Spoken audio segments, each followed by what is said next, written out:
The time has arrived. Let's begin. This is the path. This is the path. This is the path. This is the path. This is the path. Round one. Fight.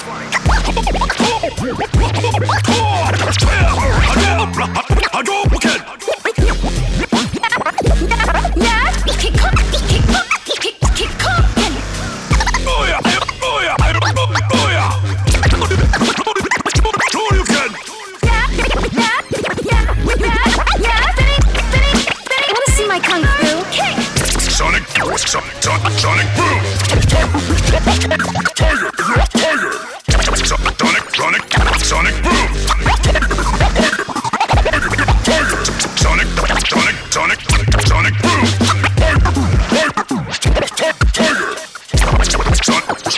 Sonic boom! You got no moves. This is the path. This is the path. This is the path. Round two. Fight. Bust you up. Don't stay. Don't stay. Come on. Come on.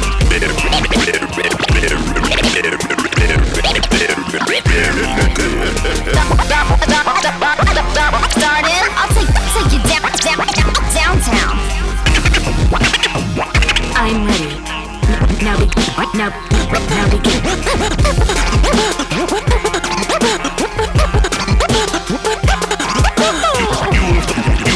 You will feel my wrath.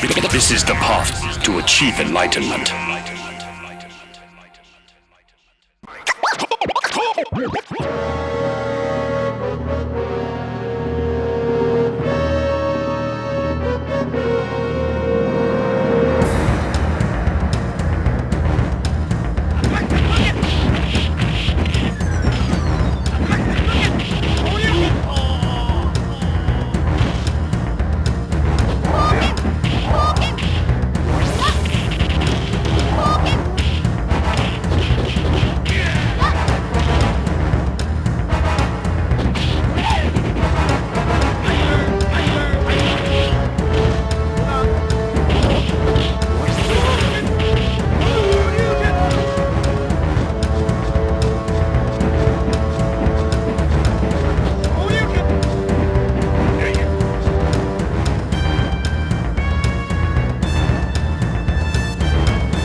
Welcome and thank you, everyone, for tuning into Combo Breaker Presents Look Alive, powered by Astro Gaming. We're here today celebrating online organizers, players, and content creators in the fighting game community. You know, with the interesting year that we've had this past year, so much of everything has gone online, and this is a time to highlight all the different games and creators out there, and we're starting it with the one that began it all, Street Fighter 2. And to do that, I am joined by Mr. Rizwan. How are you doing? James, doing well. How's it going, man? I'm doing good. I'm excited for this. Oh yeah, so Super Turbo, as you mentioned, kind of the granddaddy of them all, like a staple in the community. And fortunate for us, we had many tournaments this past year for Super Turbo and many communities. Starting with DreamHack Community Clash, which is a free-to-enter online tournament series for fighters, brought to you by DreamHack and CEO Jabali. Yeah, so Jabali, of course, being part of DreamHack, running that. So if you're interested in that, go ahead and contact Jabali on all the social media platforms so you can get involved in some of those DreamHack events as well. But we are here to watch some Super Turbo action. Again, these are some fun exhibition matches. You're going to be able to see these matches all day long and all day tomorrow long as well. We're starting again, as we mentioned, with Super Turbo. And it looks like our first match is an exhibition match between Isaac and Hero. All right, here we go. So we can see right over here, Isaac on player one side, Hero on the second player side. Classic. Oh, actually using old Chun-Li. Yeah, now the spinning bird kick is a really good, kind of like a good button to use on anti-air. However, actually Dictator, if he gets a safe jump, the spinning bird kick is very punishable. So Chun-Li has to use jump shorts. Oh, nice jump media punch there. Yeah, old Chun-Li has to bully with her jumping short, jump medium kicks. Yeah, because they're actually better as old Chun-Li than they are with new Chun-Li. Even though in new Chun-Li, they're still good, but they're even better here. And just for the people watching over here, these matches will be 3 out of 5. Here we go. First to 5. Actually, yeah, first to 5. It's a first to 5, 5 out of 9. There you go. That's what he meant to say. That's right. Oh, with the kick throw, the dirty 55. You guys know about the 55 lore. The 50. Explain to me the 55 lore. For some reason, all the rounds in all of fighting games, except like Sam's show, end in 55. It's just a really common round ender, and we already saw it here in this game 1. Did it really just end on 55? Because I know you told me about that lore. Yeah, we went over it in your episode, man. Yeah, I'm glad that you're paying attention to that. That's so crazy. And look at this. We're on pace for it, too. Take him out in 5 seconds. Let's do it. No, okay. But here we go. Oh, he got the throw. Safe jump. Oh, nice reversal throw. But I can't believe he survived that tech. He had no life left. Oh. And there you go. A lightning kicks out of nowhere, giving Hero the first game. Yeah, very surprised that he's rocking this old Chun. Yeah, but it's working. But here we go. Safe jump. Yeah. And see, there you go. The light kick just to hit out of that. That it is invincible, but it doesn't hit until her hands touch the floor. So it's very safe jumpable. A little bit of a drop there on that combo. Oh, just missed a jump back medium kick and gonna finish it out with the 7-11 tactics. Chip Psycho Crusher. Psycho Crusher chip tactics been working since 1993 or 92 or something. Oh man. All right. Yeah, trying to back away. Hero not using a lot of fireballs either. He's just trying to like use his normals to punish these Psycho Crushers, but wow. Or he could just walk and eat the Psycho Crusher to the face like that. But here we go. Offensive crouch heavy kick for the loop and try to go for the tick throw. But Isaac managed to escape that one. Oh, lightning lash catching a jump back. This might be it, but a reversal throw. No tech. This is old Chun-Li. I mean, again, Super Turbo, one of those games where no life lead is safe. You can lose all the life so fast, but again, with the lightning kicks from Hero to take that round. Yeah, it's a very good anti-throw tactic right there. Just throw out the legs. Very hard to get thrown. And just start mashing those kick buttons. Ooh, okay. Those roundhouses hurt. Yeah, it's one of the most. I mean, if you're not a Bison player, you hate it. But if you're a Bison player, being able to walk up to someone and just kick him in the face with the standing heavy kick is so satisfying. Oh yeah, it's like his dragon punch. Oh wow. No life left. No. Yeah, lightning kicks is going to come out at that point in time. Yeah, for sure. And Bison, of course, no reversals. Nothing he can really do about that. So right there, taking a 2-0 game lead just to start off right away here now for Hero. Okay, nice little frame trap over there. Low forward sweep. Okay, we're going to get the knockdown, safe jump.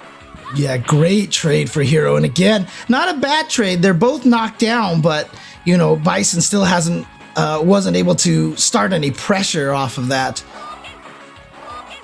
All right, back to Kokokins here. Okay. From a screen away.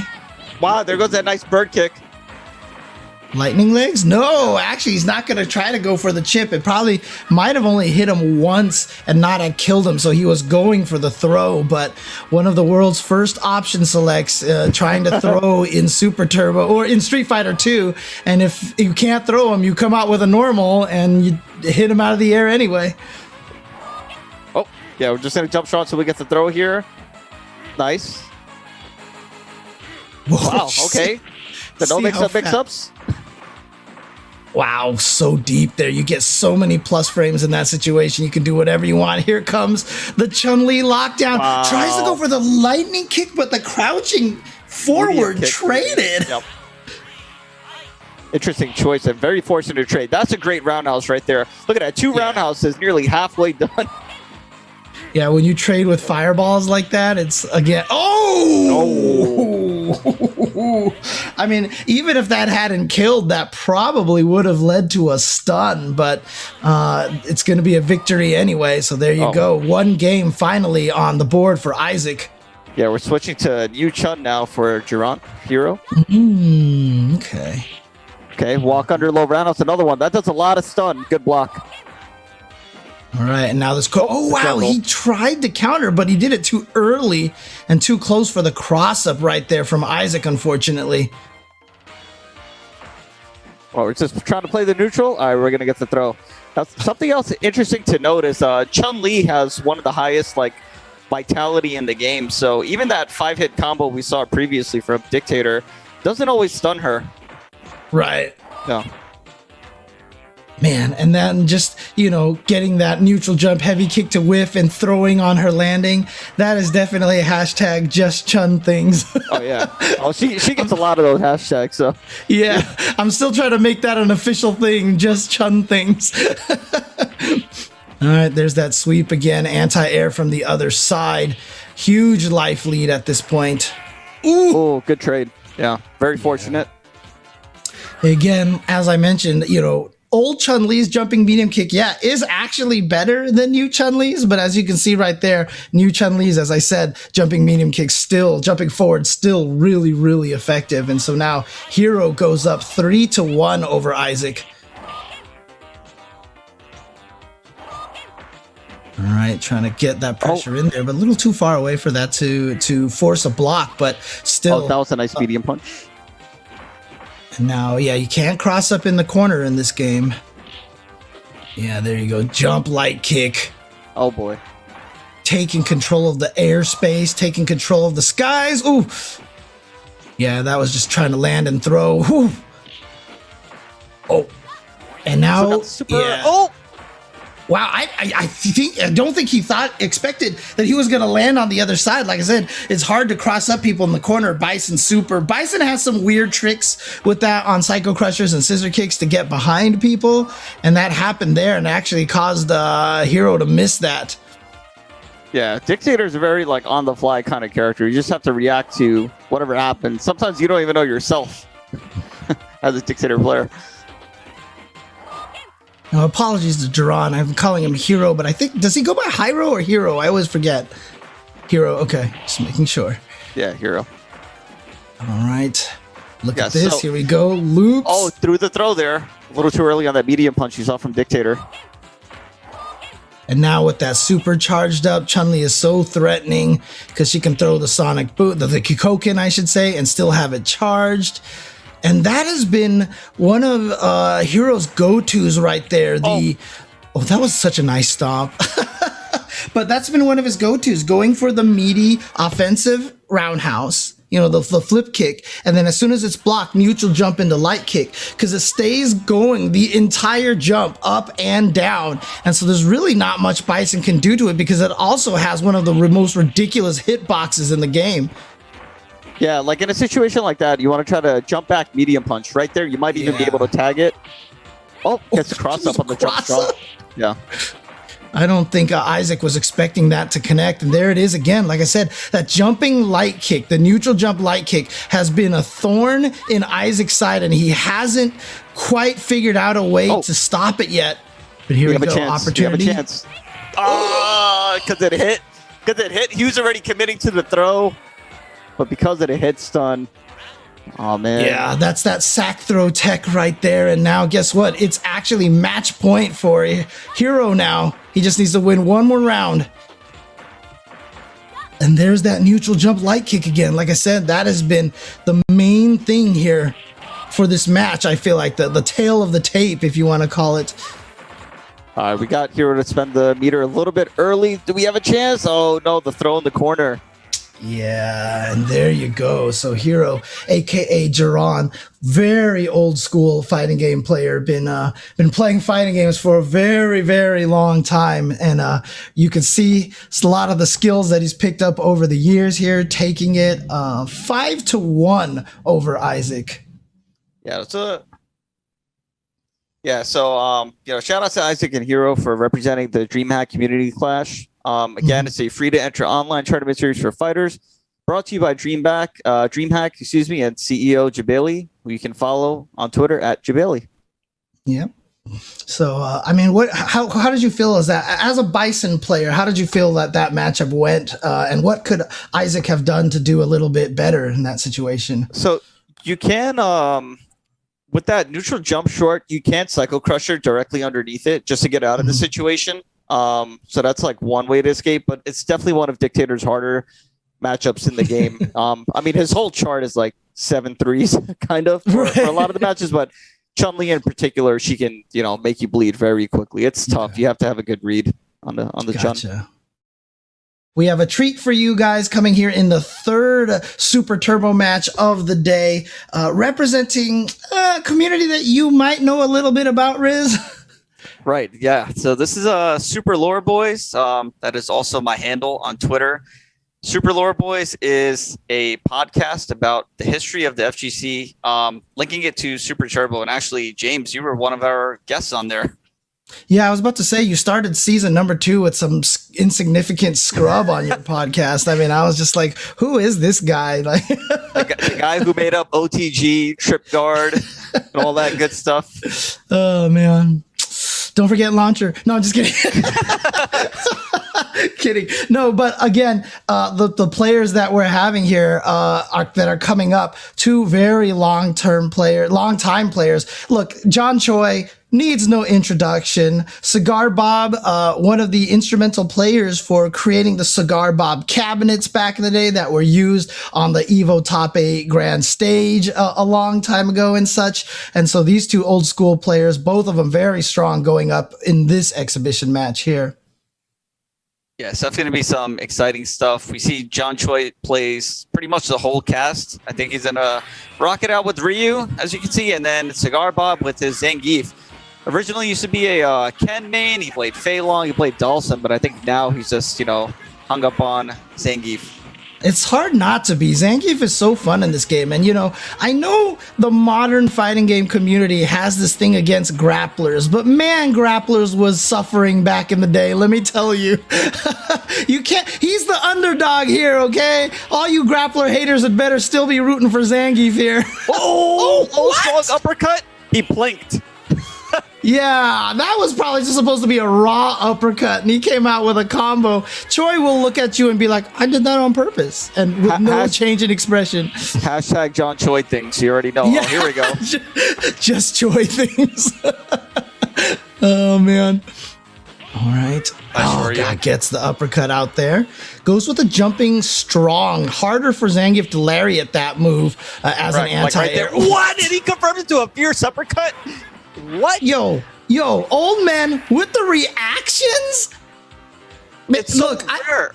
That's so rare. I don't for like the seeing jump this. I don't like seeing this, Riz, because it doesn't give other old people like me excuses, right? It takes away my old people lose reactions excuses. There we go. The right color. Sunburn, hyper fighting, Zangief. Bermuda Zangief here. Oh, big jump. Almost a stun. There it goes. Yes. Yeah. Done. There you go. So Cigar Bob taking round number 1. And again, even though Zangief is not considered a strong character, this matchup here has always been kind of considered like a 5-5 because it really feels like Zangief was kind of balanced around trying to fight Ryu. He has some of the most polarizing matchups in the game, but he can definitely fight Shotos. It's hard though. Walking into the lariat there. Get DP, making it safe. Yeah, unfortunately for Cigar Bob, he had to block that uppercut, which makes it harder to punish. Had it whiffed, yeah, then he would have been able to sweep it for sure. Oh, missed! Did he get it? Wow, all 5 hits. Okay. Yeah, that's just Zangief being thick. And there you go, the crouching medium kick from Choy is going to finish this round off. Of course, John Choy, one of the only players to have won 2 of the major games at an EVO in the same year. He won Super Turbo and CVS 2 in the same year. Against both Nuki and Boss. Yeah. Very impressive. Very impressive win. Here we go. First SPD I think we've seen. Oh, negative edge Tatsu. But Choy actually manages to get away with it too. Nice prediction with the lamp with the reversal uppercut from Choy, and then the awkward. You saw the reversal message from Cigar Bob. The Hajiki screw. Walk up. Look, I'm telling you, walk up SPD in old school Street Fighter 2 matches is one of the greatest feelings ever. It's a little bit easier these days than some of the modern games, but I'm telling you, walk up SPD is one of the most wonderful feelings in Street Fighter 2. Yeah, and the technique that Cigar Bob is using is called the Hijiki Shrew, where you're literally flicking the stick as if it's like you're snapping your fingers, and it automatically gives you the full spin that you need. Oof. Nice. And it's really funny that I can say, as featured in High Score Girl. Oh, yeah, there you go. Because they actually showed Ono doing the Hijiki screw. Good anti-air there. Yeah, that with heavy punish kick. Oh, anti-air overhead. Why not? Definitely not what Choy meant to do, but he'll take it. Look at the footsies. You see Choy just standing there, and then the micro walk forward, the sweep, he managed we got to a chance. escape. But the DP. Yeah, and again, don't forget, even though you don't see the reversal messages there, reversals are a one-frame thing in Super Turbo, but the thing about it is, the other player also has to get a perfect meaty or perfect one-frame SPD timing on an opponent as well to beat a non-reversal, so it's hard timing on both sides. Whoa, the little hop. God, if he had pulled that off, that would have been so sick. That is the Cigar Bob special, hop into 720. And you see the Choy using the towards heavy punch to move into range for the uppercut? Even though he lost that round, that was a really, really nice technique from Choy to move forward and get the uppercut on the jumping Zangief from afar away. Yeah, we're gonna not see so many sweeps from Ryu here because you don't want to whiff it.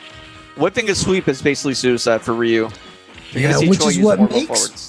Yeah, which is what makes what Choy is doing so amazing. He hasn't whiffed a negative edge Tatsu. Just as planned. Just as planned. Go for the meaty Tatsu to beat the reversal lariat, I think. I'm not sure, but no, if Choy had planned that, then he's better than even I think he is. But again, like you said, you cannot miss a sweep in this matchup. If you miss a sweep, it's trouble. You're going to get whiff punished like that. The fact that Choy has missed so few crouching medium kicks and crouching heavy kicks, crouching forwards and crouching roundhouse is just a testament to his spacing. Did Choy just know he was outside of that range, or was he just going to DP just to try to save himself? It worked, though. Oh, man. Yeah, very interesting match. Actually, Daigo went on record way back in the day saying that, you know, if he's playing one Zangief, it's 10-0, but if he's playing like Pony, it's 10-0 the other way. Like this match, you basically can't rank who wins. It just depends on the Ryu and the Zangief style. Catching Cigar Bob off the crotch guard. throw. Tried to go for the... Oh, nice. Again, predicting the super. Yep. There you go. Zangief also the only character who can crouch throw. That's right. Yes. And I've lost track of the score. Do you remember the score here at this point? I think it's 4-0 in favor of John. Okay. So Cigar Bob's trying to get on the board over here. Gets the reversal lariat. Nicely done. Goes through the fireball. No recovery frames on that lariat, though that is a punish. You sweep him out of it. Here he goes. Gets the jump heavy kick. But Choy has managed to get Cigar Bob in the corner and pressure with these low attacks like this all day. The 50-50. And because... 3-1, excuse me. Oh, it's 3-1. Okay. 3-1 for And this one. because he can't... Oh, there we go. Let's go, Tick SPD. Let's go, Cigar Bob. There we go. So now it's 3-2 in favor of John Choy. All right. But again, you know, we've seen it. All these matches, Choy just gets Cigar Bob trapped in the corner and then just starts going at him. But to only be down one game right now for Cigar Bob, really impressive. Right. Neither has gone in yet. Oh, nice anti-air. Mm-hmm. Walks into his sweep, and now short, nothing. Yeah, the nice thing about Zangief's footsies in this is that all three of his crouching kicks... Oh, we missed with the uppercut! Going for the Tatsu escape, and nice crouching light punch into SPD. A little bit trickier in Super Turbo because you can actually do it too fast so that they're still in block stun and your SPD just whips. So you kind of have to do a crouch light punch, wait half a second, and then SPD. Nice jump back fierce there. Woo-hoo-hoo, walk up SPD. And actually didn't even do as much damage as I would have expected. The random damage, nice. All right, just going to try to chip him to death at this point in time. Cigar Bob tried to avoid that fireball, but jumped a little too late. Wow. Toward fierce low forward red fireball. Now we got the corner. Yep. Oh, it's actually not a bad trade for Cigar Bob. But I was trying to say earlier, one of the nice things about Zangief in this matchup here is that all three of his low kicks have the same animation, so it's harder for Shotos to whiff punish necessarily. Nice. Made it safe with that stand short. That's what you need.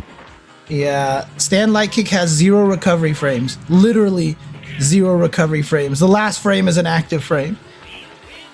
It's looking like we got ourselves a 4-2 here. Yep. So John Choy now at match game here versus Cigar Bob. So you can see how much work it is trying to get in. Nice sweep, but the reversal Tatsu there, you can see will beat the standing light kick like that, especially because a lot of Zangiefs will do light kick, then let go of the stick ready to do an SPD, and so they just eat that Tatsu. See if Cigar Bob can get another walk-up SPD. Nope. The sweep pressure. Oh. Aha. A little bit of an extension. Nice. That's going to do a lot of damage. Yep. Just needs one. Oh, nicely done. Yeah, that's sweet. John Choy. Yeah, catching John by surprise. Choy has been going for a lot of those sweeps, and so he just jumped over and was able to punish. Oh. Nice uppercut. Yeah, out of there. Gets the escape. All right, whiff punish that sweep there. Preemptive. You see that? Choy just went for the crouching medium kick after blocking the light kick. Didn't believe the SPD at all, and he had the right read. Oh, he did it again! Oh, are you kidding me? He went for it? He was not scared that Cigar Bob was going to hit a button at all. All right, now we're at match point for John, but he's in the corner. The short Tatsu getting him out of the SPD, and a combo on the whiff lariat. And look at this corner pressure once again. Nice jump over. Surprise. Choy didn't go for the uppercut there. Oh, God. The fake advancement and then coming back in and then getting the sweep. It's perfection of footsies. No, not this time. Not this time with the overhead. Oh, he tried to go for the tricky hop into 720, perhaps. Yes. Oh, no comebacks. No comebacks for Cigar Bob. And there it is. John Choy is going to take it 5-2 over Cigar Bob. And yeah, good matches to both of those players there. Yeah, definitely some of the old school of the old school. Glad they could show us this great set. Cigar Bob, you know, he had a bit of on and off for online gaming recently, but I think now he's back on full force. And actually, John Choy is pretty much his first time playing online was last year. And it was so funny. He entered the Alpha 2 tournament. I think it was for Frosty. And he's like, yeah, this is like my first online tournament, something like that. And Jeez. And, you know, he's been playing in a lot of them ever since. We talked about Wednesday Night Fights earlier. Have you had him as a guest on Super Lore Boys yet? I have not yet. Hopefully we can get him on soon. I've asked, but I know he has a busy schedule. My schedule also a little bit busy, but definitely this man has, you know, a lot of history. John Choy, he knows everybody in the community, and you know his just know-how of the game, is the way that he thinks about it is just really interesting. Right. I mean, if he refuses to come on, let me know, and I'll do my work. Okay, I'll get him on the show. No, I'm just kidding. Play him in a 1st to 5. If you win, he has to get on the show. Well, that means he's not getting on the show. I'm just saying. Oh man, but again, hope you guys have enjoyed those Super Turbo matches. Where can they find Super Lore Boys on the interwebs? Oh yeah, so it's gonna be at Super Lore Boys. I do have a Twitter now, and that's where I am. Nice. We do a lot of tournaments, mainly for Super Turbo, but a lot of the retro fighting games, and Nice. you know, again, the podcast, because everybody has a little bit of lore. They have a history on how they got into the game and who they know. You know, my goal is just to kind of bring that to light by including everybody in the community. That's awesome. I mean, I had a great time talking with you on that episode, so you can check that out. It's already there, available for viewing. But again, hope you guys have been enjoying the Super Turbo matches. That is going to be the final Super Turbo match for the day. Any last words for all the Super Turbo fans out there, Rizwan? Just keep playing. Let's get more people into it. Let's bridge the gaps between all the different generations and breed the new generation of SC players. The game will last forever. Absolutely. Couldn't say it better myself. But stay tuned, guys. There's going to be a lot more fighting game action coming to you all weekend long here by at Look Alive, powered by Astro Gaming. Stick around for some more fighting game action. So, with that in mind, Eugene Sherlin.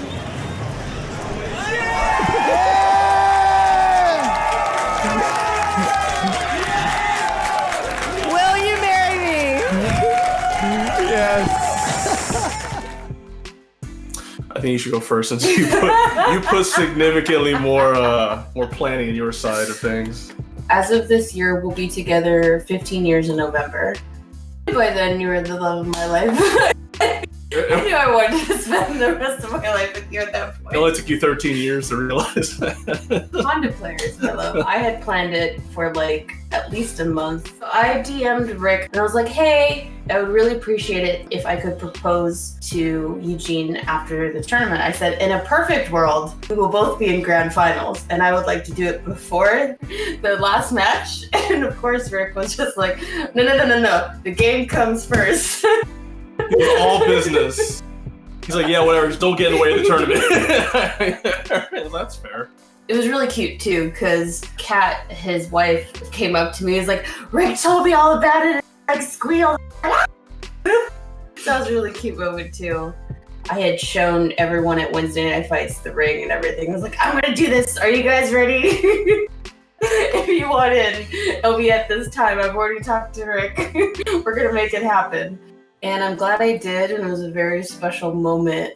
It was great because I got to celebrate it with all my friends, kind of like my family from the FGC. So that was a really great moment. And I was very nervous beforehand, and I'm usually not. So that was the extra pressure too. But that was a really great moment. It's fun to look back on. I didn't plan this as much as Ty did, obviously, but I've been carrying on something for quite some time. I wasn't know if I was gonna do tonight, but I guess you.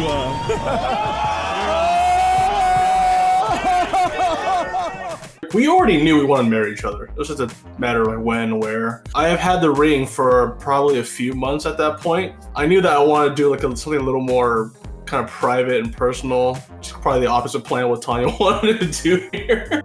I always felt like whenever we traveled, we always had such like great memories together. So I brought to Chicago for Combo Breaker. We had never been there before, but I had a pretty good feeling that we were gonna have a good time. We have some friends there, we have family there. It was our first time visiting the Midwest together. Whenever the moment just felt right, I would propose. So I literally had no idea that any of this was going on with Tanya's side. And she's usually not a great secret keeper. She's like, yeah, right. So I had the ring with me, like in my backpack when I went to the tournament. You know, just in case, like if the moment felt right or whatever. And it just so happened that Tanya got to me first when she started hopping on the mic and saying all that stuff after grand finals. And I was already feeling super good because like I just won a tournament. And like I haven't won a lot of big tournaments. That's probably the biggest one I've won. And I beat Vi, which I'd never done before. So I was feeling good that day. So it was just, I don't know, it was like the moment compounded on us. Word spread super fast once the proposal happened. By the time we walked like out the ballroom, everybody in the whole venue knew.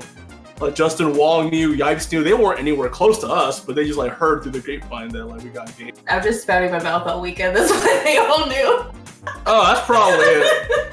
But anyways, on Sunday, the girls helped me get ready. But it's funny because like Eugene said, I'm terrible at keeping a secret. So I looked all decked out in a dress. And he's like, why are you wearing a dress to top 8? That's not like you. And I got tongue-tied, but Kendra being amazing that she is like, so she's living her best life. Let her be herself, Eugene. It wasn't that and subtle. Told you. It wasn't that subtle. I was like, yes, I'm living my best life, Eugene. Don't worry about it.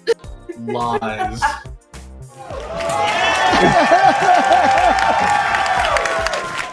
Combo Breaker's pretty special. It was our first one, but you could tell it felt like, you know, we only started in 2011, but it felt like 2011 FGC.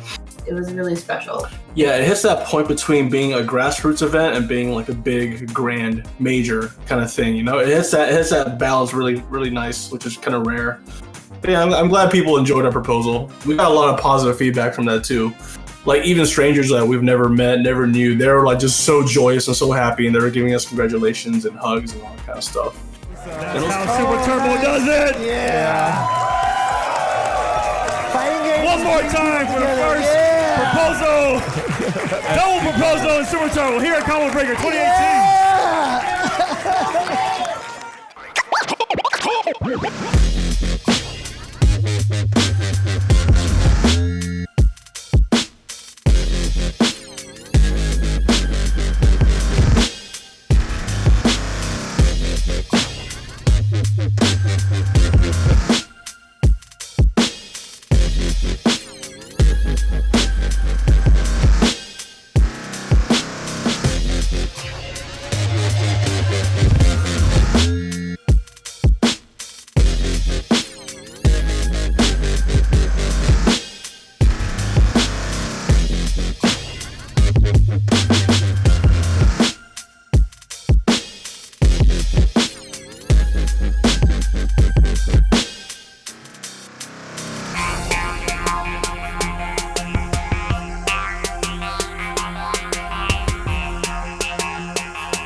What's up, everybody? Welcome back to Combo Breakers Look Alive here. It's time for the Uniblock. I'm joined by the lovely Gusuda. How's it going? How's life? How are you feeling? Pretty good, pretty good. You know, it's a little hot today in New York, but I'm doing pretty good. You know, it's a little warm here today, too. I got the Combo Breaker on, and the only thing I own is like a hoodie, so the sleeves are rolled up. You know, I'm nice and toasty. So we're talking about Lunar Phase today. Obviously, I think if you're even slightly interested in anime games, you're familiar. But if anybody wants to know, where can they go learn about Lunar Phase? Where can they get Uni? Where can they play this game, try this game, find out info about it? Where do they go?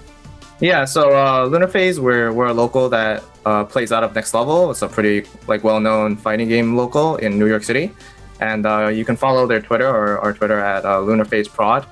And then there's the Lunar Phase online Discord server, and then there's a Northeast French Bread Discord server, which is primarily French Bread games. We do like DFCI, Under Night, and Melty Blood, of course. Nice. Yeah, which is awesome. I'm sure a lot of people, like Uni a lot, looking for people to play the game, especially if you're in that region. It's an awesome thing to do. And the two players today, I recognize them. They're very good players. Tell me about them. Tell the people at home who they are and what they should be looking out for. Yeah, so Nicky Video Games is a local Linne. He's pretty good. A little wild. Definitely willing to do some options. And Star _. He's not local. He lives in Maryland, I believe. But during this whole pandemic, we had Lunar Phase online events, and him and Nicky Video Games typically are like the champions or LP champions. We give them like roles in the Discord for the week or whatever when we host them every like month or 2 weeks. And so these two are pretty strong, and they fight each other a lot. So there's some rivalry here back and forth. And he played Gord. So I love the way that you described him as pretty strong, and then he does some wild stuff. Like it was like back to back, you couldn't help yourself. Yeah, I mean, I'm not gonna lie about it. And these two are definitely going to be, pretty active on defense. They're really willing to do reversal options. And nice shield by Nicky Video Games there. But yeah, the DP whiffs. Yeah. Yeah, I was just gonna say like, oh yeah, he saw it during that. He's like, oh, he's just whiffing a big button, and then immediately the DP just whiffs through it. Well, that's our talk. Nice to sim.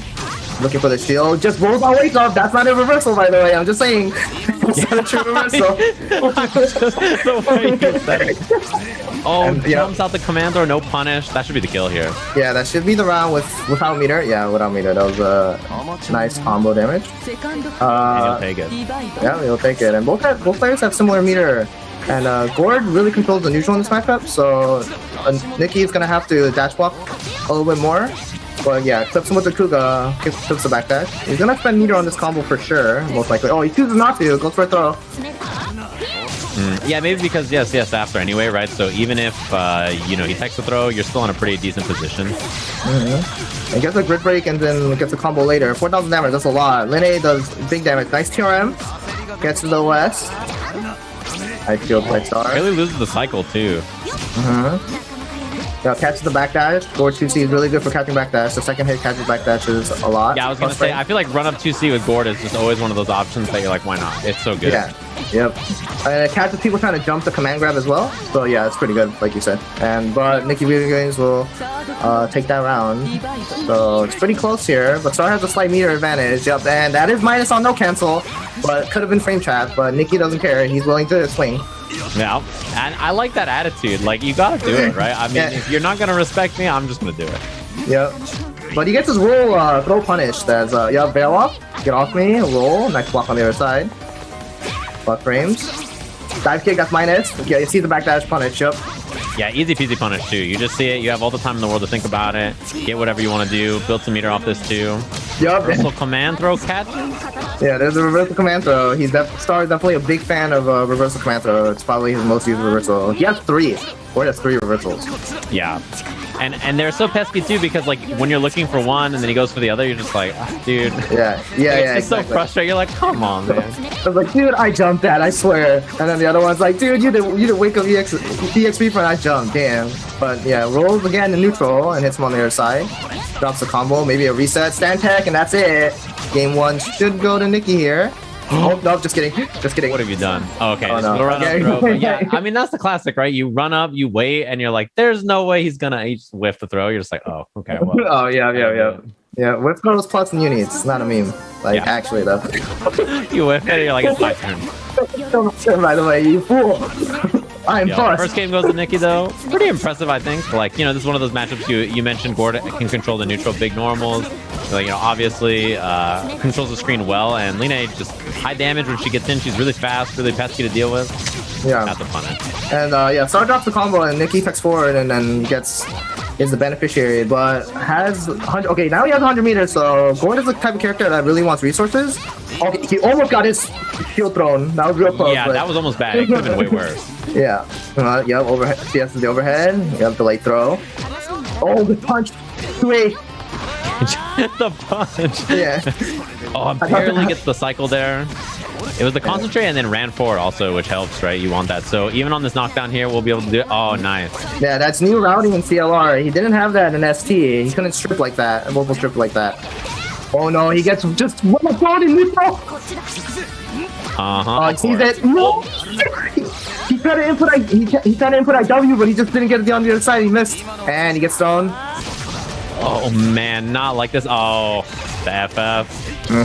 It's not gonna kill. He doesn't. It's not a. Okay, just kidding. That's a Totally very. lied to me. I was like, oh, it's not gonna kill. Really? You think so? No, he got the Warful in the middle of the combo, so he got the bonus damage because you get 10%. Like that's what they all say. Yeah, I'm commentating Street Fighter and I see Karen's critical arm. I'm like, oh, she built Vorpal. That's why I kill. Alright, nice up back shield OS, but it does dive kick, and it's not a punish, so you'll lose this turn. Nice tech on throw. Yup. And assaults over the 5A. Yeah, I mean, it's just one of those things. Sometimes you're just like, well, I was totally whiffing. It happens. A lot of damage on this. Nice patience by Nikki. He chooses to give up his turn so he doesn't hit into a shield, so he secures the cycle while maintaining corner position. Very smart. Yep, that's still a +2 on shield. And he's gonna get thrown for the roll. Those are punishable, especially throw punishable. Yeah, and you get the combo in the corner here too. Counter hit. He used one bounce, but he knows better than I do, so he's just gotta count his bounces. Yep, nice damage. Oh, yep, fuzzy, but you can't actually fuzzy Lene. He's too small. So that setup won't work, actually. Yep, stand tech again. Yeah, that's brutal. You don't want to get hit by that. You know, it's like such a bad feeling in this game, especially. Oh, you're gonna melt. Okay, this is actually not gonna kill. I'm not actually lying. the damage was nerfed in CLR. Yeah. Yo, but yes! Oh my god! He's gonna jump over, side flop, yeah, and get some and run up throw. Nice tech. That's really scary. Yep, and he's dead. He's dead. Yep. Damn. From downtown too. It was like the range where I wasn't actually sure if it was gonna pull her in. Like it was kind of far. Yeah. That's like actually one of the most tilting things about the EX command grab. Like you're just like, oh, it's not gonna pull me. Yoink. You're like, oh my god, I got hit by that. Yeah, she was like halfway across the screen in my mind. I was like, okay, not so bad. But Lene's so fast that she accelerates like into him, right? So Nikki's not a nice crushes the delay tech crouch shield OS with delay assault. Star's really looking pretty weak to delay assault in general. He's not using a lot of stand techs, and then that time, I mean, even worse. Just take the stand tech rather than get your shield broken, right? It's bad. Yeah, as a getting shield broken is more damage, and it's basically a counter hit starter. But Star's looking real good right now. He's gonna bait DP or something to receive chain shift. Nice, that was really smart too. I like the run. Oh, okay, ready. I like the run up stop. Just like, all right, I'm gonna like dash, wait, look for something. You know, try to like maybe slow things down with a lead like that. Like even though Lene, you know, obviously you mentioned doesn't gonna like control the neutral in the same way. Like with a lead, you only need a little bit. Yeah, Under Night's the type of game where if you have a big lead, it's you just hold IC1. You just hold one. You know, I'm blocking. I'm blocking. You know to me. I'm blocking. Yep. But yeah, nice combo damage here. He's gonna get the extender. 2 ACS to check it. Yep, and dive kick is minus. Can't take your turn, Nikki. Can't do that. And double overhead. I'm dying at the way you said it. It was like the scolding nature. I mean, look, he's my local player. You know, he's done it to me multiple times, and I'm like, it's minus, Nikki. Come on. It's only minus if you believe. If you believe it's minus, it's minus. Like I'll only stop taking my turn if you DP me after it, which you might do actually. I'm not even kidding. But yeah. Anyway, yeah, DP could I W'd, but he's in veil off state, so it's 20% more damage, and he gets double grid generation. But he gets hit, so his veil off state is expiring here. It's the question on whether it's going to be used on wake up or not. Now, I mean, you're kind of running out of time to use it. Nice. Yeah, Lene doesn't really have like a good way to like use her meter on wake up. And he's dead with IW. Yep. And I believe the score 3-0. I think it's 2-1. 2-1. Okay. I think it's 2-1. We don't have it handy, so you know we got to do the old pen and paper here. So 2-1, I think is the count. 2-1. Yeah, 2-1. Star leading. Yeah, looking good. I think like, in the first game it was a little scrambly, and then since then it's kind of, become more about the control and the neutral. Wow, just eats the fattest part of that slide. Yep. 3C is a really good low. Goes pretty far. It catches a lot of people trying to walk back, risk forward. Nice with Themb. Yeah, you can late cancel off it too. It's just a good button. It's like one of those buttons that even all this time later, it's still good. Wow. Wow, I think they're going for the 3C meme combo. I think there's like a lineage specific combo where you do you do the 3C like 5 times. I don't know how to do the combo, but like whenever I see it, I just laugh. Yeah, I've seen it too. I remember what you're talking about. I just you said that, and I was like, oh yeah, that meme combo. I forgot that was the thing. Yeah, but I don't know if you're going for it or not. I actually heard it's optimal damage on lineage or something. I was just like, okay. Yeah. But I'm not exactly sure. I'm not a board player, but nice corner carry. But yeah, doesn't respect the change shift and gets DP'd on wake up. Yeah, DP is not even that bad. You eat it, you're like, okay, a little bit of damage, not the end of the world. Could have been worse. Gets the cycle here because of the hit. You're gonna spend the meter here. Look at this damage, and then the new Helmbreaker ender and stand tech again. That's Star is still pretty weak to delay assault. I mean, Gore doesn't really have the best anti-air OS, so it makes sense. Yeah, it's just been rough in the set so far, hitting a lot. Backdashing towards the corner. Need to be careful about that because the wild Gore's backdash is really. Yeah, oh no! Oh, that's so. Oh man, that was so bad. For a second, I was like, this should be it, but this will end up killing anyway. Yeah, this is it. IW? Oh no, EX Reaper doesn't matter. He could have done anything, and it's a 3-1. Yeah, after like a pretty wild scrambly round there, it kind of went away at the end. I was like, I don't even know what's gonna happen here, but yeah, it kind of feels like Nikki hasn't found a lot of clean openings since the first couple of games. Yeah, I really. Oh, but we say that, but he gets counter to me. But I really think he should really just like abuse Star's stand tech / crouch shield habit. Like it's really hurting Star a lot, and I feel like if you're not gonna change, why would I not keep abusing it? I feel like I also like there we go. Yeah, I mean, this all hits again there, trying to do 2A. But I also really like that he gave up the position there on the knockdown to win the cycle. I think that's like a decision you have to make, and oftentimes like it's hard to justify like, oh, should I do it? Should I not do it? I don't know. Has it here though. Okay. It's actually would have punished, but he was struck. He ran in his face with the crouch shield, but he didn't give it to him. Oh, nice side swap. Yeah, that was cool. CS is here for the pressure. Yeah, the 17180 it's an up back shield OS. It basically beats delay assault. And, I was waiting for the 2C. I was like, here it comes, right? Like this is gonna be a bad time, but I was waiting for the scoop, the BSM, the anti-air BSM, but there was no BSM. But yeah, this is nice whip punish on the mortal. Okay, yep, can't roll there. Throws him on the other side. Yeah, Star's been doing a good job, I think, of scouting the roll a lot more since like the first couple of games. Oh yeah, punishes the greedy shield. Nikki wanted to shield last second to win cycle, but Star sniffed it out, so he's rewarded with a bunch of damage and has cycle. Uses chain shift for pressure to check the wake up. 2-2 CS does check wake up, and it saves the reversal. Yeah, respected twice there, right? Both times, like, had the hit, was like, I'm gonna wait it out. Nice. Gets the pickup here. Looking really good in this round. Oh, yeah, there was only two Cs. I needed to see like 5. Yep, DP. Actually, Star had CS. I'm pretty sure he messed up the CS input, but yeah, he sees that one. He's gonna reversal. Yeah, easy peasy. I mean, that's the nice part, right? When you can freeze the screen, like, you can just pick whatever the best option is every time, Every time. As long as Gord has meter. Gord is a really resource-heavy character, so he really wants chain shift and meter. Like, he needs both. So in this type of game state, when he doesn't have 100 meter, I would say Linne has a lot better of a chance, to be honest. Oh, he dropped early to try to concentrate to win the cycle, and then the mash out ended up catching him and lost the cycle. Oh, and gets B Reaper CS into a combo. Yeah, it all from that one moment, right? Like that one moment was such a big swing because of it. And catches the roll, wins the next cycle. Nice cycle play by Star, honestly. He's keeping him in the corner. I think Nicky's getting a little frustrated here, but okay. Yeah, that's the difference maker sometimes, right?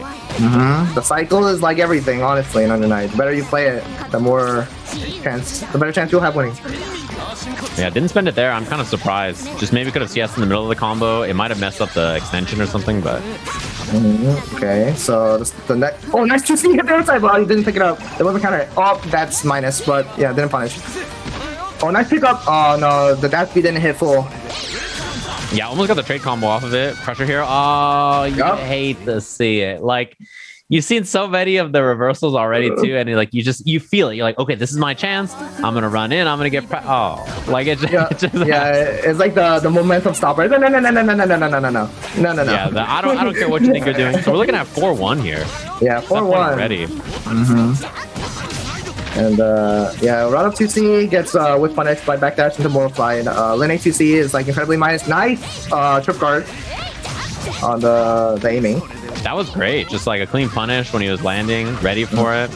The classic. Why not? You're not even in the area. You're not even doing anything. It's like 2C. Like, I read that. I'm a Gore player. I press 2C only. Yeah. And you're like, what do you mean you read that? I wasn't in the area. I read that. I'm a genius. Damn, I'm good. It's just like the classic.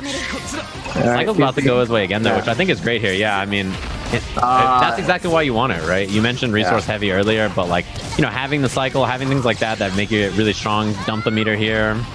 Yeah, but it's gonna kill last hit of the EX Reaper. Nice combo routing. Yeah, it really a lot of Under Night really just comes down to your ability to like win as many cycles as possible while not getting punished or giving away that you're trying to play for it.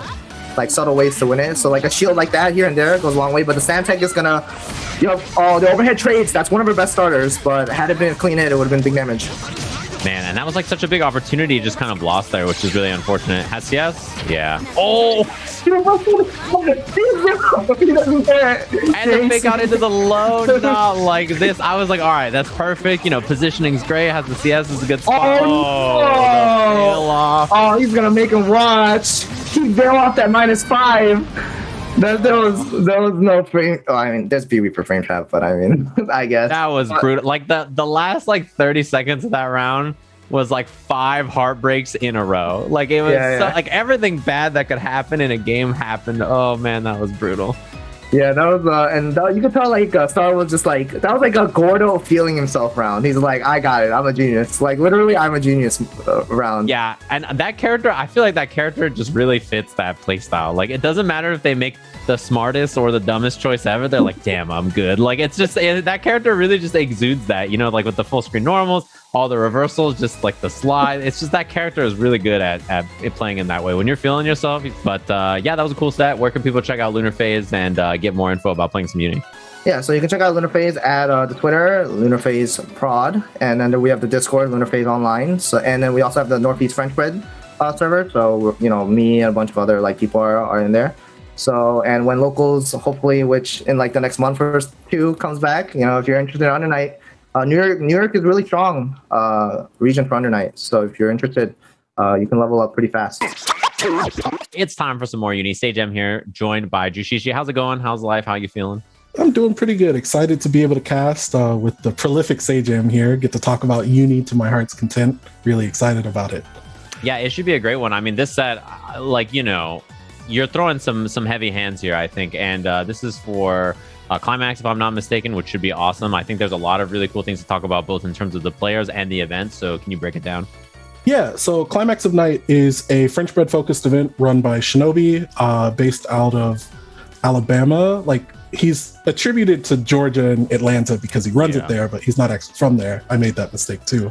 But Under Night is the main focus. Like it's the highlight, I guess, of the event itself, but it also runs Melty Blood, Dengeki Bunko Fighting Climax, I think is the full name of it. That sounds right. They're also running Gundam this year. So this year's event is, I think, the third weekend of November, like the 21st and the 22nd, or the 20th and the 21st, something like that.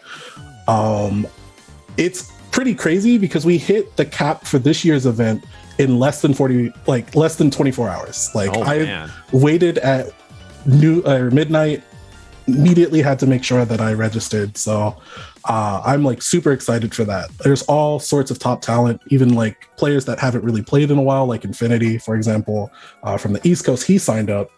It's going to be an amazing event. And 2 of the players that are also registered are going to be playing in this coming exhibition here. We have Red Blade, Dramatic Gaming's Red Blade. He pilots Wagner, the best player generally considered in ST, I would say, for Under Night. And then you have Foxov, mostly known from his Vatista, the strongest character in the game generally. But we're going to see something a little bit different this time. He switched to Landrakia. So we get the matchup that's on the box of, on Uniclear. We get that, Wagner versus Landrakia. And we're going to get right into game one. So really, we might see Red backstep. He's going to try to get a buff, but unfortunately the whiff came in. So he gets the first start. So first knockdown, you won't see Veil off, but you will see a reversal. Yeah, and I was going to say, you talked about this matchup with me a little bit before this, but this is, I like the way you put it, right? It's the wall versus like the approach, right? I think of it also as like control versus chaos, like it's like you want the control of the screen. You don't want to get things too wily. You kind of want to sit there and relax. Not the backdash airborne, but nothing else in this. Yeah, so he's going to use that charged overhead. It's ICJ or IC214C. That's going to be an OS crush. Oh my God. He used the dive kick to actually poke the low. Or counter poke the low. Yeah, pretty good counter poke, all things considered. Runs up for the throw. Yeah, Red actually surprisingly passive. I think maybe he saw the force function. That's Landrakia's true reversal. Okay, CS. Oh my God, what a counter poke with 5BB. We kind of talked about that move earlier. The second hit can come out on whiff if you manually hit it. Yeah. So first round to... Oh my God, so Landrakia's Rekkas actually hop mids and lows depending on what version it is. Ooh, gets caught the low there by the delay. This is a pretty rough spot, especially because you need to see the offense from Red Blade here, right? You really need to see him get on the approach. This is a chance, but so CS. This is kind of the situation that we like to see as Landrakia. He held up forward. Oh my God. So Foxov will sometimes hold up forward in case you try to stand tech there. The JC hits deep enough that it The JC hits deep enough that it hits pretty consistently on people trying to OS in response. Yeah. And then we saw the EX Snowflake move at the end of that round. It's air unblockable, but it's not invul. It's pretty interesting in that way. Yeah, and from full screen, right, it's like kind of like a classic fireball trap. You're just like, well, what are you going to do about it? Delay tech from Red. Okay. So now he's spaced out. This situation is really bad for a lot of characters. Red busts out with Drill this time. Yeah. Yeah, had CS2, right? So, I mean, it's maybe not the end of the world. Oh, baited. This is a very big starter. Okay. So we might see the acceleration. Yeah. VL time. Got hit. So Red is going to combo into VL. This is a lot of damage. 5k basically. Guess for game. Double buffs too. Yep. Oh, blocked the JACS. Held up. And Drill on the other side. Fantastic round from Red Blade. And that's what you really need, right? Like, the match is a lot of it just waiting for an opportunity for that moment, right? I mean, I think a lot of matchups traditionally in fighting games are kind of like this. Yeah, definitely. And we got another strong start from Foxov. Just gonna wait. Yeah, so he's spaced out. Red wants to try to shield, and Fox also... Oh, air to air. So his Rekkas actually are dive attribute, but you can hit them air to air sometimes. It's pretty rare. Yeah, and Foxov was a little late there because he was trying to secure the CS, right? Like trying to use the concentrate to build an extra bit of bar, and then, because of that, Red Blade hit the air first. Yep. So Foxov really patient. Unfortunately gets thrown. Still controlling the cycle. Double throw. Cycle's really bad for him now. Okay. Yeah, this is rough. I mean, anything will do it. Oh, he even blocked that? Okay, fantastic reversal.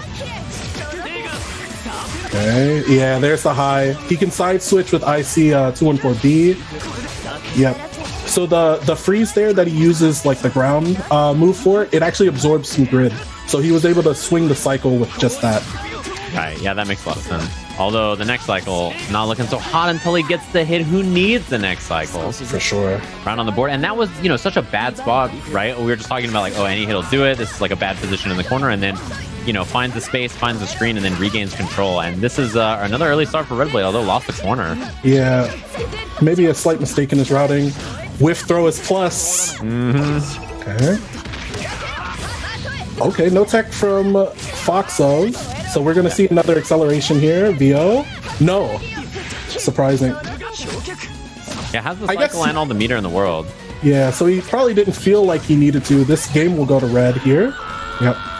Yeah, that feels like a pretty tough position to lose. You know, I mean, like, it doesn't feel like it was that necessary either way. One apiece. Yep, one apiece. Going right into it again. Oh my god. So again, it's dive, but it can still lose to anti-airs. 3C coming in clutch. Fantastic staircase combo. Yeah, unfortunately, round start is so important too, right? I mean, if Red Blade gets the hit at round start, it is such a big swing in terms of how the match will go, I feel like. Okay, so there's that 4C. Good weight from Red. So I think he'll probably combo into Velo here. Yeah, Veil off. And next hit is super scary here because of it. Ooh, air to air, has the confirm ready. So he's going to see us to get a little bit of extra meter and cash out to take the round. 32 meter on his side. Yeah, and I think like Red Blade's offense has been so controlled, right? It's been like get in and wait, right? See what you're gonna do on offense. You know, if you get one chance around, you don't want to like give it up too easily, right? You want to really make sure it counts. Yeah, one of the nice things to do in this scenario too is Londrakia has like slower A normals, but goes ahead and hops the 6XC this time. He has slower air normals, and his only reversal is on force function, so you can kind of abuse Lond in that way. Yeah, but when he has space to work with, right? I mean, scary character. Really strong range, and also, as you mentioned, just strong offensive options, good pressure, can space himself out well, and like still be plus. You know, he's a pesky character to deal with, I feel like, on most spots on the screen. Oh. That was a good trade. Wow, hit him at the top of the screen. Got counter hit again. So Fox has the cycle. It's okay to take this throw. CS, trade. Yeah. So that was Lon's 5A. It hits extremely far for a 6-frame move. Yeah, and not only that, but you mentioned, you know, getting the cycle there too. Got the cycle, and the important part about it too was lost positioning because of it, but then immediately just popped it anyway, right? So one hit doesn't matter if you get cycle for it, and then you just need one hit to win the round. Another 4C. That move is amazing. Yeah, it's brutal too, because it covers so much range, and he's in like such a safe spot when he checks with it, you know? Yeah, it's technically really minus. It's like minus 14 or something like that. But because he can delay cancel from it, it's still pretty scary.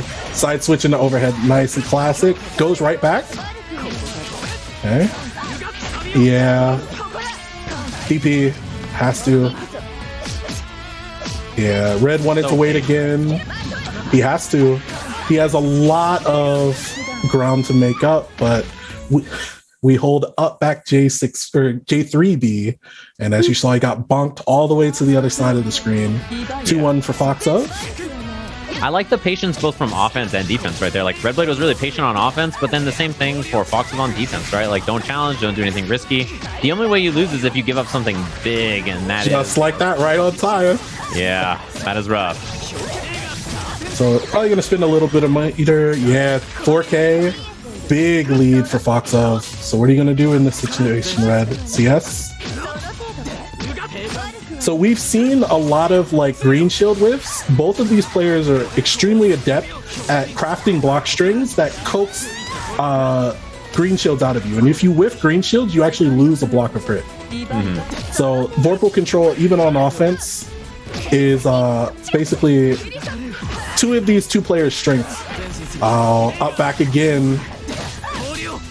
Yeah, I mean, it's so pesky. You control so much of the screen so quickly. And Wagner's not a character, I mean, she kind of approaches sort of directly, right? I mean, she's not a character that's that tricky in that way. She's just going to get in that route or not at all.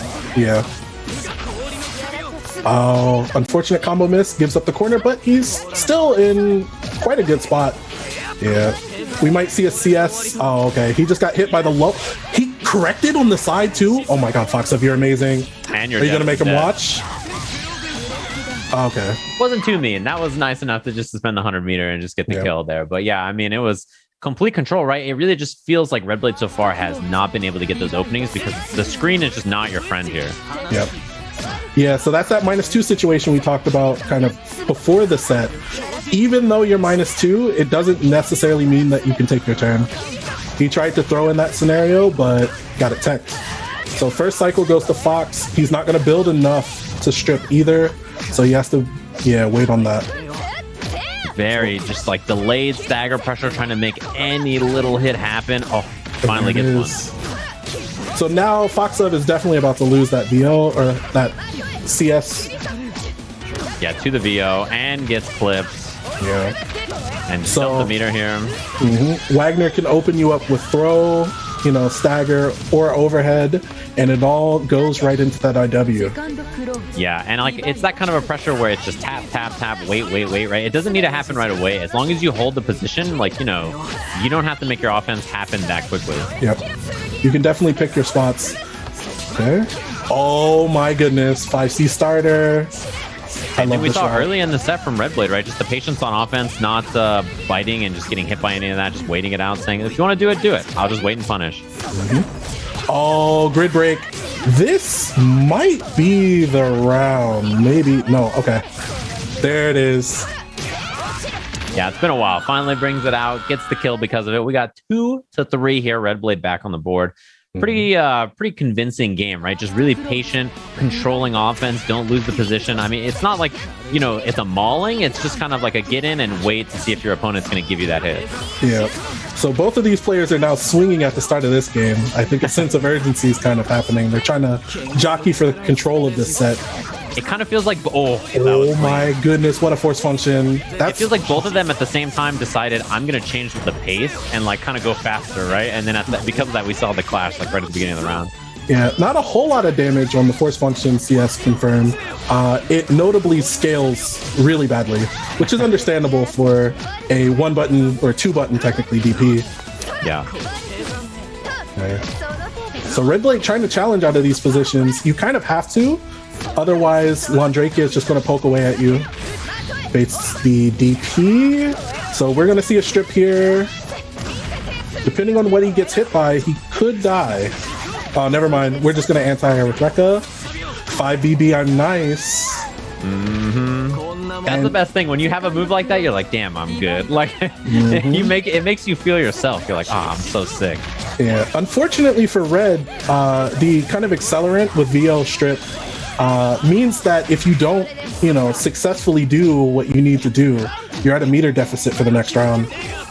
Yeah, which is like brutal, right? I mean, it's get this hit and the next hit really matters, right? Which is both, you know, if you get the hit, you win the round, great. But if you don't get the hit, it's still pretty rough. Yeah. Luckily for him, Wagner also builds quite a lot of meter per hit. Oh my god, the trade confirmed. Oh, he almost caught it. Yeah, that was almost a heartbreaker, right? Like the trade is a little rough there. Play with the challenge.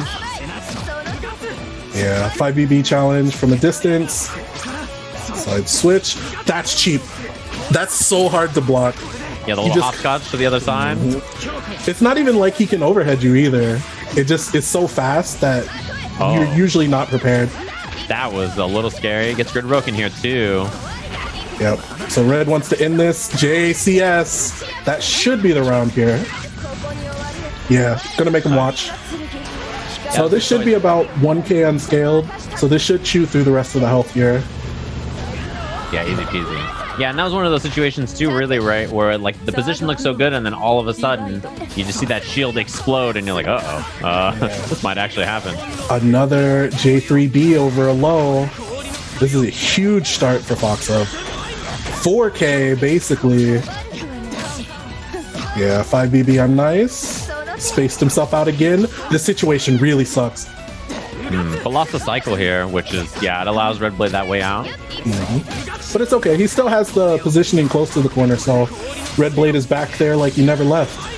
Yeah, as long as you don't get hit, right? I mean, the position's not that bad for you. You just block, you're like, okay, cool. Yeah. This is guess for game, and 4-2. Is it 4-2 or 4-3 here? I think 4-2. Yeah, 4-2. And yeah, you just mentioned, like, I love that the option, like Fox, it comes out of the corner. You're like, okay, I blocked the drill. I'm just gonna wait, right? Like as long as I don't, you know, do anything risky and get hit here, I still have great position. I don't have to do anything that is risky at all. And I mean, you know, we just see that really smart, patient defense is paying off here. He tried to mash after shielding 4C there, but unfortunately, he wasn't able to interrupt 2 and 4A. You can actually hit it if you shield 4C, but his timing was slightly off. Yeah, we're gonna dash out of here. Side switch. No. Okay, he's gonna stay. That's a nice frame kill. To get the Doesn't matter.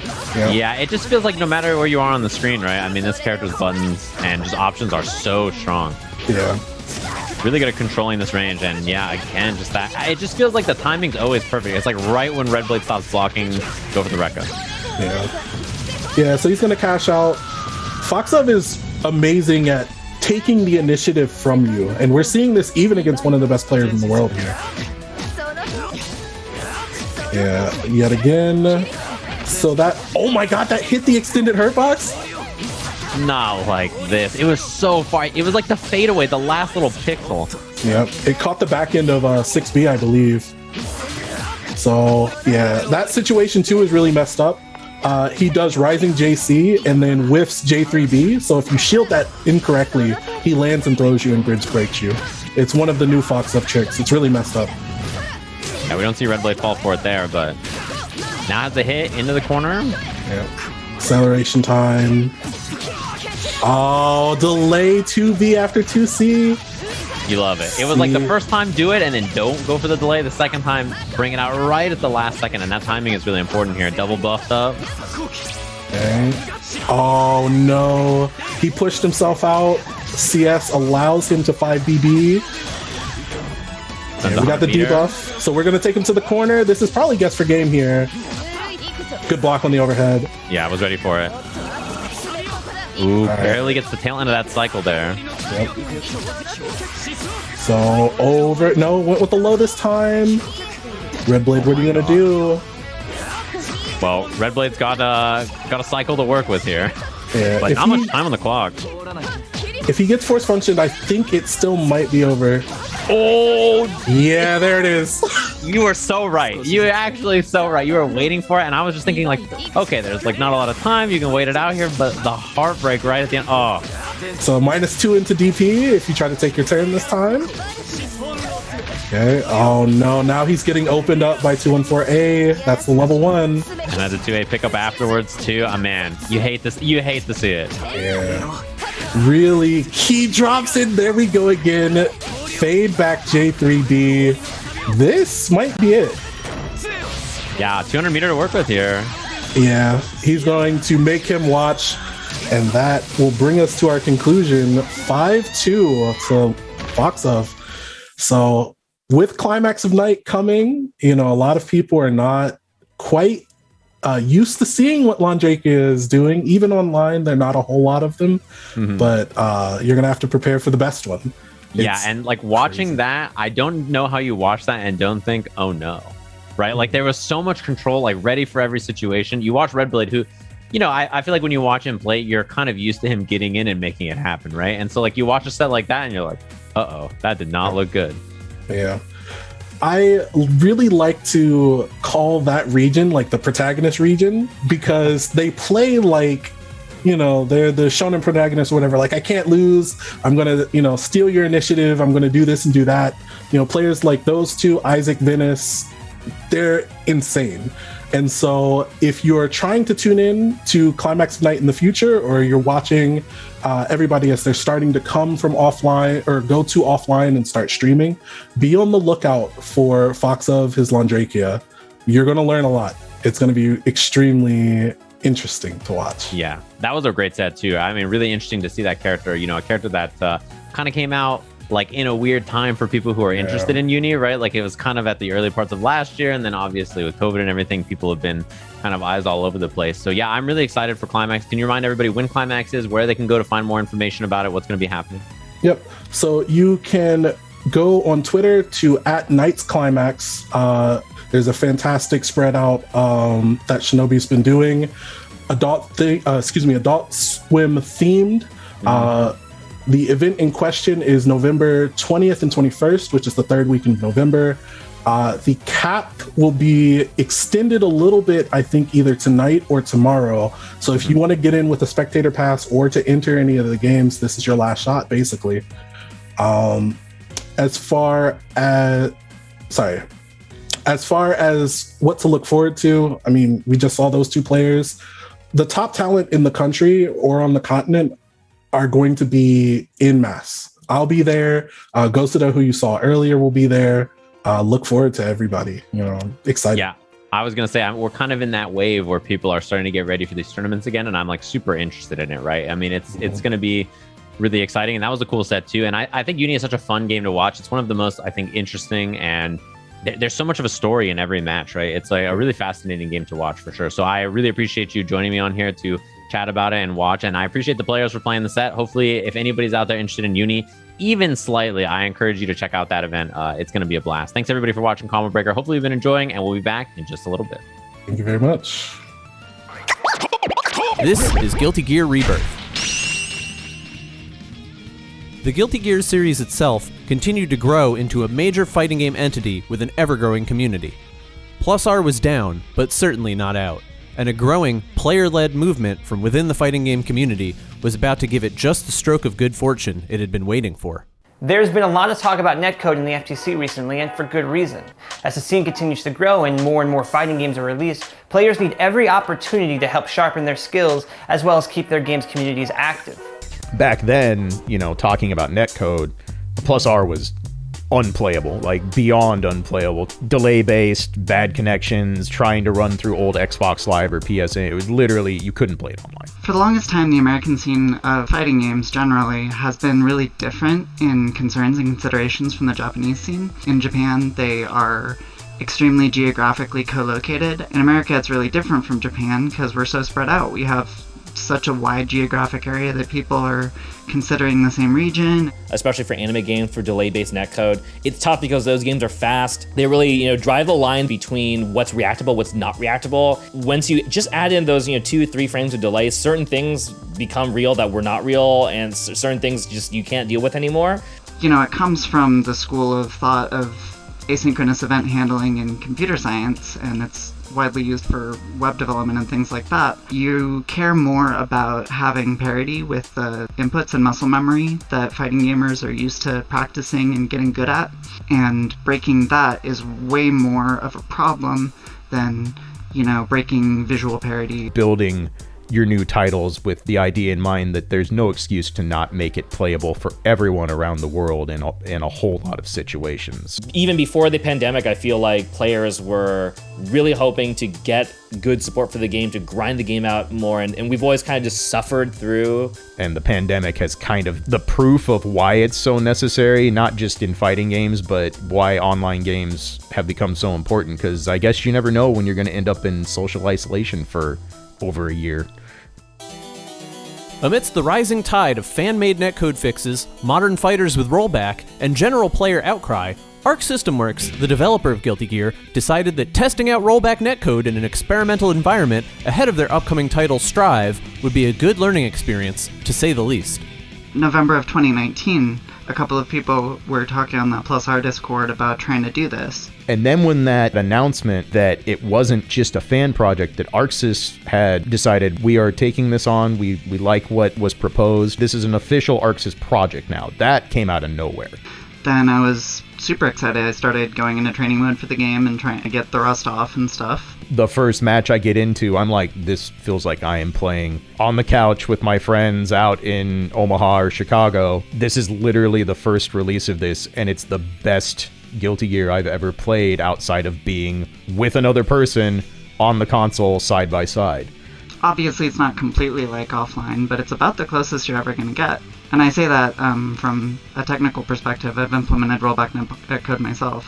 Once I saw how much people wanted to play it again, it really made me super hyped to just go all in on this game now. I can't pass up this flawless online experience. Now I'm all in on it, and I've been doing so well, and I'm just having a great time entering 3-4 tournaments a week now. I think it was the first or second night they said it had the largest concurrent player base of any ArcSys game on Steam in history. If that doesn't tell you the power of rollback netcode, I don't know what does. Everyone all over the country can compete all at once from the comfort of their own home.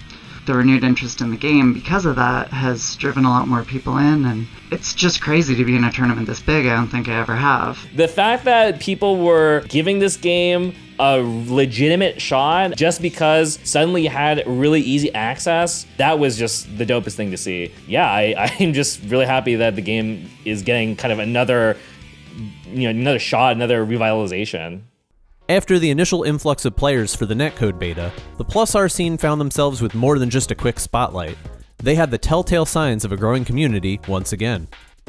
There's new people coming into the scene. We've got people interested in learning the game. We've got people I haven't seen in 10, 15 years coming back. You had tons of people who hadn't really played Guilty before. Watching them learn the game and enjoy it was a blast. You know, I was in like Super Noon's chat all the time back then. Leffen as well. We had Sage Jam learn the game. It was just really cool to see all these people coming out and trying the game. Players who'd never played or really paid much attention to Guilty Gear are in the same situation as the rest of us. You know, we're stuck at home. There's nothing to do.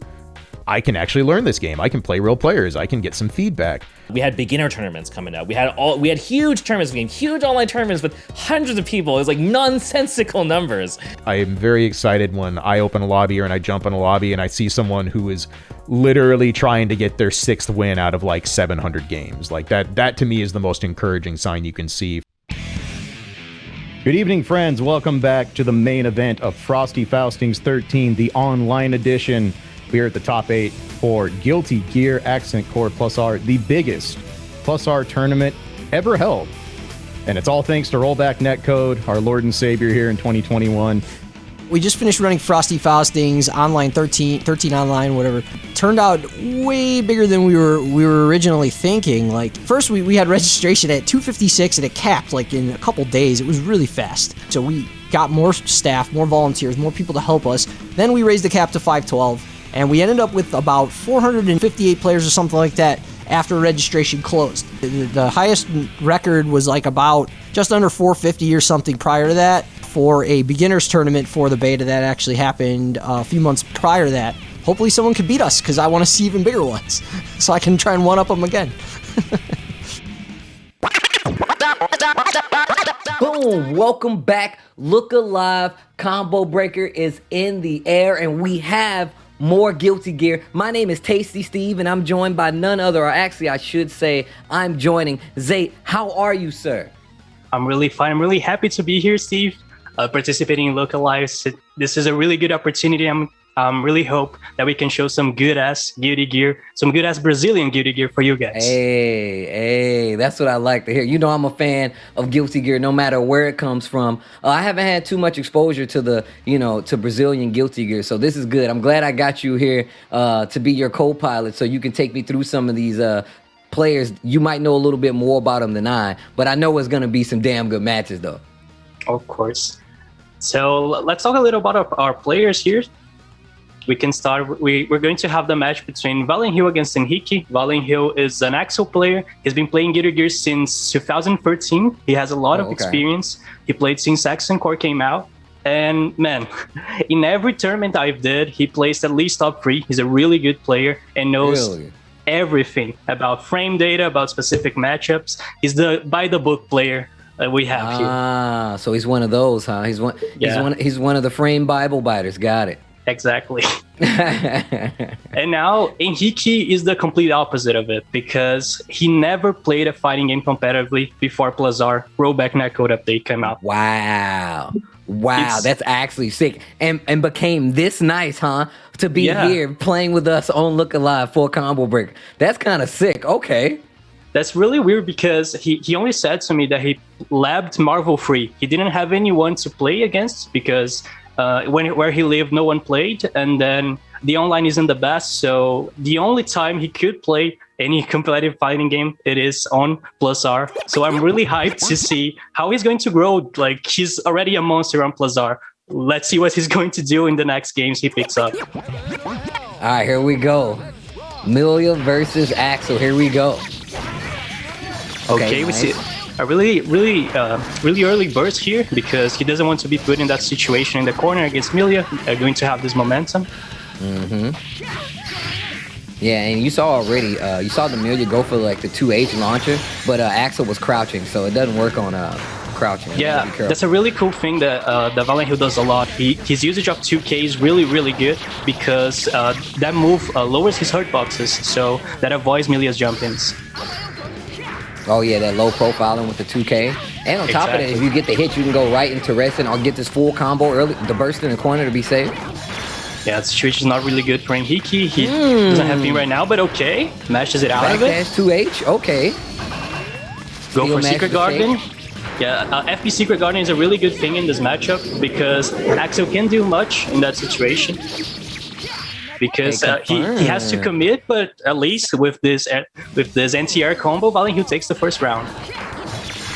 That's one of the strengths Axel has in this matchup, because he has these long-reaching chains, rinsing and stuff like that. He's able to control the ground game a little bit more. And a lot of characters have a harder time versus Milia air control, but the thing is about Axel is if he gets a proper read, he can definitely combo you something crazy. There's that 2K again. Exactly, and Milia is the second lowest health character in the game, so if he has that meter, FB Axel Bomber just destroys her life. The hiccup once again, the conversions. Ooh, and there it is, double Axel Bomber, not enough to kill, but one more hit and the round is over. Man, that's one thing I love about Axel. Like, he has these crazy high, like, combos where he's like at the top of the screen, Axel Boomer! He's like air dash, Boomer! He does it again. I'm like, yeah, this is what I like to see. There's the upwards and then downwards, and then he loops it. It's really fun. So let's see if Hiki can come back from this. We see the 2K again and a really early burst, but look at that air to air conversion. Like, Hiki's going to get a really good setup here too. Did you see him dash out of the corner to in the middle of the combo to keep it? That was kind of godlike. That was kind of hot. Another conversion, goes nice block from Valiant Hill. Unfortunately, there's a commitment there and had to burst to get out of there. Once again, these conversions, just so aware, like where Milia wants to be and like putting himself so he can convert these small exchanges into big damage, and sometimes even gets the corner. Speaking of converting and getting the corner, he has this, what a block, gets the dead angle, hold up. Yeah, overhead block. He blocked the low, the overhead after the FRC, and then get out of the dead angle. Amazing conversion. Yo! And that's going to be it? Yo! Okay. FB. Yo, my man came from nice the top match. rope. Yo, the double jump. No way. Fourth hit, that was godlike. Yo, what the? Yo, that was godlike.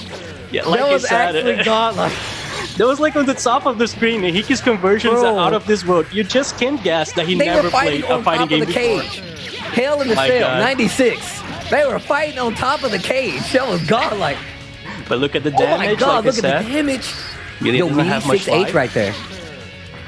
Goes for the dead angle. Let's go for the mix-up. Okay, normal low. And Valiant Hill prefers to burst here. Bro, that combo was actually ridiculous. I need somebody to clip that and send it to me. I want to look at that later. And now he's in a really bad position. Okay, the drop. Okay, 6H to get the hit. Man, I don't even know how you recover after that combo. I feel like he was ready for anything. Dude was prepared for any situation. That's his experience. Like I said, he's been playing since this forever. So, okay, nice NCR now. Good burst from Hiki. Is going to take a lot of damage in that situation. Now starts his offense. Yo, using that pin to keep pressure going. Gonna leave it at the back of the screen. Uses the disc pressure. Nice block on the empty jump low, but Hiki's there with the FB Lust Shaker. A lot of damage here. Can go for another setup. High or low. Nice block on under double. TK Bad Move. Let's go. He meant that block on TK Bad Move. He literally like, I'm just gonna stand here. You're not gonna go low. I don't believe it. Show me that you're gonna do it. Combo confirm off of the throw. Right back next to the disc in the corner. Great burst. Prefers to burst to get out of the situation. Doesn't want to guess again. Picks up the pin on the way. 5K confirm. Big damage, like you said, man. Milia can't take that much damage. Yeah. Nice challenge right there on the unblockable. Gets the hairpin again and the confirm in the combo. Don't matter if you ducking on that one. That's still gonna work. Man. And the thing, like his courage to mash in that situation, like he recognized the unblockable and mashed out of there to get this round. This is 1-1, right? Let's see if Hiki can get even further than that. There's the burst again. I like that. Trying to protect that pin. It's been one of those things that's always gotten Milia in. Definitely like historic on the gameplay when it comes to like this version of the game. I like the fact that it's one of the main tools we're seeing in this matchup, especially because getting in, I feel like is going to be one of the main things Milia needs to do. Exactly. When she started up, is this vortex over and over again, and now this is a complete round for Milia. That burst really was good in the beginning of the round, and really good for Hiki. That's starting to get the advantage here. So the thing about like this matchup is that you're gonna get burst back because you're getting hit a lot, and it's not the worst thing to burst, right? So that's why you see right now Axel already has another burst on deck. but it's more about the fact that like you have to burst at proper situations, right? Because if at the beginning of the round, like you get pushed to the corner, you're eating like a lot of damage in the corner before you get another burst. So you got to be a lot smarter. There you go, FB on the left shaker right there. Goes for the mix-up overhead. Yeah, Not dead, but the situation. The situation is not good. He can kill here. Nice that angle here. Nice recognition because he couldn't that angle on the 2K. He was going to whip, so he waited really well. Okay, man, the run up hard slash combos in these situations. Ooh, the confirm on the combo, the anchor I like to call it. When you bring it back or you swing it, we call that the anchor. Stop the ship. Drop the anchor on him. And finishing with the ODG, nice recognition from Valiant Hill here. One route for each and both have burst, like you said, Steve. They're bursting really early, so they have it on the next round. Okay, the situation is not very good for Inhiki since he doesn't have pin now. Going to take a lot of damage here. Goes for the FB Secret Guardian to secure the pin. Oh, that air conversion right there. Small air conversion. Stops the Secret Guardian. Puts the offense back in neutral on both sides. Tries to run in and get the 2K. I like how Axel's playing back right now. Gets the 2H. And one thing I like of Valiant Hill in this matchup is that he's playing really grounded. He never jumps. He always is prepared to do these 2Ks and go for these conversions. Counter hit. Almost going to be it. One more hit, and this is Valiant Hill's round. Ah, that was so good. Cancels the unblockable dash up 2S to anticipate the air approach. Gets the hit. Axel in control.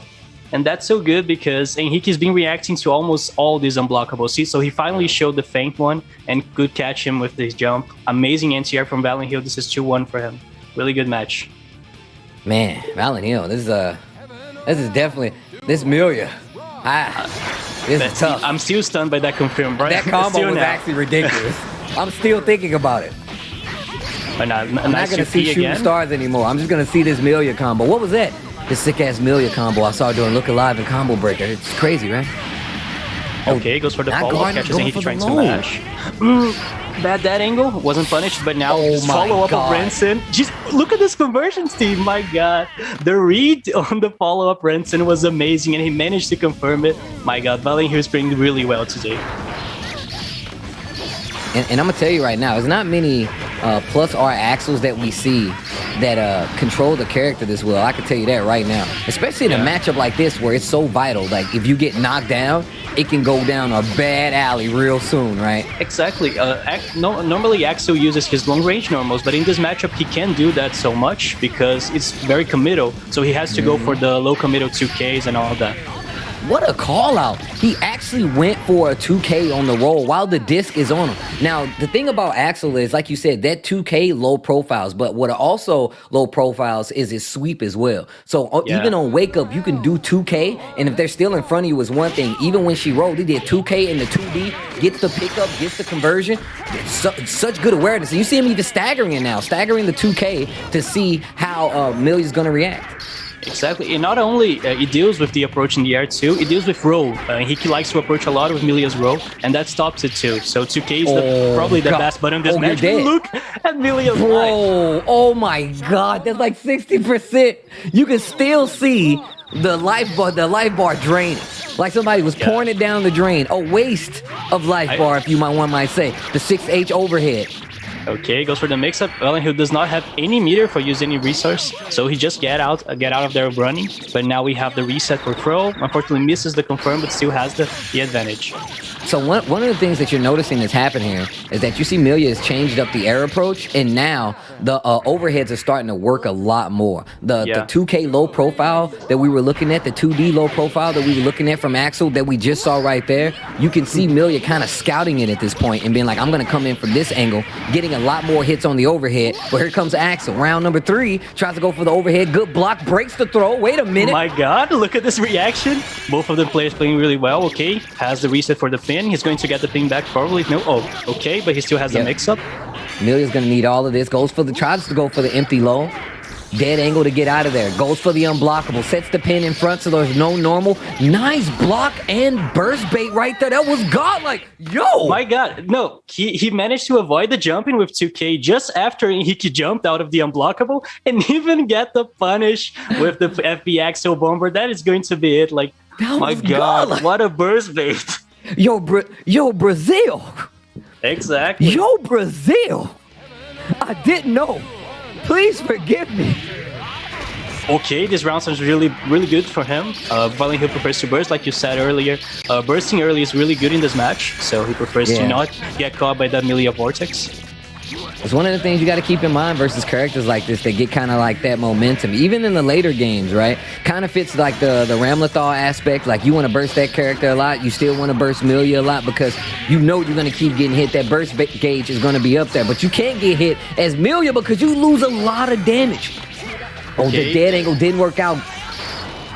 Tries to get for the Themb one, okay, and Hinky gets out of there. But it's still a lot of pressure. It uses all of his meter to FRC it and maintain the block. Nice movement here. Goes for the reset, but whoa, Violent Hill gets the throw first. And he's going to finish this round. Really good for him. Yeah, tries to get the combo off a throw. Didn't work out, but still the awareness was there even after the mishap of getting the drop, right? Okay, nice. I love that Axel is just making sure it plays a little bit around this pin. And once again, just changed up the angle one more time. So now Milia's going to have to find another way in. You see her take to the air. Secret Garden back on the screen. Jumps to the air to kind of chicken guard it. There's the pressure. Nice throw. Gets the combo this time. Just as I say that, it drops it. But again, this just shows how prepared he is to deal with Milia's roll. Now, every time this is not working anymore, he's always getting the throw first. And Milia can't get any momentum because every time she tries to do a jump in, he's prepared to do a 2K. Wow. And this can change right now. Yo, did you see that conversion? Oh my God. Like I said, this man is out of this world of his conversions. Oh my God, that conversion, that was so stupid. Knockdown disc. Goes for Nice the 2S backdash. backdash. Yeah, that was very good awareness. Gets the air. I like that. I thought I was going to see a 6H. Nothing doing. 2S confirmed. Air dash, you're dead. Oh my God. And could have actually got out of that combo if teched properly. Oh my God. Yeah, that's really bad for him, but yeah. My God, the two Axel were just destroying Milia's life. There's not much he can do that, but geez. Valiant, who's playing so well on this. Every time he's reacting to the rolls, like he's throwing Milia first and getting the momentum, he's playing so good today.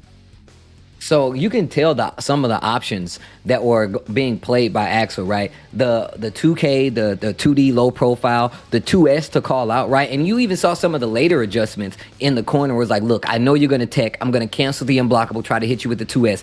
Even more so, Milia has two double air dashes. So double jump just to see what they're going to do. Jump, air dash just to see what they're going to do. She has a lot of options to get away from some of these air movement possibilities, right? And Axel has a lot of big like hitbox range moves that Milia has to be aware of, and completely took that into mind when playing the character. Conversions out of this world with Milia, like you said, does have very low life in this game. But if that character puts you in the mix, it is going to be very hard to make something happen other than get beat up and knocked down in the corner and take the guess. Yeah, that's a really cool thing that you said, because you said like there's a lot of mix-ups here. It's really difficult to block with Valiant, who just showed that he can do it. Yeah, my God, he blocked 2 TK bad moons, and then he always has the really right time for the dead angle. So man, his defense was out of this world, just like in Hiki's conversions. But man, his adaptation was amazing, and he deserved to win this completely. Man. Well, look, first off, I just want to say once again, man, this is Look Alive, combo breaking and holding it down for you guys. These exhibitions are crazy, and these are representatives of Brazil Guilty Gear. Say, can you tell me a little bit about your scene? Because once again, this is my first time being exposed to these players, and even more so, they're amazing. Can you tell us a little bit about your scene, where you come from? Of course. So I've been doing this tournament since 2018. Okay. Unfortunately, the Brazilian anime fighters scene didn't have much thing going for them. So out of frustration, as I thought, like, might as well I do it. So I just started doing it since 2 years ago. And now we've grown in an amazing way, participating in such collaborations as Look Alive. It's bizarre to think this. And we have, just to inform you guys, we have 4 different games for different bi-weekly tournaments. One is BBCF, BB Tag, Uniclear, and of course, Plus R. So you guys are super anime down there. I gotta come to Brazil, man, so we can play this anime like we're supposed to. As the world is intended, I'm gonna come to Brazil. We're gonna play some anime. That's how it's supposed to happen anyway. Yeah, and I'm really happy that the scene wasn't very active earlier. So after that, we're doing some collaborations like this. We did some collaborations for BBCF as well, participating in Anime Eve and all that. So man, I'm really hyped to see the Brazilian scene being showcased to all the world right now. It's just like, it's bizarre to think that it's grown this way. So I'm really happy to be here. Welcome back. Look Alive. You already know what it is. We've had some dope matches already, but I'm back again. You know my name, and if you don't, it's Tasty Steve, and I am joined by none other than the scholar Amadeus, looking a lot better from the last time I laid eyes on you. How are you doing, sir? Hey, Steve. This is Amadeus 46 Art here. Just representing Chicago, representing the Midwest. It's nice and sunny here now. We finally got out of the winter, and it's like, all right, spring was here for a week, and now we don't know if it's going to be summer or winter again. So, look, you know, I'm originally from the Midwest, and I'm gonna tell you what got me to move from the Midwest. It was the snow. Next time I see you, I'll tell you the story, even though I'm sure you got your own. I already know. Now that the cold is gone, you guys can play again, and you guys are playing some garage gear around those parts. My old stomping grounds in the Midwest, and we got two Midwest legends actually about to play today. And it's crazy because I've been playing competitive Guilty Gear with both of these guys since I started playing competitive Guilty Gear. KB Nova is my Zappa rival / inspiration, and one of my artist inspirations as well. Because we used to be friends when I was in college doing art. Shout outs to the homie Kenji. But then also Elvin Shadow is one of my best friends as well, man. One of the first places I went was to MWC. And Elvin Shadow was good friends with my friend Aaron, aka another one of my Guilty Gear senseis out here. So it's like I'm well known with these two guys that we're going to see here today. Two of the premier players of their characters, Zappa as well as Faust. Yeah, I'm honestly torn here because KB Nova originally from Columbus, Ohio, like me, but then I've moved up here to Chicago, so it's like, well, I got to rep Elvin Shadow too. So who do I cheer for? It's really this is a hard one for me to pick between the two of them. Now, these two, of course, have since Plus R has got the amazing rollback netcode and it's really had that revival, these two have met so many times in tournament, in grand finals, in top eights of so many of these huge Plus R tournaments. So this is even discounting all the matches they've had before this big Plus R revival. This is far from their first time fighting each other. So I expect both of them to understand how to fight the other character very well at this point. Look, I can tell you right now, I've seen these guys at least play each other probably 150 matches in person. So if that's any inclination of how much experience they have, this is only the beginning. But this is a first of 5, Zappa versus Faust. I know a little bit about this matchup, just a little bit.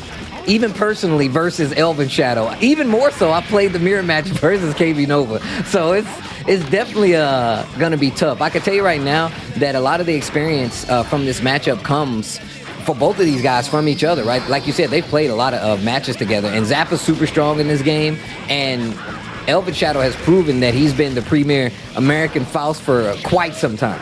Yeah, and I mean, I think this might be symptoms of what we're going to see in the rest of this matchup. So Faust also a very strong character, but I mean, once Zappa has that sword out, it's relatively rough for Faust to get in past it. He does not have too many movement tools. So I kind of expect Elvin Shadow, he's going to need to hold on to that 25 meter to use that force break pogo just to find that opening and get in. Just backing up. Look at this pressure. Gets the knockdown from the command throw. Gets ghost this time. Yeah, KB Sets Nova 2 of them off. Accidentally threw out a gold burst there earlier in the set, just misinputted. So now he's playing this round without a burst, and that could be huge if Elvin Shadow can just convert off that situation. Ooh, wow, the counter poke with 3 the DP. centipede stand there, catches him crouching, could have made something big right there. Yeah, and it burst, punishes the dog with the burst, but doesn't get killed for it. This is a bad situation. Those ghosts trying to get in. You need that life, bro. Gets hit by the banana peel. Zappa gets a little life. This is so stupid. FD's the golf ball just a little. Good awareness. The golf ball. You gotta keep your eyes open. You get cursed. So many random Tom and Jerry, Three Stooges ass items that can get you out of almost anything. Your eyes open. You gotta keep your ears open because each one of those items has its own little sound effect cue too. And there's the scalpel pull baits the burst. Oh wow. Yeah, that's unfortunate. That was Zappa wakes up sometimes and gets a random summon sometimes. So I think what happened there is KB Nova woke up, tried to 3 centipedes DP, but had a ghost on him. So, I don't have that move anymore and just got punished for it. That's definitely a thing that happens, man. A lot of people forget that. I'm glad you said that he wakes up and he gets a random summon sometimes. Oh, wow, the little Mini Faust got rid of the dog in the backfield. Come on. Mini Faust, the best assist you're going to find in Guilty Gear here. Better than burst, baby. Better than burst. All right, baits the wake up DP. That's really good too, because that 3 centipedes, I believe it's only about negative 15 or so, and it has a lot of push block on it. Good block the cross up. Oh, good block on the air pogo. Oh, still gets hit by the bedpan and the flower, the hammer. That puts a lot of stun on you. Oh, no. Dog, that's why I said that. I was like, you got hit by the hammer? Oh, you might be getting stunned. And you can tell that they're getting closer because you see like the picture start to flash, right? Yeah, that hammer stun is ridiculous. That was the thing they added in Plus R, and it's a great change. Just the portrait flashing when you're close to stun. It really brings you awareness. Like, I gotta not get counter hit here because I'm about to die. And it definitely makes you a lot more reluctant to like hit buttons versus like Faust, right? And remember that KB Nova is a pad player. If he still is, I don't think he swapped. So it's a lot harder for him to mash out of stun. Oh man, scalpel pull. Range. Oh no. Oh, he had the Johnny coin, so it powered up the chop and did that huge. That's what happens there. Good crawl.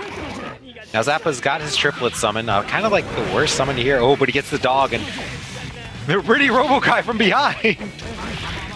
Oh, what a dash up 3 centipedes. He always throws out 2 of those ghosts though. And that is really, oh no, not dead, but he's in a bad situation. 3 centipedes and the great tech gets the knockdown, sends out all 3 of the ghosts. Yeah, he just wants FRC a lot of pressure on this ground. Oh no. Rouse on deck, Rouse on deck. The big boys in play. Wake up, 5 deep. So smart. Dude, Elven Shadow has hit me with that so many times. What he'll do, I'm like, it looked like KB Nova didn't even press a button. Maybe he just misinputted, or maybe he was looking to bait something and just got smacked by the overhead. I think he was looking to bait something. I think he was looking to bait something, but the fact is, Faust gets a little bit of invincibility on that neutral dust startup. So on that 5D startup, you have to be aware. It gives him a little invincibility, and that will get him through attacks. A lot of characters attack, so I'm pretty sure KB Nova was aware, tried to delay it, still got picked up by it though. Yeah, you gotta either throw him out of it, which is hard to do when he's waking up, or just block the overhead. Okay, good pressure once again. I know he tried to do S go shoot, gets crossed up. What a block. Block though, yeah. Alright. Still playing the lane game with the ghost. Air pogo block once again. The golf ball legit not saved him right there, I feel like, because you didn't want to deal with that pressure, the air to air. I don't know why I thought that balloon was actually going to hit him. I was like, if that balloon hits him, I'm out of here. KB Nova locked down in the corner right now. Yeah, runs up and DPs, tries to fight his way out, but Elven Shadow with the patience just blocks and punishes. Yo, gets him with the item throw from Pogo.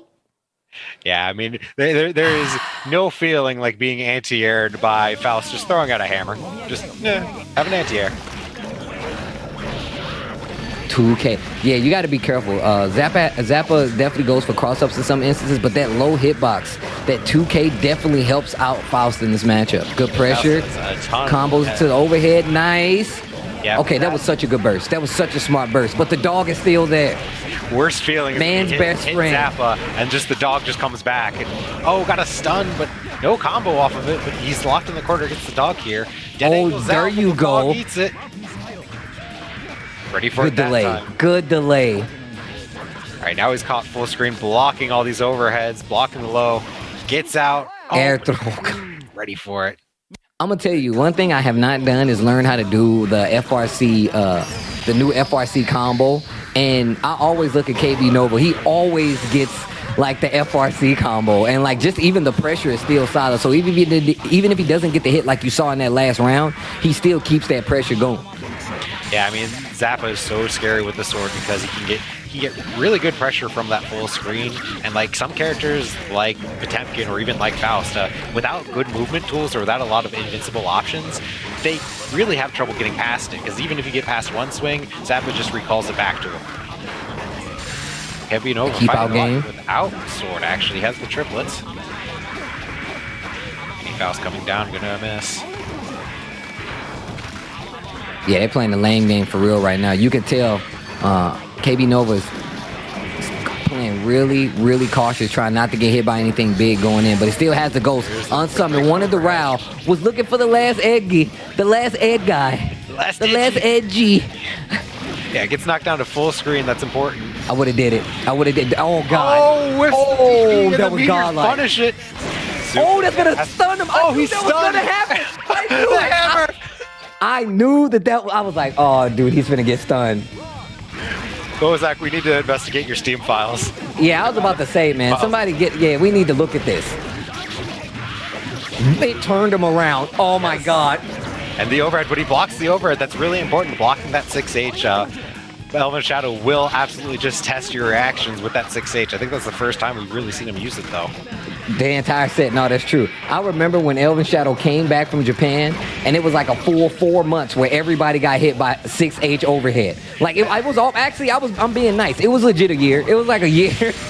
It's like a 30-frame startup move, but when Elven Shadow does it, it's like a 10-frame startup move. So, like, yeah, we give people some credit. All right, KB Nova finally got the sword here. He's gonna have to block some of this. Yeah, and Elven Shadow just immediately going and burn the meter to immediately get in and get rid of the sword. Unfortunately, doesn't work out. Now he's getting caught by the overhead. See what I mean about the pressure? Gets caught by the overhead. FRC to get the combo. Looking for the now jump. He's all the way back. Ooh, could have died there. Missed the FTC, but lived out of it. Has to burn meter again just to get the time back. Oh my God, that took off a chunk. Dog save him. He hit the dog again. One hit. Oh my God. Summon and the Ray. Elven Shadow knows.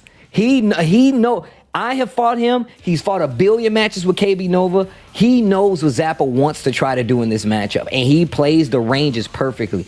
This dude, Elven Shadow, is too good. He's been good for years. He's looking really strong, calling out KB Nova for a lot of his run-up summons or even just throwing out items, even when KB Nova's in his face, because he feels like, I'm not going to get punished for doing this. And getting those items out is huge, because the more items Faust gets to throw out, the better luck he gets on items. Burst this. I like that. Air dashes in to keep the mini Faust, gets hit by the flower. All right, and whiffs, makes the DP whiff, but doesn't get past. What a jump back, KB Nova with the read. I like that. Goes for the 6P just in case, gets a low profile. Combo extension here. Yeah, he threw out the ghost, punished him getting off the scalpel there, and now Elven Shadow has to deal with these curses flying at him. Finds the hit though, that's going to remove his summon. Wake up super. Man, the air pogo is such a good tool in this matchup. Yeah, I mean it's 25 meter. It's a 25 meter tool, so Bozak does need to burn the meter on it, but it is such an option just to like get past Zappa's just wall of summons, really. And again, good man. Yeah, the greed on the run up DP just to try to get a summon immediately, and Elven Shadow ready to punish it. Faust with that very far reaching 2P. Oh, and the 2K covers both options. Yeah, really smart. Tries to jump out, get counter hit, bag dash. That is definitely an option for Faust. Yeah, that nice. Force break we saw in another 25 meter option. It's kind of one of Faust's few reversal tools because it immediately low profiles on frame 1 or low crushes on frame 1. Wow, he back dash all the way into the mini Faust on the backstage. Oh my God. That's gotta suck. Run up and throw just through the bomb, just sniffed it out. Elven Shadow really knows. He's getting in KB Nova's head, I feel like, because this is starting to become just Elven Shadow time. Amadeus, you can call him what he is. He's a scumbag, okay? I know you live in Chicago now. This is what we see when Elven Shadow is in the loser's bracket, typically. So I guess this is just what you get in a first to 5. Yep, that's true. There's the overhead. He's already close to stun. Look All right, at the has damage, to block bro. this with meteors coming down. Elven Shadow doesn't care about this. I got meteors. I'm going to get in eventually. My man ran up 6H again. The audacity. He knew. The audacity. Meteors are coming down. I don't care what you're doing with the sword. You're going to have to deal with the meteors. Aerosmith, man. Don't want to close my eyes, bro. We don't care about these meteors coming down. We're trying to save lives, man. Ben Affleck is out in space. Trying to stop. All right, nice. Right now, Elven Shadow needs Ben Affleck. He's caught in the corner. And I mean, here's the thing, KB Nova got all those hits with sword. He's almost got all the orbs it just needed for Rao. One more hit there. Next time he summons a ghost, it's gonna be Rao. Oh, but the cross-up door hits him. Meteor's gonna come down, gonna summon Rao, get away from the meteors, and the run-up DP. Do it again. The big guy comes to play. Yeah, KB Nova waking up here. Just starting to put the pressure on. Gets sword again. Uses that 2H. KB Nova, another player, like in the long set, will definitely figure stuff out about how to, deal with certain matchups a lot better. Small reset right there. Yeah, just take the opportunity to get out of the corner. I think both these players, I don't foresee fatigue becoming an issue with either of these players. I know both of them are more than willing to play first 100s without any issue, so I don't think any fatigue is going to come out of these players. Just adaptation. Nice combo there. Could have teched at the later hit, but... Meteors! Oh, air throws him and has to block the meteors, but I mean, the air throw is the best thing you could have got there. You know what's crazy was he actually got like a small combo safety because the ping pong ball came out and hit Elven Shadow on the way down again. Great block right there by KB Nova. Faust in trouble. Elven Shadow in trouble. Really anything's gonna do it. Oh, he straight stretched into it. He stretched it to the golf ball trying to pull him in with the scalpel. Not gonna work. KB Nova, make it some ground. Make it some headway. Yeah, I mean, really notable when that Robo-Kai comes down, Mini Robo-Kai comes down, he'll actually turn around and go the other way if you're crossed him up. Mini Faust and Mini Potemkin won't do that. So really good awareness of KB Nova, recognizing that, okay, just because I got past the Mini Robo-Kai, I still got to care about him because he's going to zoop on by that on the screen there. So we saw what happened last time. Like the Mini Faust, I can't remember if it was a Mini Mini Robo-Kai or just a Mini Faust. Off screen, literally ran back into it. Yep. All right, so it's 4-1 Elven Shadow. KB Nova staying alive right now with that game. Keeping Elven Shadow from getting a perfect, but unfortunately getting perfected right now with his burst baited. Not a good sign so far. Caught in the corner. Oh, the 6H once again? Yeah, look at the stun. Blood, gonna RC this, gonna try to stun off of it. Look at the stun. Oh, doesn't quite have enough for stun yet. DPs with the bomb from off screen. When did that happen? I don't know, but it happens to me all the time. I don't think there was a bomb. I don't think there ever was a bomb. We rolled back I didn't see it on screen. Oh, Elven Shadow blows himself up with a bomb bag. Unfortunately, loses the Okizeme situation after it. Get fought out of the corner. Bro, the dog stopped the item coming down and also stopped the pressure that KB Nova had set up. But now in the corner, sending the dog out. Mini Faust blocking it, blocks the 6H, good awareness. Doesn't block that one. All right, KB Nova, it's 4-1. He's got to make a huge run back here. Gets the overhead. That's how he's going to get started. Gets the sword summon too. Elven Shadow go to burn 25 meter, get rid of the summon. Oh no, gets hit by the dust on cross up. That's going to turn into going my way, aka Elven Shadow's way. He is going to take it over KB Nova. Man, what a run though. Like I said, these guys have been playing each other for a very long time. Yeah, the matchup is just tough, dude. Yeah, and that's Elven Shadow, the matchup. That's what I mean. Not Faust, but just Elven Shadow. Yeah, I would say looking at strictly the characters, this is a matchup in Zappa's favor. Faust has to play a lot harder. Like the execution or the onus of execution is on Faust to like look for the slashbacks. But KB Nova just couldn't really get summoned, really get good summons that mattered, and really make it count. Well, I mean, Elven Shadow just saw every little bit of ground to get. Just throw out item. Zappa's right in my face. I don't care. Throw out an item. He's not going to do anything. And just, I mean, once you get that momentum started, it can be hard to stop. And I mean, KB Nova right there at the end, it looked like he tried to wake up an air throw and just missed it. It happens, but I mean, a good showing from both the players, both probably some of the strongest plus R players here in America, without a doubt. I can tell you right now, man, I've been playing Guilty Gear with these two guys for years at this point. Still playing online with them sometimes. So trust me, I'm already I'm a fan too. I know that both of these guys have been playing. Like I said, I'm been playing Guilty Gear with these guys since I've literally been 16 years old at this point. And I'm a fan of them both. I've definitely stolen tactics from Kenji to fight Elven Shadow. You know what I'm saying? I've stolen Elven Shadow tactics to fight Kenji. It's one of those circles of malicious content. But these guys play a lot. Elven Shadow plays a lot. And you participate in Garage Gear, which is, a Frosty Faust things, Elven Shadow kind of thing. Can you talk to us a little bit about that and let the people on Look Alive know what that is? Yeah, so if you're at all in the Midwest area, maybe you want to check out Garage Gear. This is Elvin Shadow's kind of monthly tournament series. He hosts it out of his garage, hence the title. Now, with the whole pandemic happening, we kind of had to take a year off on break, but now that weather's getting better, people are getting vaccinated, we're looking back to hopefully holding, and I mean, there's some of the best events. Just, if you can just imagine just sitting outside with all your homies, having a beer, having some good food, good homemade food, everyone brings the cookout, and there's Guilty Gear. Damn. And just make it just even better. There's just Guilty Gear on top of all that. So, I mean, check it out if you're in the Midwest area. If you're into Guilty Gear, we're always looking to grow it and get more players out there. In the meantime, I know Elvin Shadow's been hosting Garage Gear as a +R tournament series with the rollback netcode, and I'm sure when Strive comes out in June with the rollback netcode, we'll be hosting Strive too. Man, I can't wait, man. I'm definitely a big fan of that Garage Gear and just Midwest Guilty Gear overall, because that's my original home of Guilty Gear. Amadeus, it has definitely been a pleasure talking Guilty Gear with you. And I just got to say, man, you look damn good, man. I'm glad to see you've been keeping safe during the quarantine and still playing this Guilty Gear as well as supporting the local community, man. Honestly, I really appreciate that. And I always show love to the Midwest, especially when it comes to gear. That's my original home. Regardless, guys, this is Look Alive Combo Breakers, keeping it going. And we're not done yet. There's going to be more Look Alive right after this.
What's up, everybody? Welcome to JM presented as part of Look Alive, Combo Breakers weekend showcase of all things fighting games. And we are here with lots of great fighting game trivia for you today. We got a whole board of categories. I think it's going to be a lot of fun. But first, let's go to our contestants here.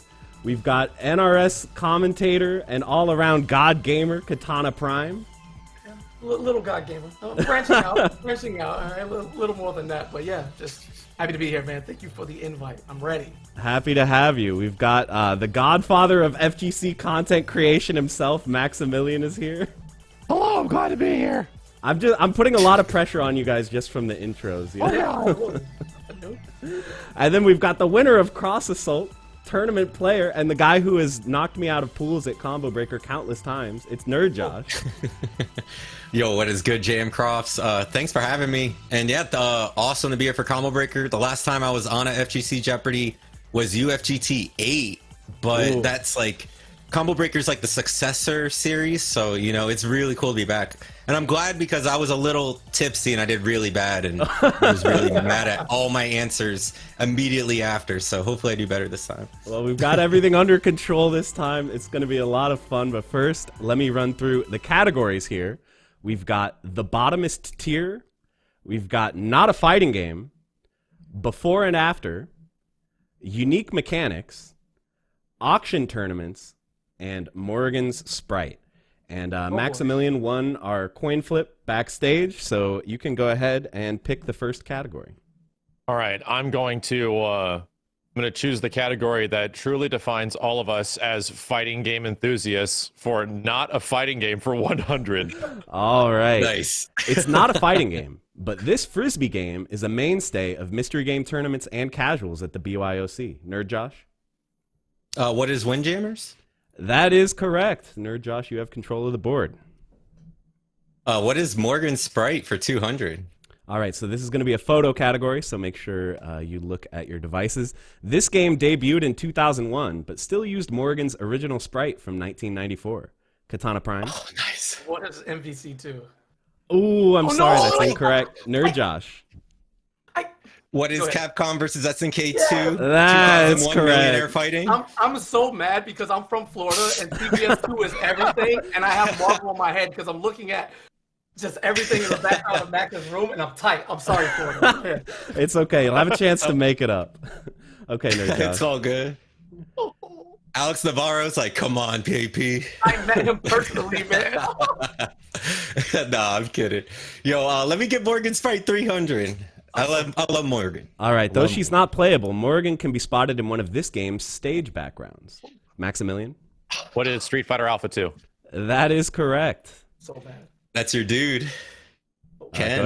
I love that stage so much. It's like my favorite Capcom stage ever. It's great. Let's get unique mechanics for 500. All right, going big. Tatsunoko versus Capcom introduced this mechanic, which allows you to spend the red portion of your life bar to deal extra damage. Max? What is Baroque? That is correct. Yes. Barbecue, all right. Yeah, the BBQ. That's one I didn't know. Sorry. Let's take the bottomest tier for 100. All right. This Brazilian was extremely strong in Street Fighter 3 Second Impact, but got knocked all the way down to bottom tier in Third Strike. Maximilian? Who is Sean? That is correct.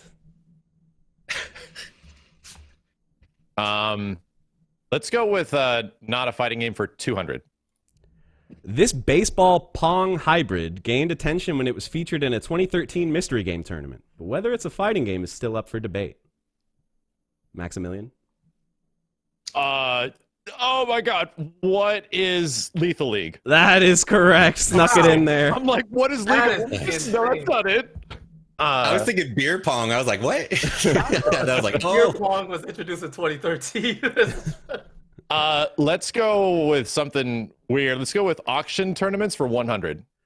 All right. Rick the Hotto bid $21 for Team Bludgeon in Ultimate Marvel vs. Capcom 3 featuring this character, a.k.a. Jenny from the Block. Katana Prime? Who is She-Hulk? That is correct. And with that, we're going to go into our first commercial break. But stick around, guys. We have lots more fighting game trivia coming up.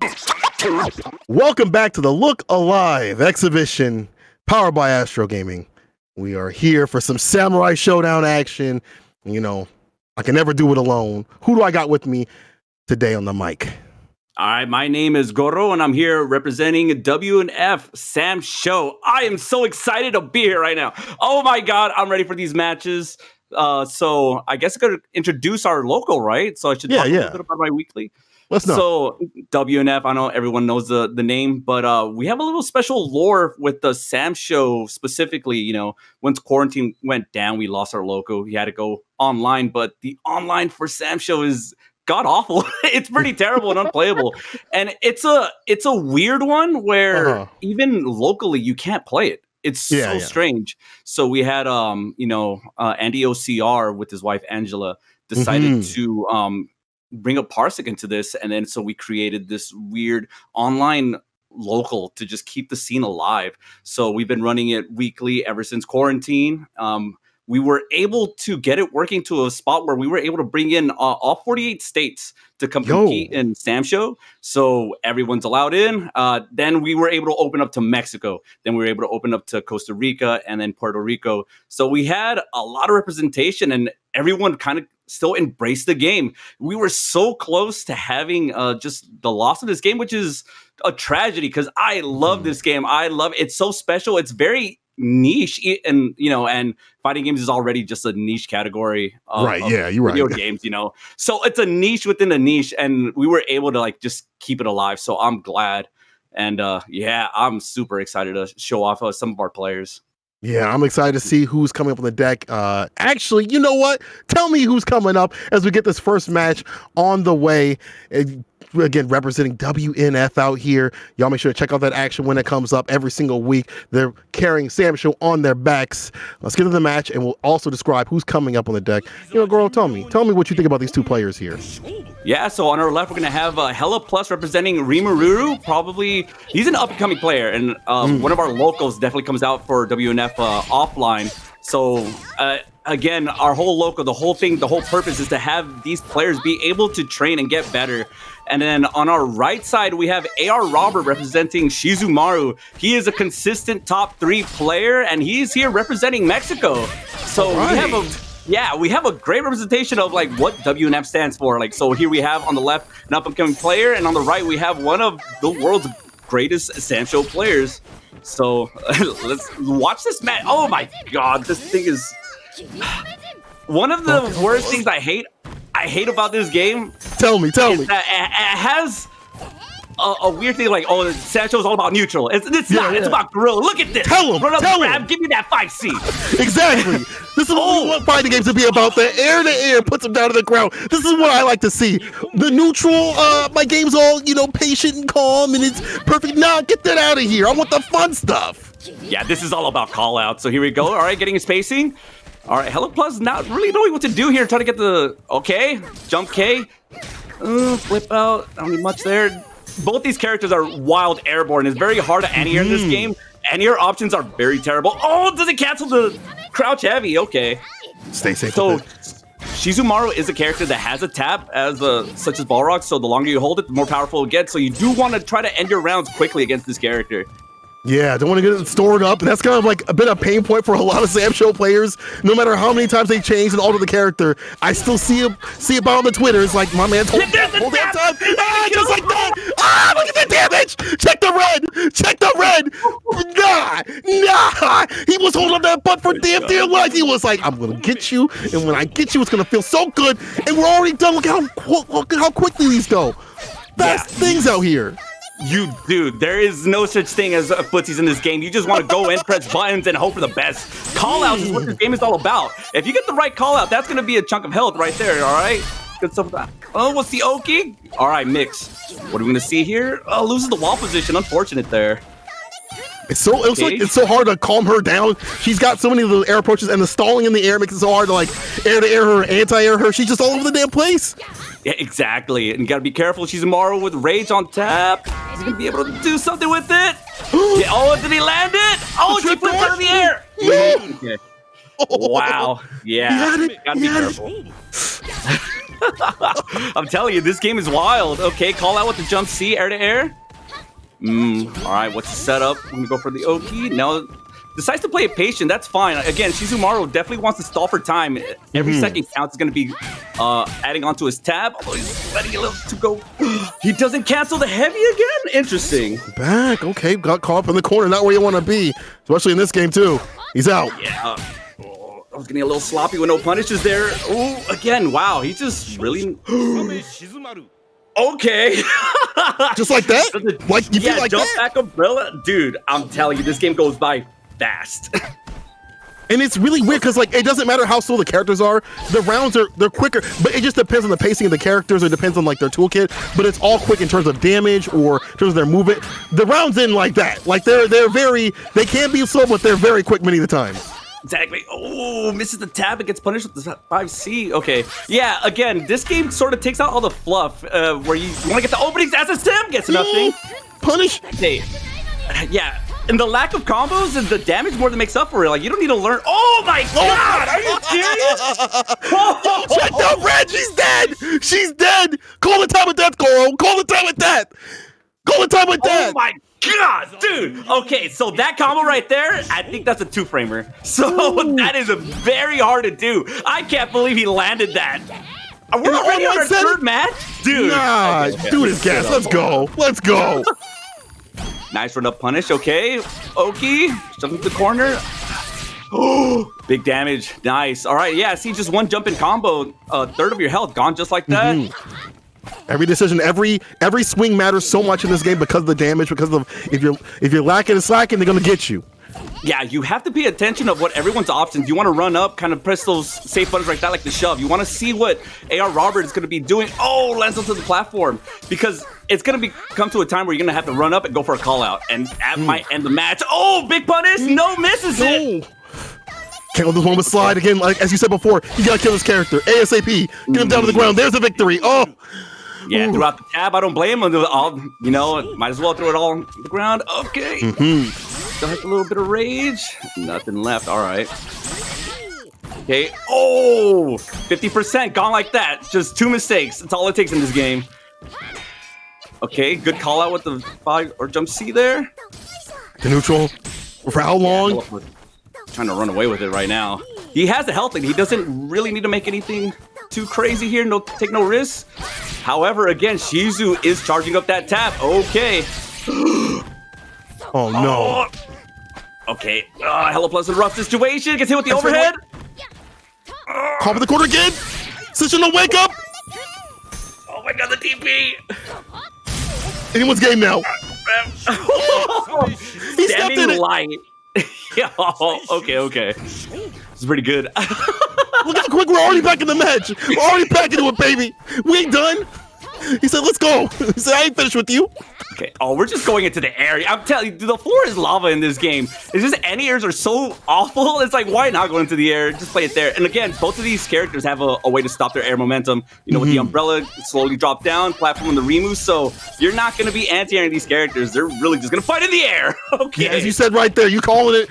And every air-to-air, like we've seen it either be, dealt with or, clash with or whatever, like, again, not going for the anti-airs, has to go off the ground.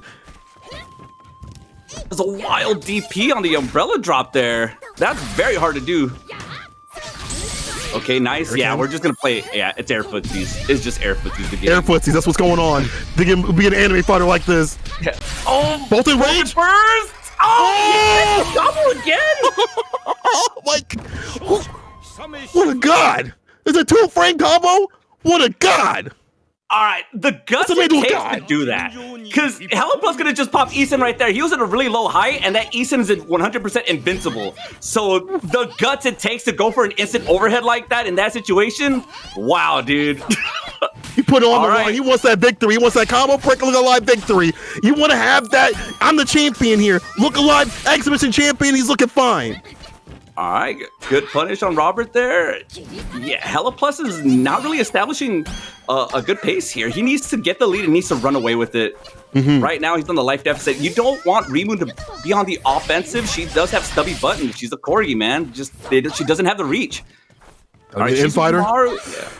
And then the bad side is once Shizu does get the lead, he's going to run away with it, and he's going to start building the time. Oh, he's just about to build a level 5 charge tap. It takes 50 in-game seconds, so he's just a few seconds away from that.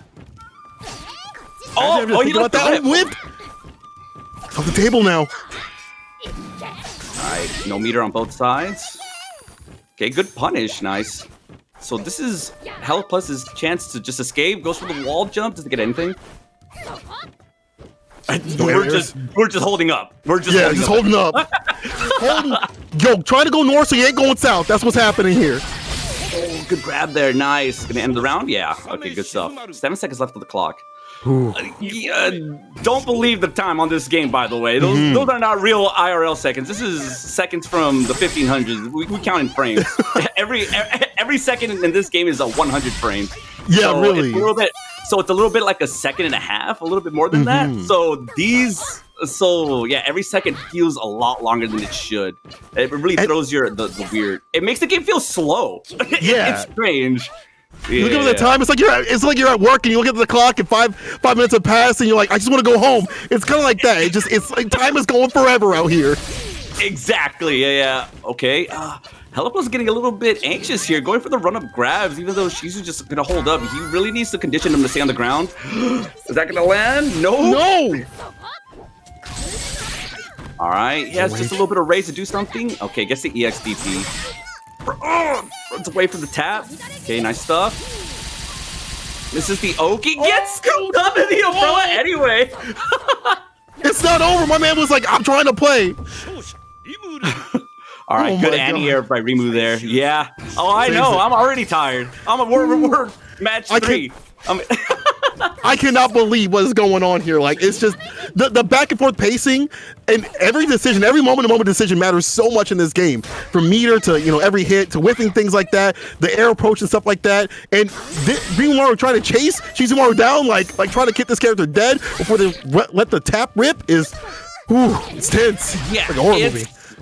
Yeah, the higher level you get in this game, the more active it gets. We're just kind of throwing buttons at each other and making hard call-outs, because if you make the wrong call-out, again, that's going to be half your health most of the time. Okay, Rimu with a little bit of meter. She can be able to do something with it. Nope. Okay. Just, yeah. Okay, so Shizu right there just throwing heavies because he goes into a recoil, so he's able to cancel into a DP. So it's up to Hella Plus whether he wants to bite and try to punish it or eat a DP, But the bite does damage! That's another one! Wow! Yo, nah! Give me more matches! This might be a 5-0. I want to see more! Oh, I feel you. I want to see more too, but again, Samurai Showdown, man. Let's go! I love it! All right, Hella Plus getting to the corner. All right, this is his time to work, so he finally lets him out a little bit too early. Okay, good patience by him. Gets the punish. I don't know if that was optimal. I feel he could have gotten definitely a bit more there, especially the SSM. I say to air, backs away. Rage? He's the rage. Yeah, he saw the rage. He's like, I'm not gonna mess with this grade schooler, man. No way. I ain't gonna touch this dude. All right, Rimu with the reverse. Okay, gets the EXDP. It does have an increased hitbox when she's in rage. So was able to get the DP pretty clean again. Oh, the magic pixel. Twice as nice. Falls to it. Wow, yeah, he got hit. Okay, I was imagining it was gonna be a chip, but no, it definitely did get hit by something. Great punish. All right. Full bar a lot more aggression. A lot more aggression. You gotta do something now. Yeah, do it now, Gohan. You only got one game to play. Like, you definitely got to put the aggression on the deck and change up your game plan here. Okay. Gets him with the tap. That was level 3. That was a level 3 tap. Interesting. Tap charge is pretty fast for Shizumaru in this game. It's 14 in-game seconds. You'll get a level 4. So definitely keep your eye on the time. And that's when he starts getting the invincibility, and where you'll see Shizumaru just let it rip. Okay. In the air. Wow! Set point, Goro. The platform hit late. I can't believe it. Okay.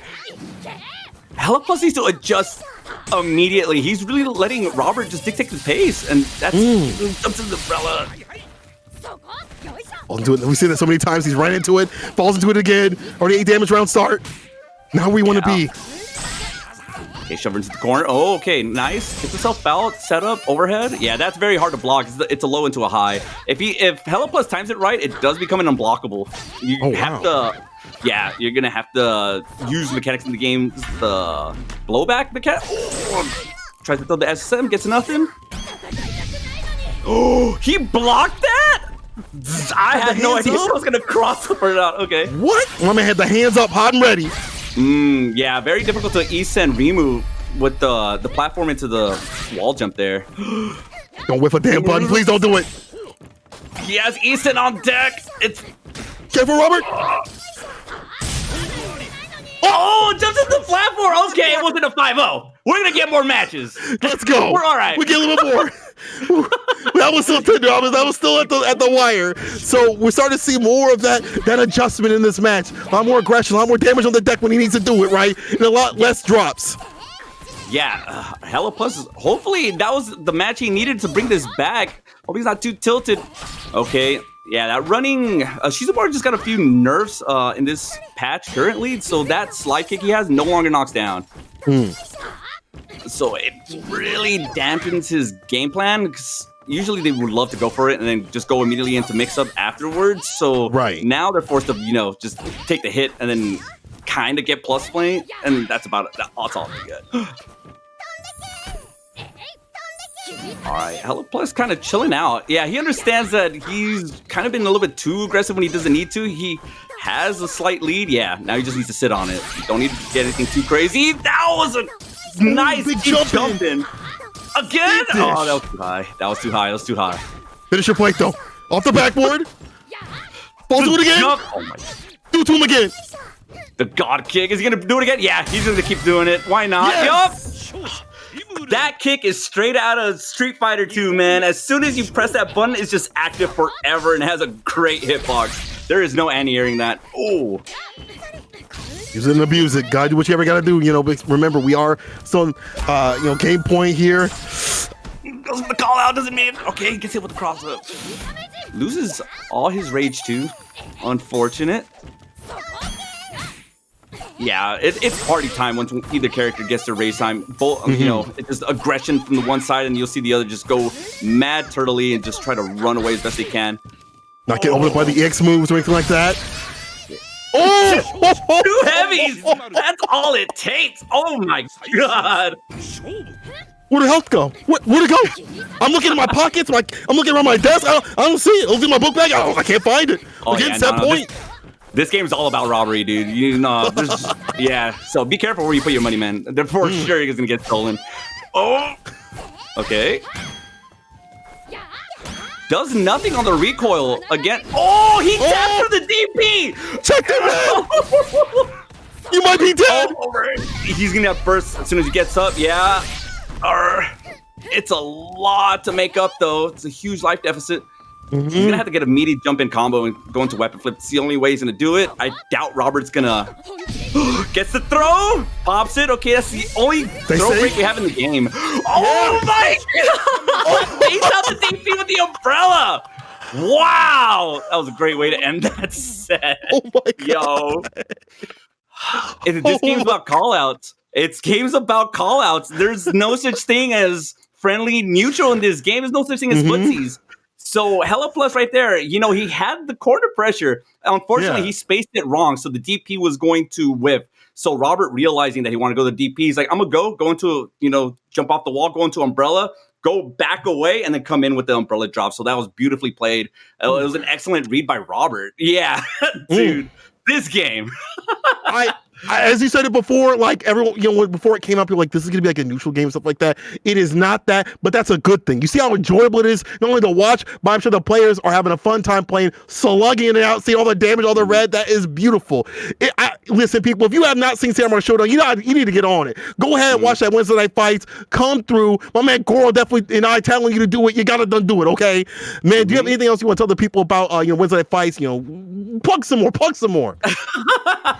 No, just a big shout outs to Andy and Angela that put so much work and effort into having this weekly and having a way to play Samurai Showdown. Because, like I said, as much as I love this game and would love to, tell everyone to just go out and play it and welcome to the community, it's not playable online. The netcode is just not there for this game.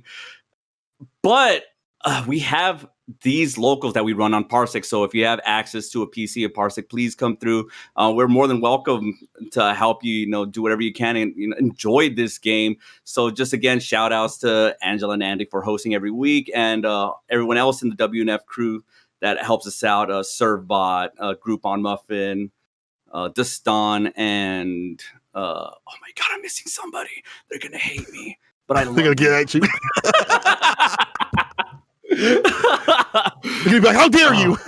In the comment section. I'll just take it. It's fine. I'll take that L. It's all right. But they know I love them. Yeah, there's a whole crew of y'all putting the game on your backs, and we appreciate that. Before we get into the fisticuffs, let's run the introductions. My name is St. Cola, and I'm joined by Sugar Bear. How you doing, brother? Dude, I'm doing great, man. Any night that I get to talk about Sam Show 7 is a good night as far as I'm concerned. I'm excited to be here, hanging out with you, and guaranteed to be some good matches against two young, strong competitors in the game. So I'm stoked, dude. Let's do it.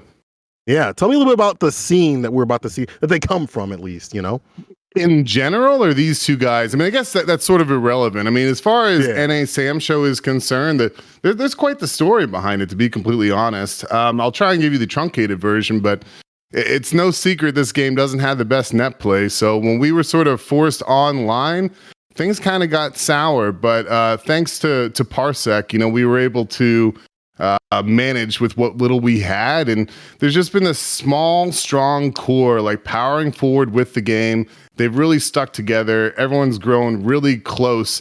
And though there's only a few of us playing the game, that we've really managed to evolve it quite far. I mean, I think for a lot of people who are going to be seeing this game tonight, it's going to be potentially their first time since Evo. And I tell you what, this game looks a heck of a lot different. That's Evo 2019 for the record.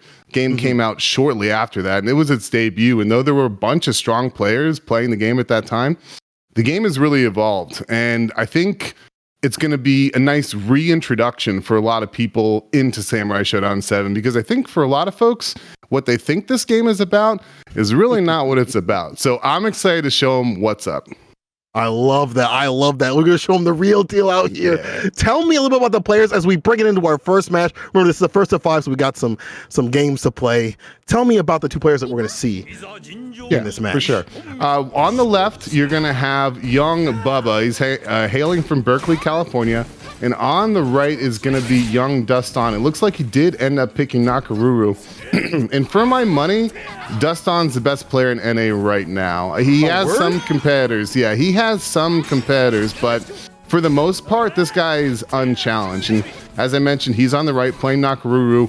Bubba, however, up-and-comer, has really progressed a lot and come into his own as of late. So this is a good opportunity for him to sort of break through any barriers he might be facing and, you know, get that final push to perhaps overcome Dustin as a top guy. I mean, what a thing it would be to like have that on your belt. Like I've said so many times, every time I commentate an exhibition, like, yo, I'm the combo breaker winner out here, but right now, weapon flip. Yeah, not good. I mean, he's done a lot of damage up to this point, so he's got a nice lead going on. But when you lose your weapon, especially against someone like Duston, it's never a good situation. But he mashes out the weapon grab there. Good call. With DP, though, a little bit of damage in the corner. And right now, Bubba's in a tight spot. Nice JD. That would have been death. Went for the Berserker Barrage, though, but he got clipped. Nice job from Dustin there. Too far out. That's unfortunate. We were talking about this before. Dealing with the Eagle Clean, like that's gonna be a big part of this gameplay. Like when things begin to get that damage going. But the jump C, baby, my favorite buttons in all fighting game history. Yeah, and look at that damage. I'm telling you, Yoshi, more than any character, I feel like he really loves that WFT, because if he can land it, particularly off of JC, just tons of damage. And right now, he's in it. I mean, this is his round to give. Exactly. Lost that weapon. That's unfortunate. Another jump C. One more hit to do it. No weapon. This is looking real bad. Oh, nice 660 there, though. Gets the weapon back, but the DP, that's Bubba for you, the young man from Berkeley. Goes wild, I tell you what. I love that. The young dogs, they have a lot of heart. You know, I'm older at least. I'm out here, you know, overthinking things. They just waking up with the DPs. They just not a care in the world. But hey, if it works, right?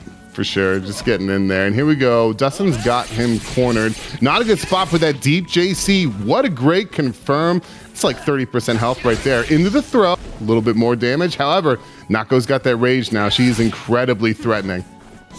Jump C has been the tail of the tape with this character so many times. And as well as Yoshi's other, you know, his mechanic is the build with the swords, if you need to, right? Like that has come into play sometimes. I watch Wednesday Night Fights where sometimes they're going for like the 7 swords. Probably won't see it here, but I hope we see it in this exhibition at some point. For sure, for sure. And right now, you know, Dustin's in the red.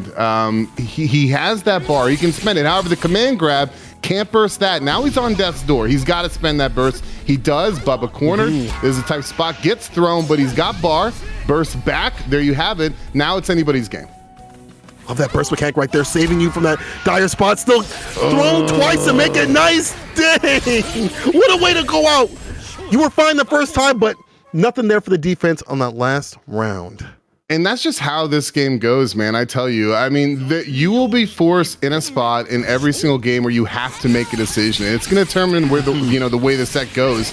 In that moment, Dustin said, "I'm going in." Grabs Bubba. Well played. He took the game. See if we can do something different here. I want to see some more rounds. We'll see this go the distance. Okay, nice little lead from Bubba now. Nice clip. Got him down to about half health. Okay, there's a nice knockdown into the orange now. Okay, good confirm from Dustin there. Sort of creating a little bit of space. Back off me. There's that scarf. A little bit more damage, okay? So nice leading the dodge. Yeah. Okay, mid-screen here. Oh my gosh, gets clipped with the 2C there from Yoshi. However, Dustin's got that rage now. Oh! That was that was like a perfect opportunity, and he dropped it there, and Bubba takes the round for it. Good stuff. Cleaning it up, staying solid. I like this from Bubba. Yeah, for sure. Bubba, he's coming in as the underdog. Don't get it twisted. For him to come out with the win, that would be huge for him today. Oh my gosh, but the run under 668 into the WFT, that's a buff. She needed it, right? I don't know about that. I don't know about that, but there you go. And now, great dodge from Bubba. Gets the weapon back. That's a start. He does have rage. There's an opportunity, and it's right here. There it is. Baby, let's go. And he had the burst. He had to. He didn't have a choice. Great DP, and that's a buff right there for Yoshi. I really think that could be the difference maker. Is he making use of that fancy new DP? What a Botan on the approach. At this point, Bubba's just, forcing Dustin to make a big call here. He's chilling. Call for the and he wants to take it now. That's risky. It's in. If Bubba doesn't close out this round, he's going to greatly regret that burst. Oh my goodness, that is super unfortunate. So Bubba bursted despite being up around, wanting to close it out. However, Dustin ends up closing it out, and now they both come in without meter. That's a major win for Dustin. Yeah. Well, I'm going to stay solid. Let's see if who can finish it off. We're round to round right here. Jump C. I like what he's doing after jump C. Like sometimes he's just going in for like the empty grab. Just kind of vary up his approach. And that jump C, dealing with the cling too. And look at how much reward he gets off every time he lands it. For sure. And JD's got a buff this last patch, and I've been seeing Dustin eating a lot of JCs. It makes me wonder, he's trying to show off that new JD, and he's just not getting the timing right. However, regardless, Dustin's got a nice little lead here. Ooh, that's deep though. No meter to do anything about it.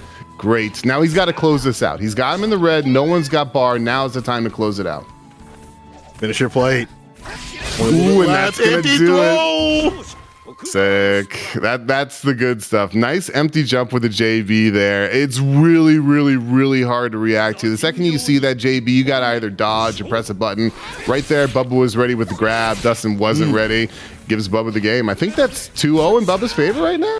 Am I mistaken? I believe so. Yeah, dang. As I said, Bubba is definitely the underdog here. Definitely has something to prove here. As you said before, though, as I've watched them in Wednesday night fights, that's cool. That's a great tournament. Don't get me wrong, but again, combo breaker winning that would be so sick.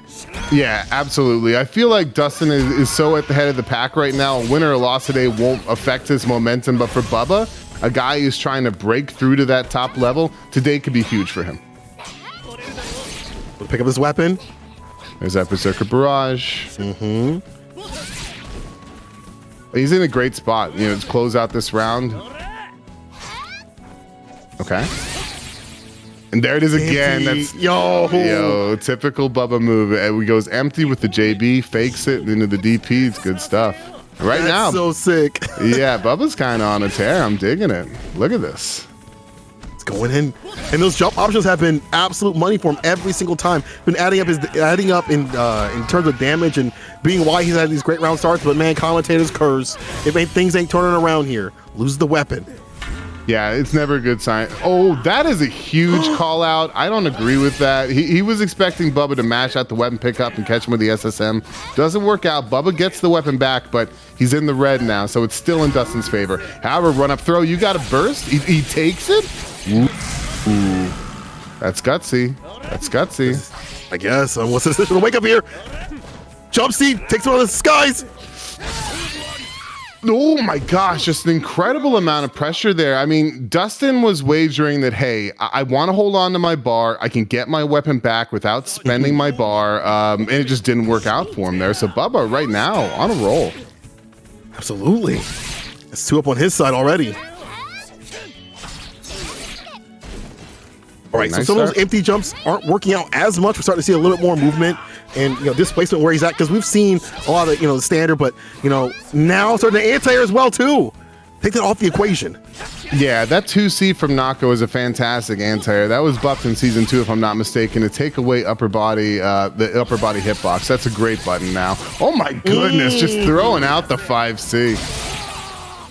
That had to be a mistake. He was nowhere near him. That had to be a mistake. If there is a plus side, he's coming in next round with bar.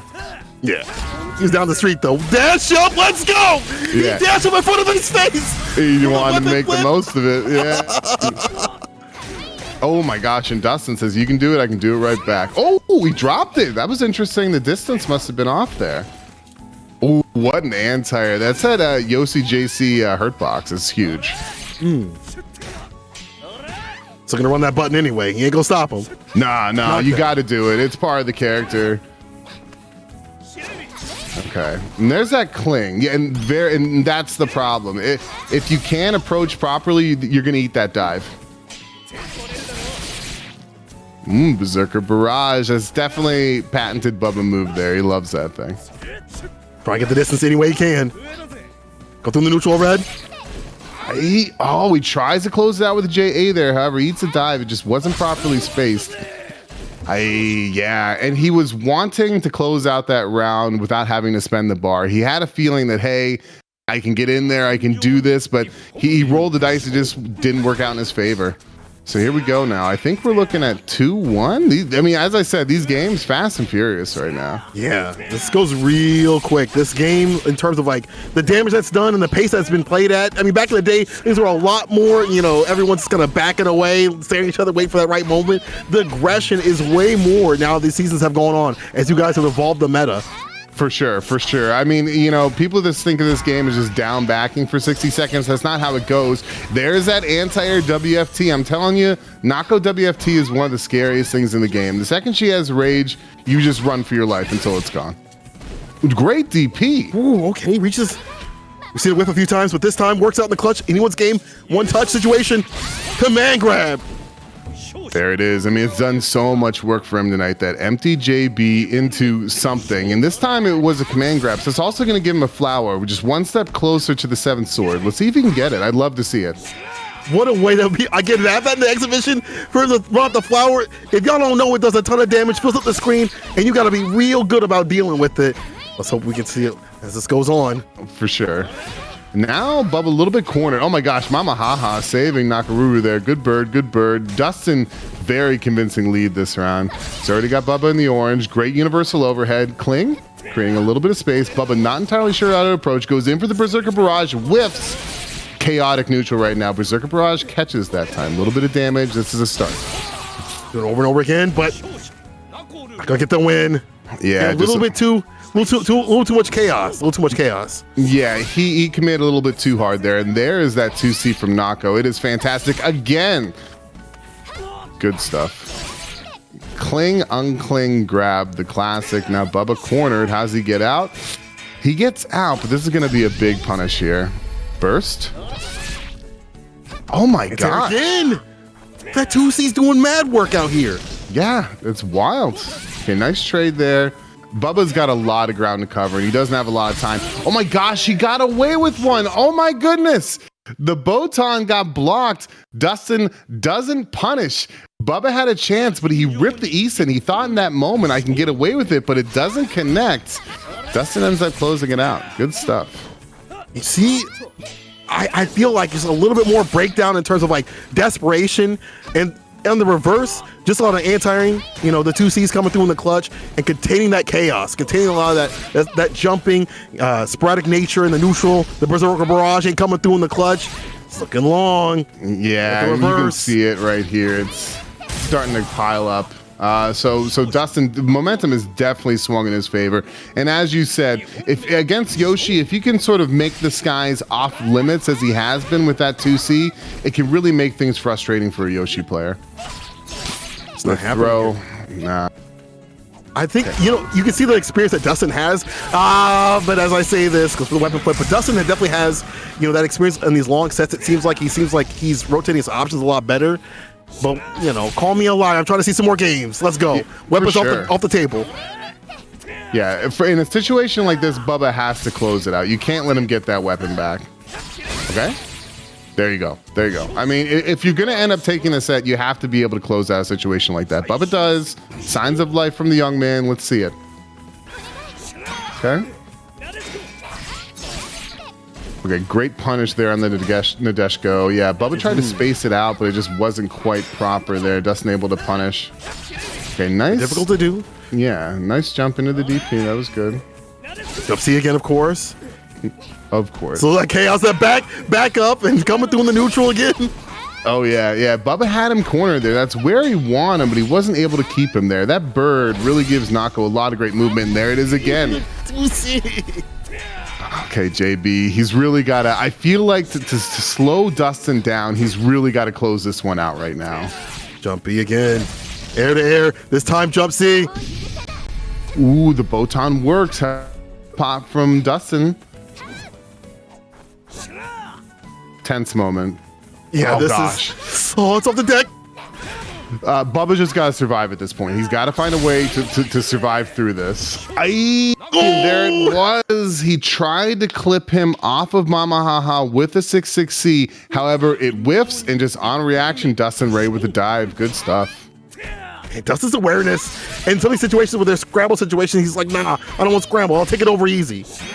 Yeah, for sure. I mean, as you mentioned, he's really been cycling his options. I feel like at first he was really trying to play a more defensive game. And when that wasn't working out for him in those first few games, he said, forget this, I'm going in. And so far, Bubba's not been able to handle that. And a lot more active defense, too. A lot more anti-airs on the deck. He gets flashing red. Guard, break could be coming. So you see him go more for the offensive. Nice. Finds a punish.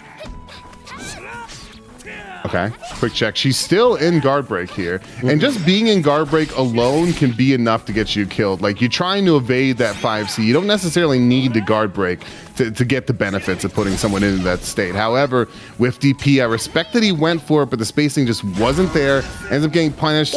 That's not going to work. What? Yo, Sugar, what's going on? Yo, the young man. Oh, with the heart, baby, hold that. That's what I'm talking about. And then that can be a momentum shift right there. But that was a weird situation. Bubba, he went for the WFT, ended up getting an air reset. Dustin tried to punish. No time to talk about that. All right, we almost had the WFT there. Dustin felt the danger, needed to pop earlier than he wanted to. He's going to run up. Is he going to force Bubba to spend his bar? Bubba holds on to it. He says, I can get that weapon back. Yeah, no big deal. Quickly. Yeah, it's turning into a big deal, though. He needs that weapon back. He rolls out of the corner. He might very well pay for that. Okay. He just did what he had to do to get it back. Good punish here. Trying to build up those flowers, but I think it's too late in the game for that to matter. He is up around. He does have his bar. There's a lot of ways he can approach this right now. Yeah, he's definitely sitting pretty right here. And that's the cool thing about Samurai Showdown. What you do with that bar is super important in not only the first round, but the second and third as things go on. You have to have that in your mindset, right? That's what makes it deep. And we're definitely going to the third round now. For sure. And as you mentioned, it's such a valuable tool. Resource management is so important. That one little bar can do a lot of things, including saving your life. So Bubba coming into round 3 with this, getting this big confirm, he's in a great spot. Look at that. That's 55%. That's yeah, he's doing great. And he's got the defense on the deck if he needs to pop that to stay solid. It's a great spot. Poor Dustin out here, but he's got the offense. He's got him caught up in the corner. Got to keep him there. Yeah, it was a good 2B from Bubba. Ooh. Ouch. Okay, yeah, in a situation like this, there's no reason why Bubba should not be able to close this out. He has to. Oh, yeah, for sure. Okay, there it is. Point, you lose, it's... Okay.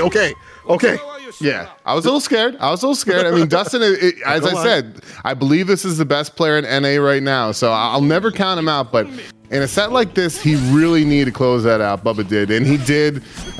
So, you know, this man's still in it. Oh, man, this is so tense. I'm not even playing, man. I'm like... It's such a back and forth, and like in these moments that we saw even before, like decision making is so important in every round. It's so important. So like when you're down on that meter and you don't have anything behind you, like I feel for him. Yeah, you got to dig deep, and you know this is the kind of game. It's incredibly tense as far as I'm concerned. I feel this game. I don't care how hard of a competitor you are, it will break you at one point or another. You will break. You get the gray hairs. That's the ones that you like to have, though. Yeah. Tons of red. Oh, that's a punish. It is so fast. I mean, when she has WFT on deck, I think she's the most frightening character in the game. And you know, Bubba was in a situation. He had a commanding lead, and he lost his weapon, and that's all it took. Taking away their weapon, taking away that where they have to rely upon the normals, fisticuffs. You bring in your hands to a sword fight, not the best. Dash up, do it. If y'all could see the look on my face right now, that was round start 6-6B confirmed. That's the wildest thing I've seen in a long time. It worked. So foul. Let's go. If it works, it's smart, bro. If we get it blocked, then I guess you're, it's not so good. It's not so good. No, it's not. But genius. It worked. So he's brilliant. He's brilliant for right now. Now, however, Dustin has that WFT. We've seen how threatening that is. Bubba needs to just wear out that timer. He does good stuff. And here's a deep confirm. That's death. And building a flower. Good stuff. More and more resources on the side. Looking great right here. Even out in the rounds. Interesting to start. Oh, go ahead. No. Just an interesting start from Bubba. What were you going to say? I was going to say something about around that lines of like their starts in the beginning of the matches tell so much about what they want to do later on, like their aggression, their emotions and stuff like that. Like what they do round start has been super interesting, but this is also interesting right here. The burst back at him. No, I think that's going to work. It does. That's so unfortunate. It can do anything. That WFT can literally do anything. And that WFT, oh my gosh. Okay, burst back. And this is a really bad spot. Pick it up. Yep. That was the right call. He lost a little bit of life, but he got that weapon back. Is that something to use? Nope. No, too far out, and there's the punish. You punk! And I neglected to mention this earlier, but it's worth mentioning because I feel like it piggybacks off of something you were talking about. These two dudes are close friends. I mean, these guys play regularly. And coming into this, Dustin was definitely, he had the advantage as far as I'm concerned. He had to be the favorite. If you were looking for an underdog, it was Bubba for sure. But Bubba played very well. When you consider that Dustin is at the top of the pack, I mean, there's maybe one or two people right now that give him a run for his money. I feel like when you take that into consideration, Bubba played incredibly well. And I feel that both of these players, hopefully they entertained you today, but I feel like both of these players, whether it be Samurai Showdown 7 or whatever may come in the future, these are two young dudes to look out for. I really believe in these guys, and I think they're going to impress us for years to come in many different fighting games if they stick with it, which I believe they should and will. I hope they really do. I mean, seeing this play was, as we had told you guys before, the evolution of Samurai Showdown 7. So if you hadn't had your eyes on it for a while, this will give you a glimpse, a really big glimpse into how the game plays now and how the scene is still, keeping things alive. So putting it on its back. Shouts to Wednesday Night Fights crew again for keeping this going, keeping more and drawing more and more people on. I know it's niche, but it's still great to see that everyone's still driving, the game, the players and stuff like that, pushing it to the limit, pushing the meta up still. I mean, this is, it's tense for me to watch. Like my hands are sweaty. I'm not even playing. For sure. I'm not even playing because any hit is going to hurt up in that game. So anything else you want to say, talk about the Wednesday Night Fights crew or anybody else you want to shout out absolutely. to in terms of this game? Absolutely. I'm here on behalf of Totsu Zenshi from Sinister X. That's a sudden death 16-man round robin. It's going to be coming up. Let me take a look here. It's going to be coming up June 26th and June 27th.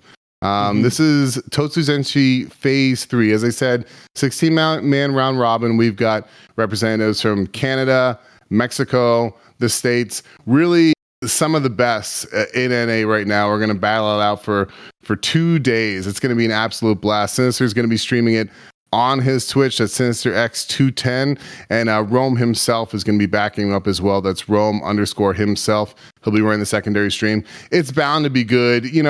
As I mentioned earlier, I think for a lot of people, this game really just hasn't been on their radar for one reason or another. But as far as I'm concerned, that's a mistake. If you're not watching Samurai Showdown, you're really missing out on something unique and exciting in fighting games. For my money, maybe I'm a little bit biased, but I think this is the best fighting game out right now. So I hope you all will take a chance and come watch Totsu Zenshi. As you mentioned, WNF as well. There's a lot of great options that communities putting on for people to watch Sam's show, and you should take those opportunities because I'm telling you, it's a heck of a lot of fun. Well, I think we proved that here today with that great exhibition. People, there's more on the way. Stick with it. Combo Breaker, look alive. Catch you in a second.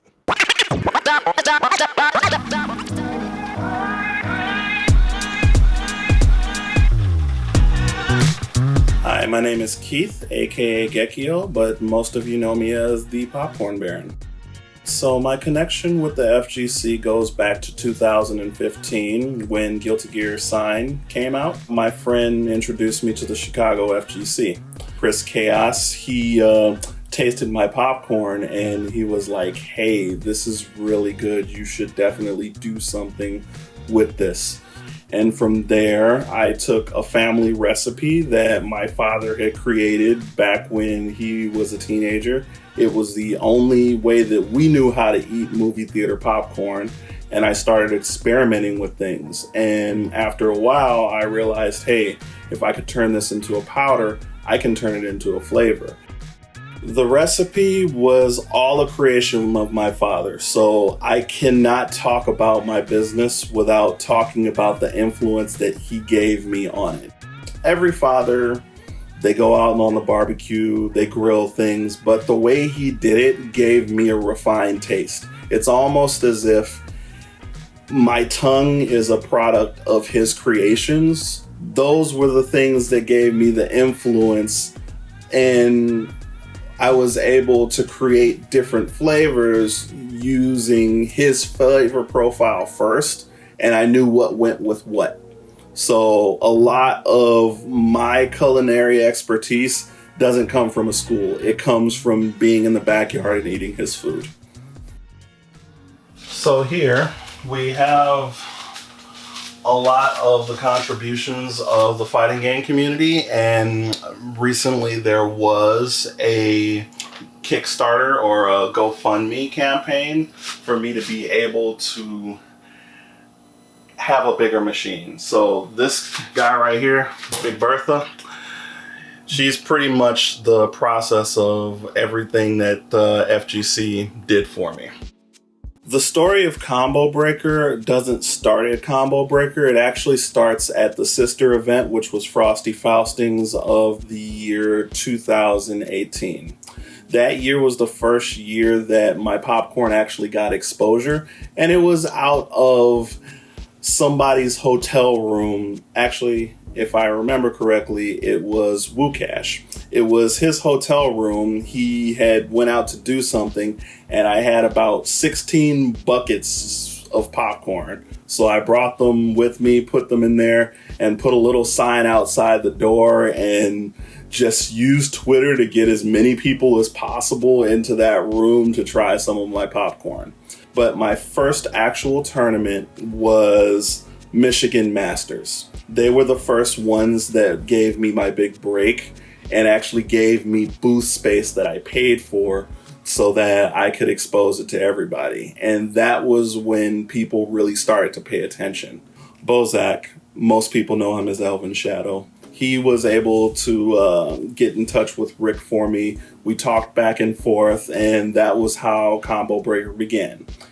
He wasn't really expecting me to bring as much as I did at that time, so he kind of had me off in a corner somewhere. All the time it would be like one person would eat it, and then 5 people would come after that one person that ate it, and then it kind of got bigger and bigger, and I ended up selling out. And that was when Rick was kind of like, hey, we're gonna need to give you a bigger space.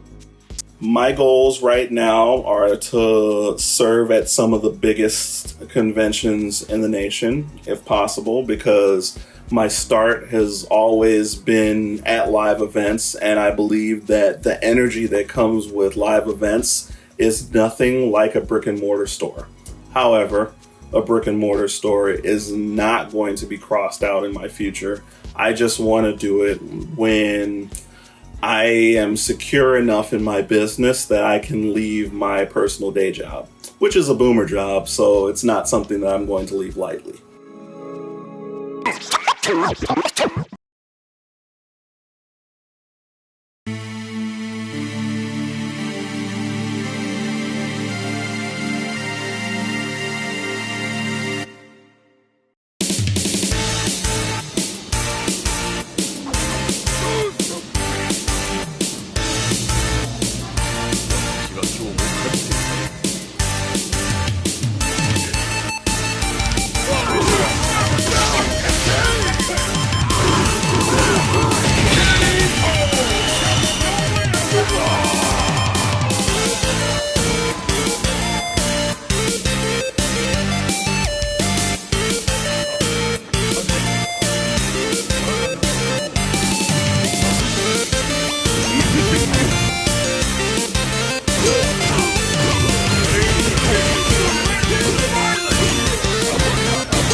What's up, everybody? Welcome back to Combo Breaker here for Look Alive. It's time for Ultra Street Fighter 4. I'm joined by the lovely Shadow Ace, and we're going to be checking out a really sick match I'm looking forward to. So tell me, if somebody in the modern era wants to play some Street Fighter 4, where can they go? Where can they look? What's up with that? Yeah, there's definitely been a resurgence of Street Fighter 4, Ultra Street Fighter 4 tournaments lately. Whether you're a console PS4 or PC, there's definitely events to keep eyes out there on the road for. And one of those events is known as the Casa Fridays. They host, this particular tournament hosts more of PC line in the PC world. So over the forthcoming weeks, we have seen numerous players like legendary players, like guys who've been playing since way back in the heyday are coming back out there. They see these events. They say, hey, I still have a PC. It may be a toaster, but I think it still can run some Ultra Street Fighter 4. So let me get into this tournament. Let me remember. Do I remember what the focus attack does? Do I remember these combos? So this is one of those events out there that players should definitely take a look at for sure. The time, normal start time for that event is 7 p.m. Eastern Standard Time for that. So if you guys want to get more information in regards to, because they post up updates and things of that nature when the registration is open for these PC tournaments, you can check them out on Twitter at Casa Bunch for sure. And once you get that information, just stay up to date. You just never know who is going to show up into the bracket, and it's always an interesting surprise. And I was just going to say, I'm really excited about this match. It's going to be ML Swear versus Casablanca, which is like Blanca versus Hakan is such a wild, weird matchup. Like, I can't wait to watch it. For sure. These are two players here who are just the matriarchs of their characters. These guys playing these characters at the highest of levels. There's of course Blanca players out there. There's of course Hakan players out there. But right now, what we're about to catch is two of the greatest on their fields. Let's see what happens. Yeah, and I don't know. I just haven't seen this matchup so much, but there's things that I know about, each character is obviously, oh no, as the backdash gets caught. And I love that we saw the early armor to blow up the jump in, and yeah, just building a ton of meter. Mm-hmm. Oh, no reaction on the slide there from Cass. Yeah, no punish. Didn't even challenge after, actually, which is a little weird. The overhead. Oh, nice rock crusher in the ultra. Very good stuff. Awareness from Casablanca. Nice electricity pressure. Oh, but the wake up EX grab. No oil. Is he going to oil up? Yes. He says, I am a much better character. I was going to say, one of the cool things about Blanca is he has good armor breakers too, so he's like one of those characters that you're trying to focus up on wake up as he gets clipped by the meaty. He has good options to deal with that, which is why we see the XSPD come out oiled up. Round 1 goes to ML Swear.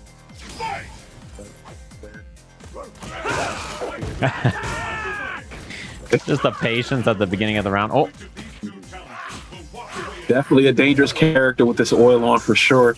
But if Casablanca could keep up the pressure, maybe slow down that oil timer. But no, Reese up on the oil. Oh man, this olive oil is doing work right now. Mm-hmm. Chased him down that time. Yeah. Okay, catch the backdash, but didn't commit.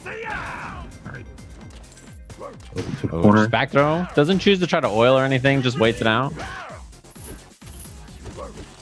Choice with the ultra double pick here from Casablanca, but gives him several options. But speaking of options, get this ultra 2. Don't jump on me, sir. He waited so long too. He was just like, I need a chance to get this. I need a chance to get some oil after. Like, I'm looking for this position. Yeah, gets all kinds of oil. Full resources here. Oh, the red focus. Just as that. Ultra for ultra. Mm-hmm. Not too much damage, but still good positioning after.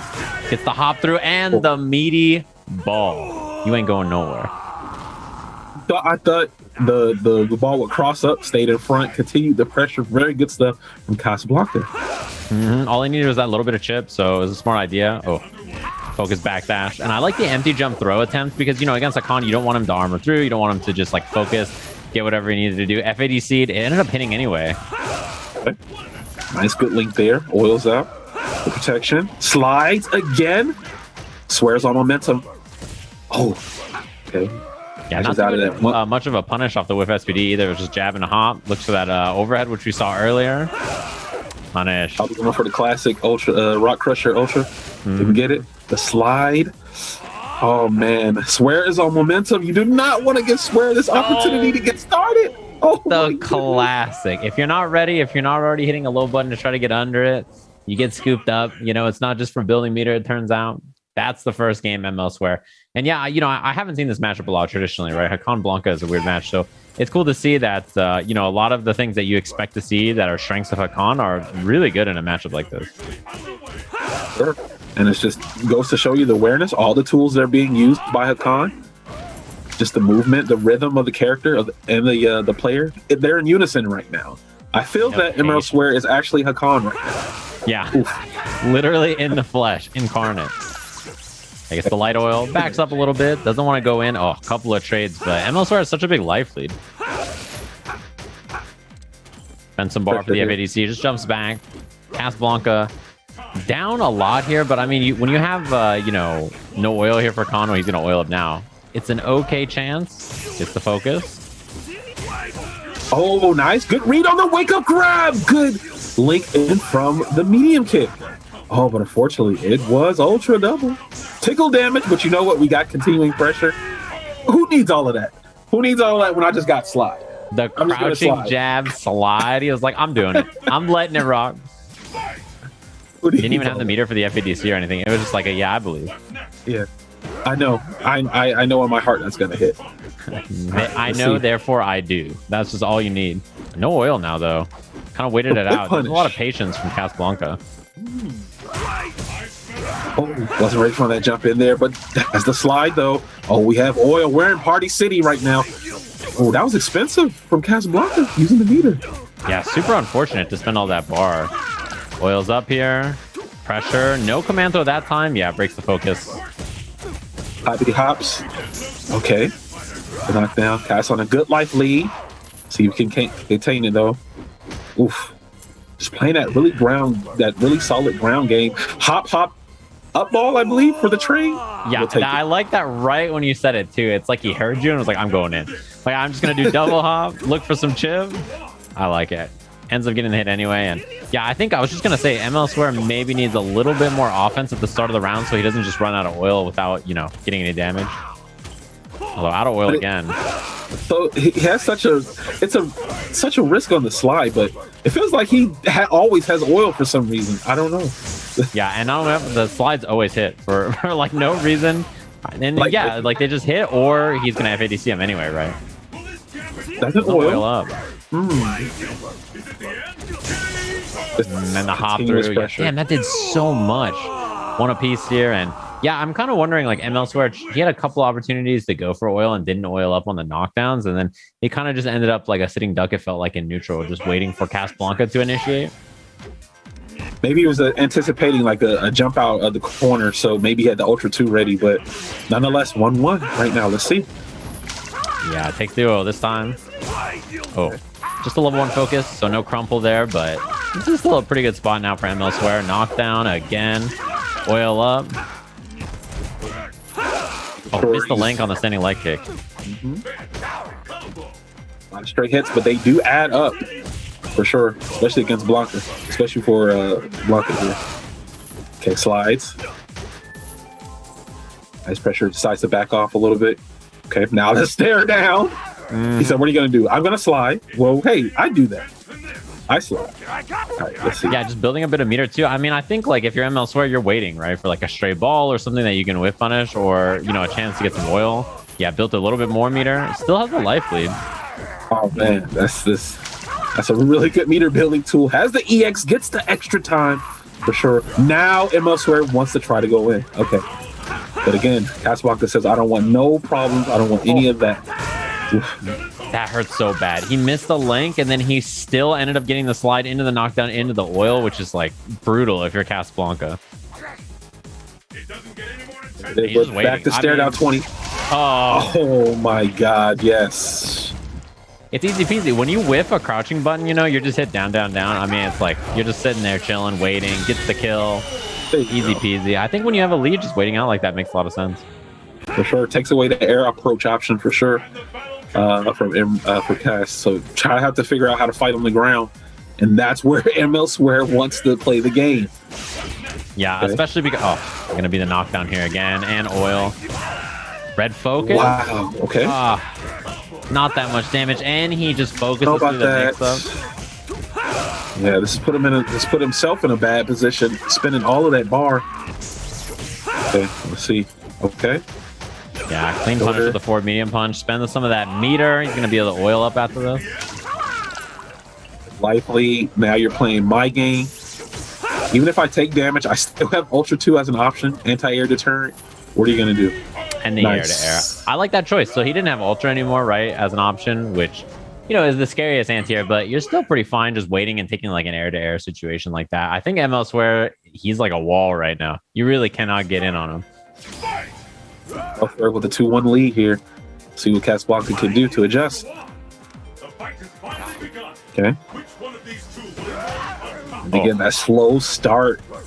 A slow start game. Trying to figure out the movement. Both robots trying to look into each other's heads right now. Getting that program. I was just going to say he's out of oil, which is a pretty big deal. To just like wait it out in the beginning of the round. Maybe he's just waiting for a slide or some kind of well. Yeah. Oh. Gets the hit. Oils up. Yes, does get the link. Yeah, and now he's got so much oil to work with. Yeah, catches the standing jab again. I mean, you just do those oiled focus cancels. Oh, man, another one. Wow. The resiliency. Oh, wait a minute. Hold on. Yeah, never wake up EX SPD. I mean, you forgot I got like, wake up EX? Yeah, he was trying for a tick throw, and then like Casablanca just got hit, but then he was like, I'm doing it again. Why not? I have Lively. Even if you punish me, I'll still take that, and we're back to square one. All right. Yeah. He's like, I don't care. That's a punish. Just right through those buttons. I mean, Blanca has some okay buttons like crouching medium punch, crouching heavy punch to try to like catch people, but when you just slide right through and get the punish like that, it feels pretty bad. Stuff's the reversal option. Almost stun. Yeah, it's a lot. Oh my gosh, the backdash from the slide. what happened? I like that he completely slid away and then he mistimed it and then he was like, oh god, what am I gonna do? And that'll hit anyway. I'm gonna slide again. I'm gonna slide again. You know what? I think Swear was one of the kids growing up who just during recess just went to the slide. That was it. Yeah, like he was hogging up the slide. No, this is mine. Yeah. I'm just chilling here. I don't care. Yeah. What, you want to go down? Nah, I don't know about all that. No, this is my slide. This is specifically mine. This is my slide. There are many like it. Oh, gets the electricity there. Builds a little bit of bar. Oh, raw slide. That hurts so bad in this matchup too because, you know, you get the pressure after, you get the oil, like, and then Blanca's just stuck and his wake-up options there are a little rough. Straight hits, but the whiff punishing from Swear is like really good right now. Nice. It gets the slide. We're gonna oil up. Yes, we are. Please, Crisco. Oof. Nice. And gets the SPD again. Gonna be able to oil. And now you can't jump or anything. You're in such a bad spot. Oh, why just slide again? Sweep them off the feet. Sweep the leg, Johnny. Sweep the leg. Gotta hit those links. The jab, jab, jab, short, slide. Easy to drop. And the backdash there. Casablanca can rally back. Maybe throw him back into the corner. No. Good tech. That was a good crouching medium punch anti-air too. Far enough away on the neutral jump. He wasn't really kind of worried about anything else. I like that he's been using the crouching medium punch so much with Hakan. You can buffer it in a slide. And if it whiffs, you know, you can ultra too if they're jumping or something like that. Yeah. All right. Casablanca has a good life lead. Maybe now the tables can be turned here. Let's see. Okay, nice good block there by Swear. Yeah, that's rough too. That's a big swing. All that meter gone now too. Even if Casablanca wins, that's pretty expensive. Oh, the chase down is real though from Casablanca. Yeah, walk down, jab, jab, jab, crouching, heavy punch stuff. His answer to the pressure was slide. Yeah. I like that. All right. Now it's a little scary though because your resources are gone. Oh, I could sit out of the air too. No resources. Spends 2 bars there on the FEDC, but oh, the hop out has not really contested a lot of the hops on defense. There's no time for meter where we're going. Oof. They're just spinning it just to get one hit, but you know what? It's whatever it takes to get them in and get the job done. Okay, there's the grab. Okay, Rock Crusher. You know, good block. Okay. And elsewhere, you see he's kind of pressing a little bit more, even though he doesn't have the oil. Yeah, I think he senses that he needs an opportunity here. Oh, nothing. All right, this is a big chance. Big opportunity to be a turnaround. Oh, didn't go for the oil. Interesting. Okay, now he gets it. That's big. Gets the knockdown here. That's not too much damage, but next hit wins. Kind of backs up here. Has slide FADC. Gotta respect it, and he gets clipped. Nice. Very good pressure. And all that meter on Casablanca, all that stock sitting under Casablanca's name, unfortunately, couldn't do it. But yeah, nonetheless, we're looking at set point here for ML Square, just like that. I mean, I assume Casablanca was just trying to get out of the SPD, right? Like, just trying to get out of there, gets hit by the staggered jabs because of it, and now you're in a rough spot. 4-1 in the set, where ML Square just looked great the whole time. Yup. It's so tough to jump in on this character when he's oiled. You can even try to, like, empty jump throw or something, but I mean, if he's ready for it, he can challenge that too, or tech the throw. Oh, the punish. It's going to get some oil here again. Slowly, see the jabs. Slowly pushing it. Probably going to a grab or a slide, whichever he decides. This is a wheelhouse.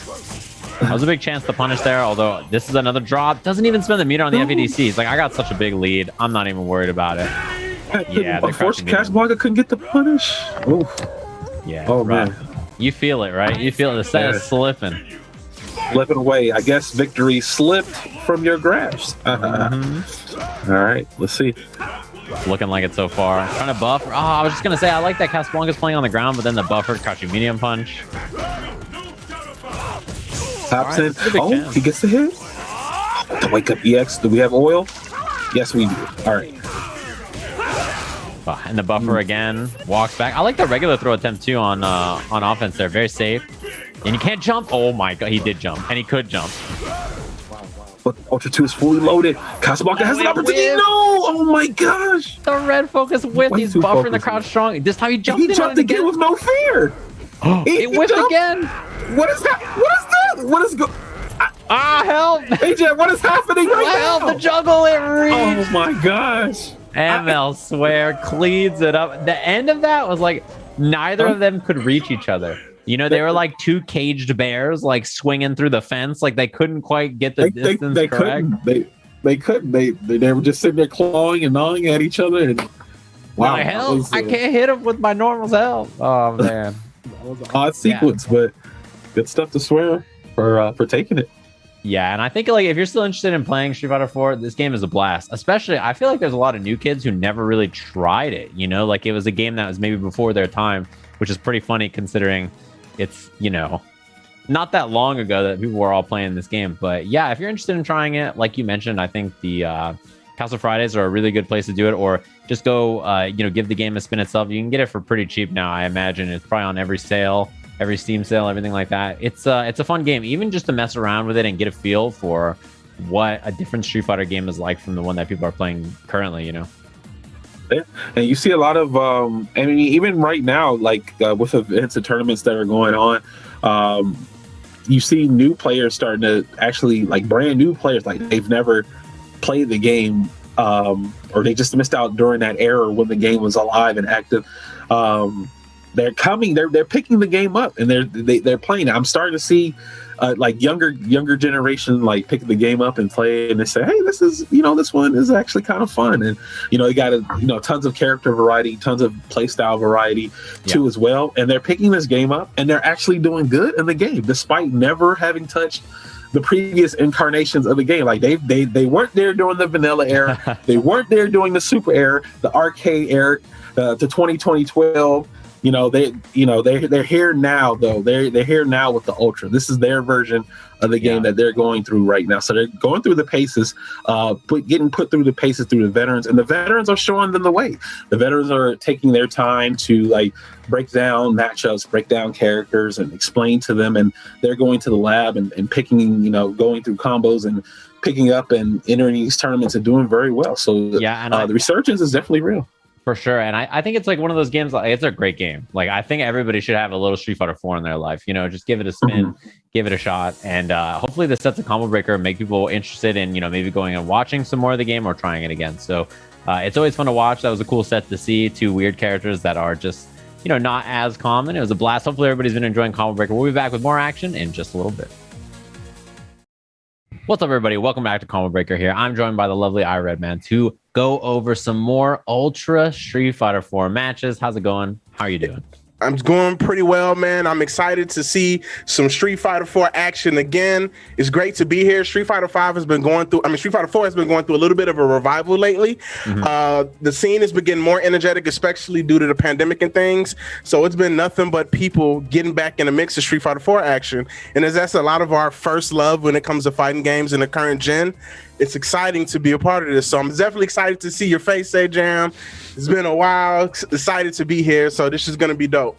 Yeah, and I'm like super excited about it because, you know, Street Fighter 4 I think has a lot of nostalgia and love from everybody, right? Like a lot of people think back very fondly of it, even if at the time people were grumpy about the game. Now, when you think about it, you're like, dang, that was a good time. Street Fighter 4 for a lot of people was how they got interested in the scene. I know for me, it's a big reason that I got into fighting games. So I'm really excited about this match. Where can people, if they're interested in playing Street Fighter 4, check out more info about it and learn about playing the game?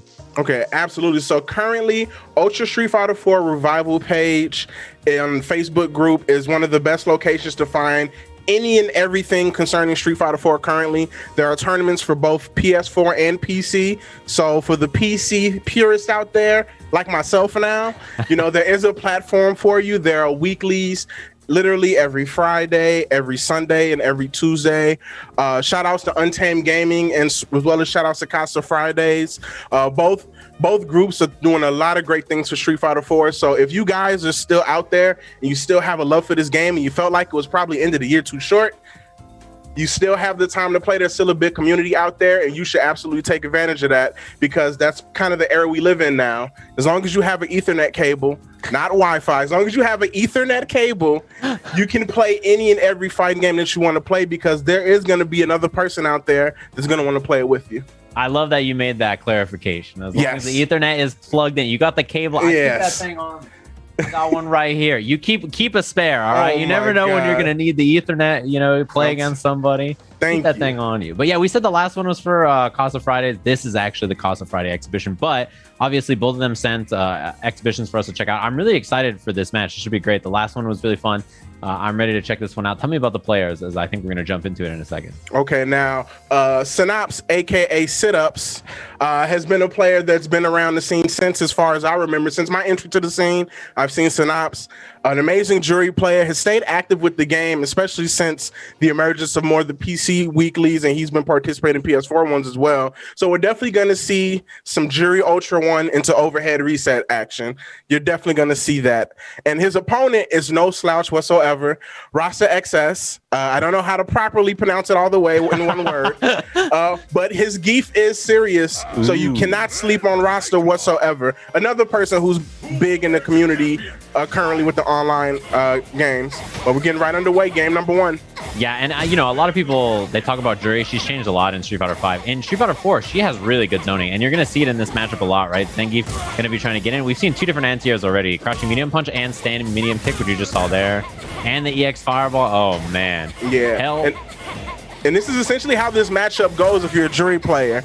You know, you have a lot of tools to keep Geef out. Problem is, once Geef gets in, just like right now, it could be dangerous. So you got to make sure you do your best to keep him out. And right now, Ross is getting a lot of free jump-ins right now, but good anti-air from Synapse. Keeping him off another jump-in. Yeah, I got a little scary. Also did crouching heavy punch anti-air. Oh, the snackish. I felt it. I was going to say it, but I didn't want to curse it. He caught him with the tricks, the shenanigans, the snackish special. Snackish, there we go. Oh man, not like this. Game 1, I wasn't ready. As soon as I saw the focus and he up backed, I was like, oh okay. And then I was like, no, he doesn't have Ultra 2, does he? Oh no. Yeah. There we go. 1 SPD. Another one. Running back grab has him in the corner. Bad spot to be. Just goes for the empty load. Then another SPD. Not stunned. Oh, that'll do it. And that's always bad. And again, those are the kind of, especially now, this is a first to 5 set. So some of those you might just have to give up sometimes against Geef. Because, you know, getting put in the SPD blender is not a good feeling for anyone. And you think you have it, like, you know what, he's SPD'd me 3 times. The 4th one's not going to happen, and you get snatched. You just take that with it. Yeah, and like that's the thing that hurts too, right? Is like you know, you get hit once or twice, you're like, okay, this won't be a oh god, I'm dead. Yeah. And yeah, you called stun. I thought stun was close too. I think it was. Oh, that was so good. Yep, nice SPD. You know, Ross is doing a good job at understanding his range, those SPD ranges, especially in Street Fighter 4 with Geef. You have to be an expert at that to really thrive with him. He's doing a good job thus far. Yeah, and he has meter too for EX green hand through these fireballs, so you have to be careful about where you place them as well. Oh my god, 3 in a row. The standing heavy kicks. Dash up, looks low. That was a good break. Ooh. Making very good use of that forward roundhouse. I think so far too, we've seen like 5 different anti-air moves to keep Zangief out, right? And that's what you need in a matchup like this. You have to cover every angle. Yep.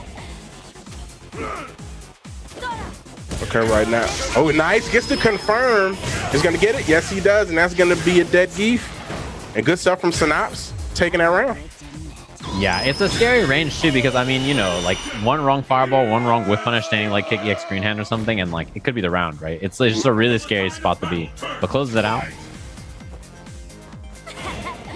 Much slower too. I mean, we saw how, like, you know, fast the last round was before that. I mean, that's just kind of how this matchup goes. Uses the dive kick for an air-to-air. Okay, uses the meter, just trying to keep him off. And he's getting chipped while he's doing the zoning, so that all works out in Jury's favor. But what you don't want is him to walk you down to the corner. Oh, and he gets to jump in as I say it. Gonna cross up right here. Yeah, to keep the corner. Waits maybe to see if there's going to be a jump, if there's going to be something else. Jump in heavy punch. Looking to try to find something. Oh, that's expensive, but it hit. Yep. Okay, all the meter off the table. Yep. Now Synapse can make this work. Geef doesn't have any meter. Oh no, and he drops it and gets SPD'd.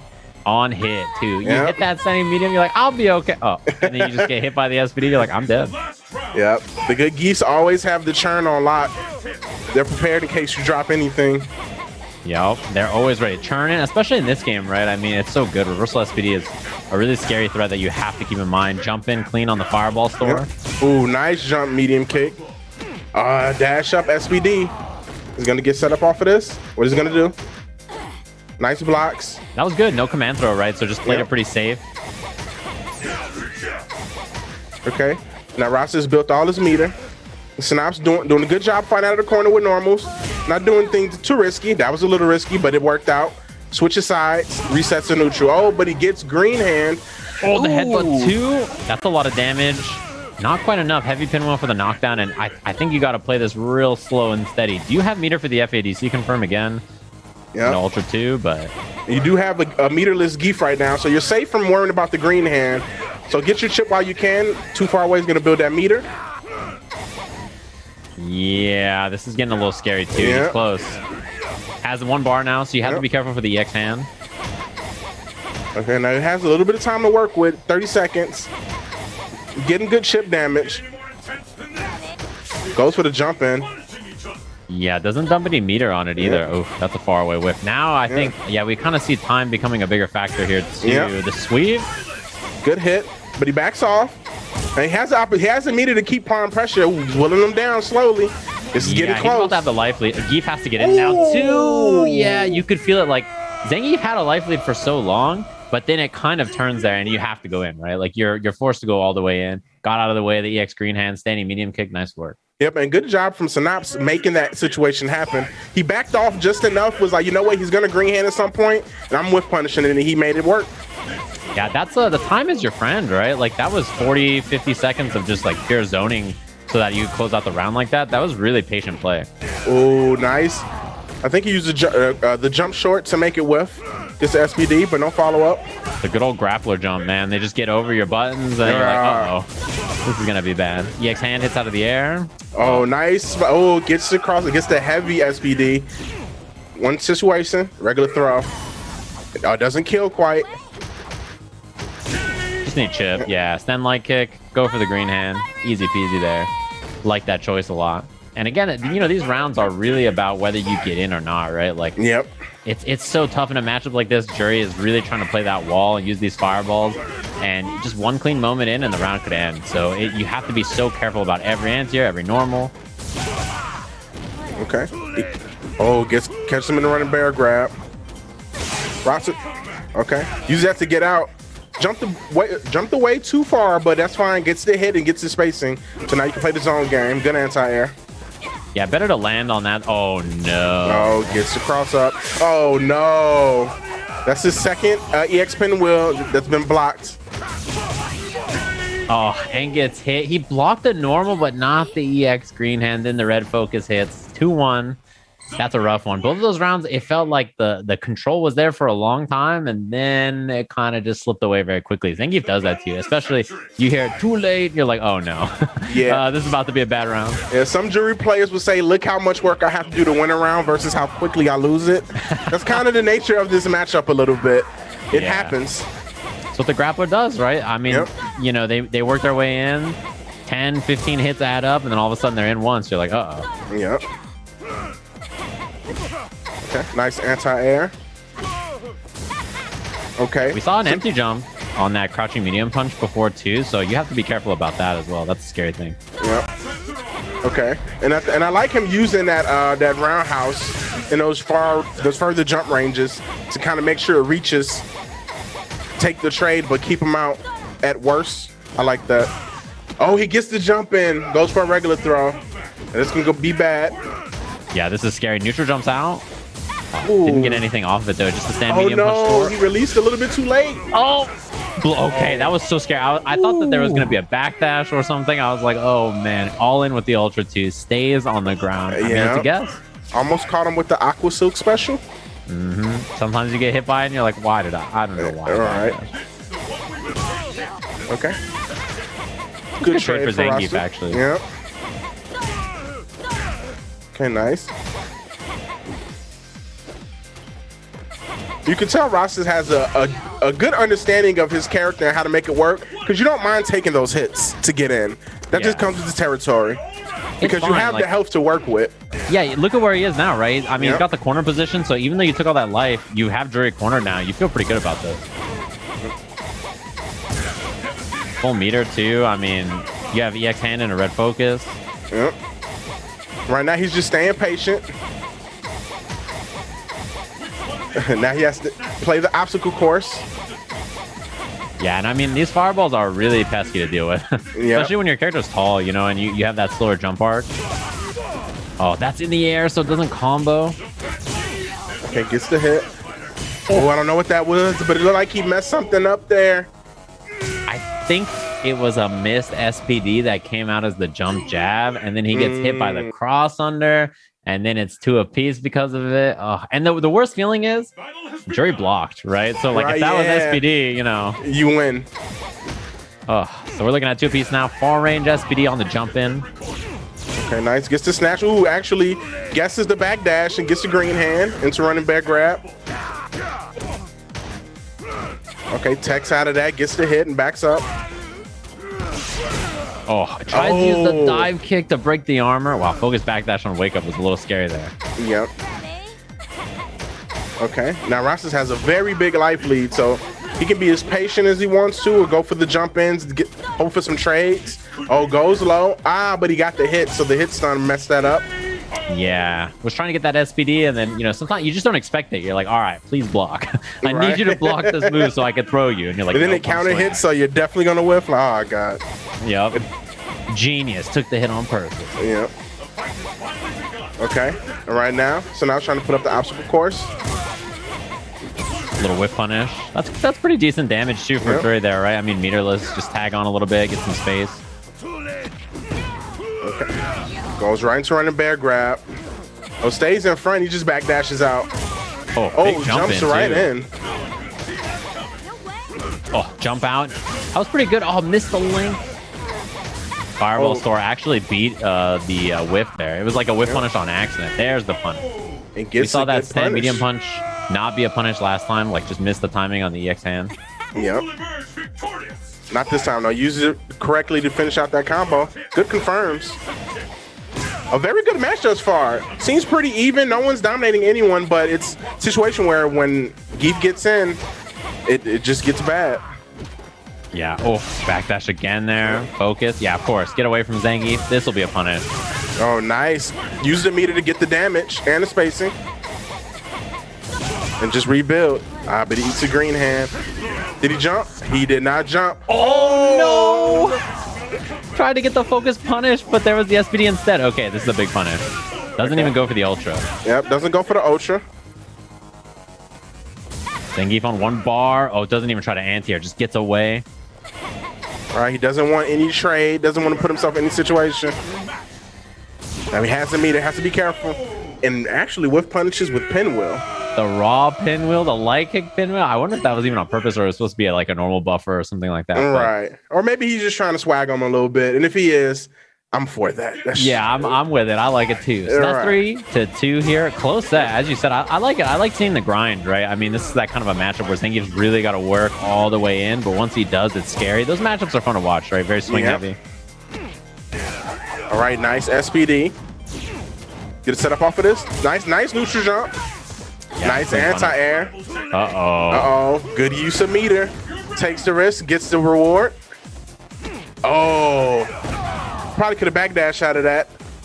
Oh, yeah. Empty jump. Heavy SPD. Oh, he wanted to kill him. He needed it to end right there. Make sure he's deader than dead. I like that choice too. The empty jump there in the corner is so good because you're like, wait, why is he jumping? Oh, like it's just already over. You're looking for the green hand setup. You're like, wait, what? And back to more of this zoning. And you know, you have a lot of meter as jury here, right? You can use it for punishes or you can use it for those EX fireballs, which are pretty useful, blowing up focus, anti-airs. Okay, nice. He just gets back. Saving his meter. Not as liberal with it as he was in previous rounds. And good sweep too. And just, yeah, we've seen that crouching light kick under the splash a few times so far. Yep. Lowers that hurt box just enough. Sneaks in the crouch short. Very good use of that.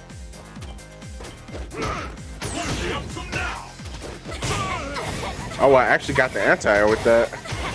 Yeah, and you'll take that extra little bit of damage, even if it's not on purpose.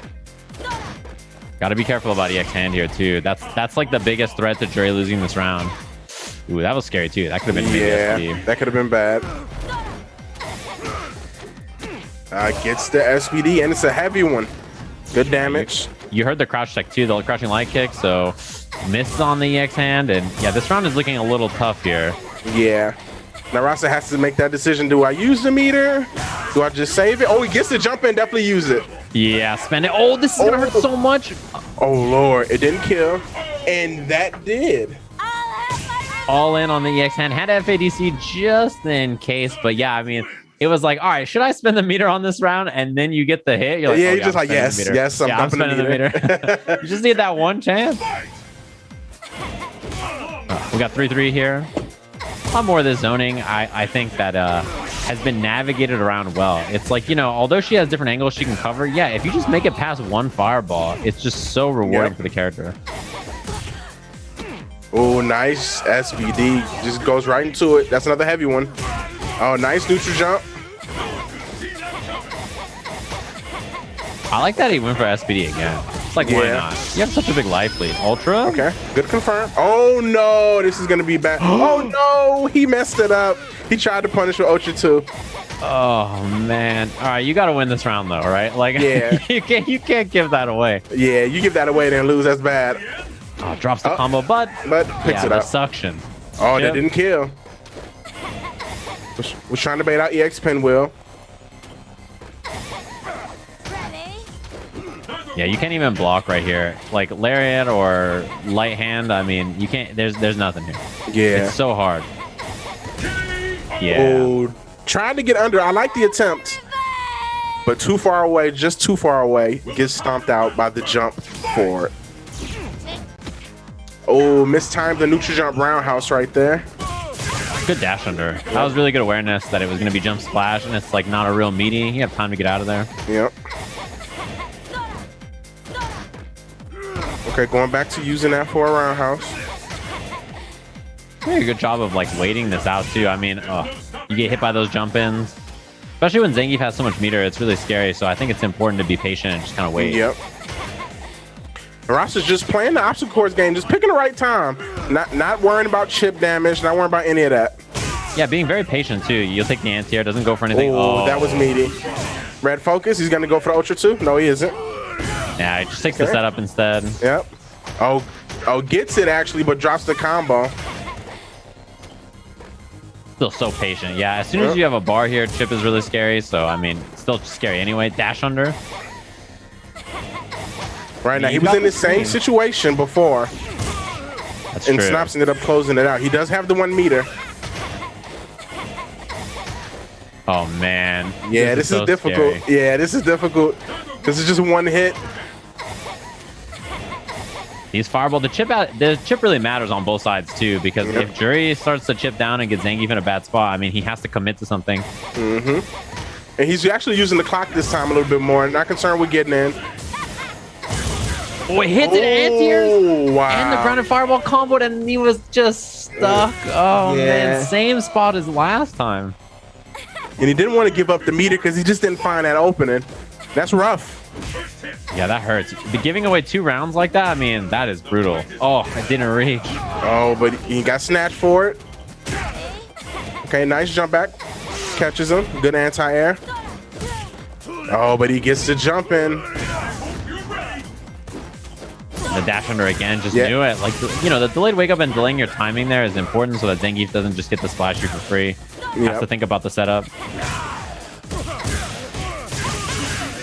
Okay, doesn't want to cancel. Yep. But now ooh, good back dash. Get caught right there. And just a heavy SVD for the kill. Oh my god. You're thinking, like, there's no way he's going to do it again, right? There's no way it's going to be another SPD. Like, I've done EX pinwheel here before. I backdash here before. But, I mean, that's how it goes sometimes. The Geef Oki is just so strong. Yeah. And, I mean, just like that set point, I mean, this is a rough spot to be. Oh, and a rough start. Yep. Running back grab. Nice neutral jump. Okay, you reset right now. Gets the back dash and throwing. I like that, chucking meter. Yeah, and look to try to break it. Oh, no. Okay, gets the snatch again. Nice back dash, big damage. Doesn't cancel wants to save the meter. I respect that, because that seems very important for him. I think, like, right there, too, you could have gotten close. That'll be a punish. Oh. A very, very light punish. Oh, that was... Ooh, thank God he did SBD right there.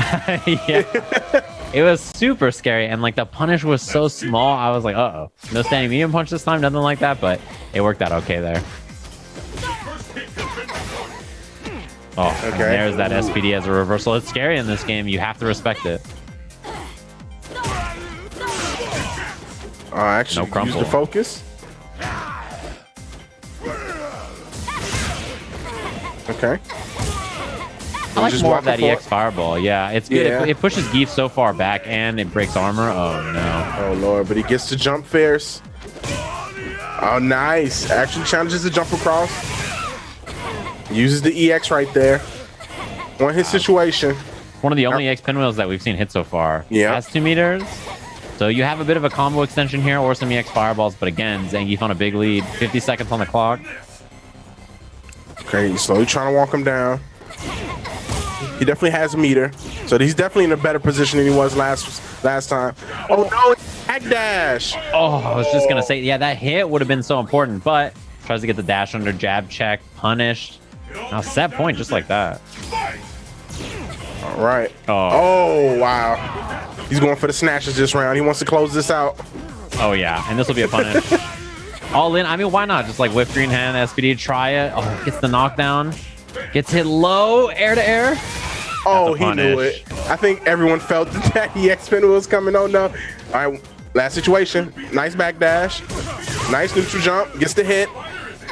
This is your last life. You got to make it count. EX is really scary. Here, whiffed. No anti-air. SPD is it. You got to be careful. Oh, and that's going to do it. The EX hand right through. Such a rough spot to win, right? Because Jury needs to store the fireball, then throw the fireball. It gives Zangief so many chances to EX hand through, especially on chip. Yep, especially when you're not set up and it's in a scramble situation like that. So very good stuff to Rasa XS. Now, these are 2 players that participate every week in Casa Friday. So I've probably seen this matchup unfold like 7 times in the past couple months. And, you know, it's pretty much back and forth. But Rasta has been on the winning edge of those sets. So this is just another great example. These guys have been still constantly grinding, putting in the work and practicing. There's an entire community of people that are still doing that for Street Fighter 4. So if you're watching this like, wow, people still play Street Fighter 4? Yes, they do. And make sure to check out the Ultra Street Fighter 4 Revival page on the Facebook group. Make sure to check out Untamed Gaming 2 on Twitter, as well as OG Bunch in the Casa House Twitter for all Street Fighter 4 action that's happening on a weekly basis. Yeah, there's a ton of Street Fighter 4, and the game is so fun. Like, I really, if you've never played it, or if you're interested in getting into it again, give it a go. The game is a blast, and there's tons of great matches to go watch out there, whether they're old or new, right? Lots of people are still playing the game. So I think everybody out there, you're worth it. If you watch these matches and you're like, okay, it's been a while since I've seen some Street Fighter 4. This game is cool. I hope it inspires some people to check it out. And I appreciate you chatting with me about some Street Fighter. It was a lot of fun. Hopefully everybody's been enjoying Combo Breaker at home. We'll be back with more action in just a little bit. Take it easy. Spain,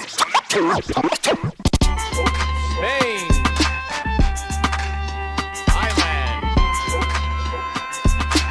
Mexico, Hong Kong,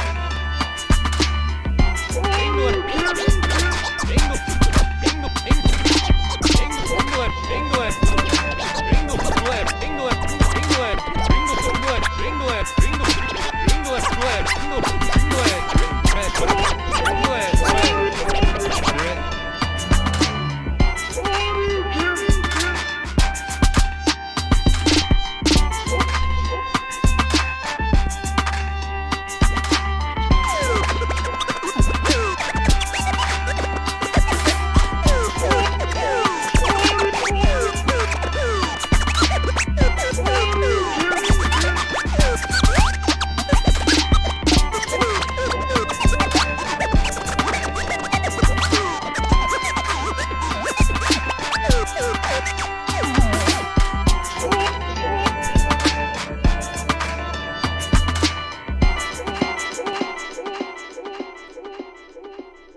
Street fighting time. Round one, fight! If it's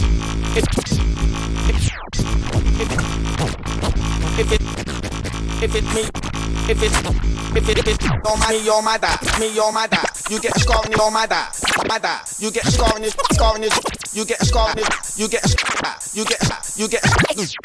on this just like Saka.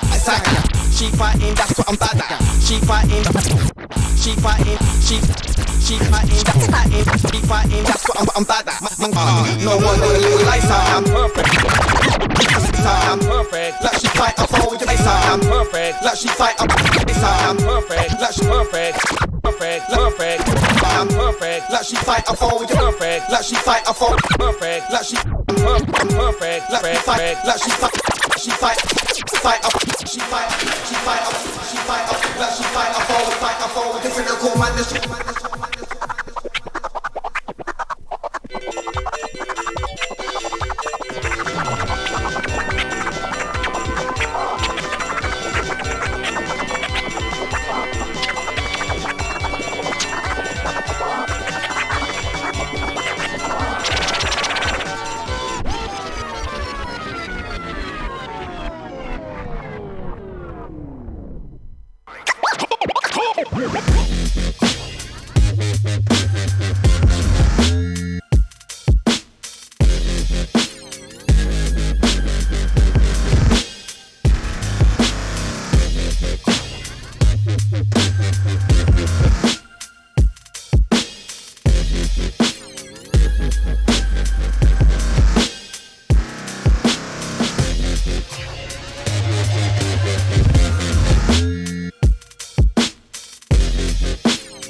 right, guys, we're back with more JM Pretty. We got lots of clues left on the board, as well as 2 daily doubles that have not been selected yet, so lots of chances to make some money for our contestants. Katana Prime, you got the last one right, so go ahead and pick.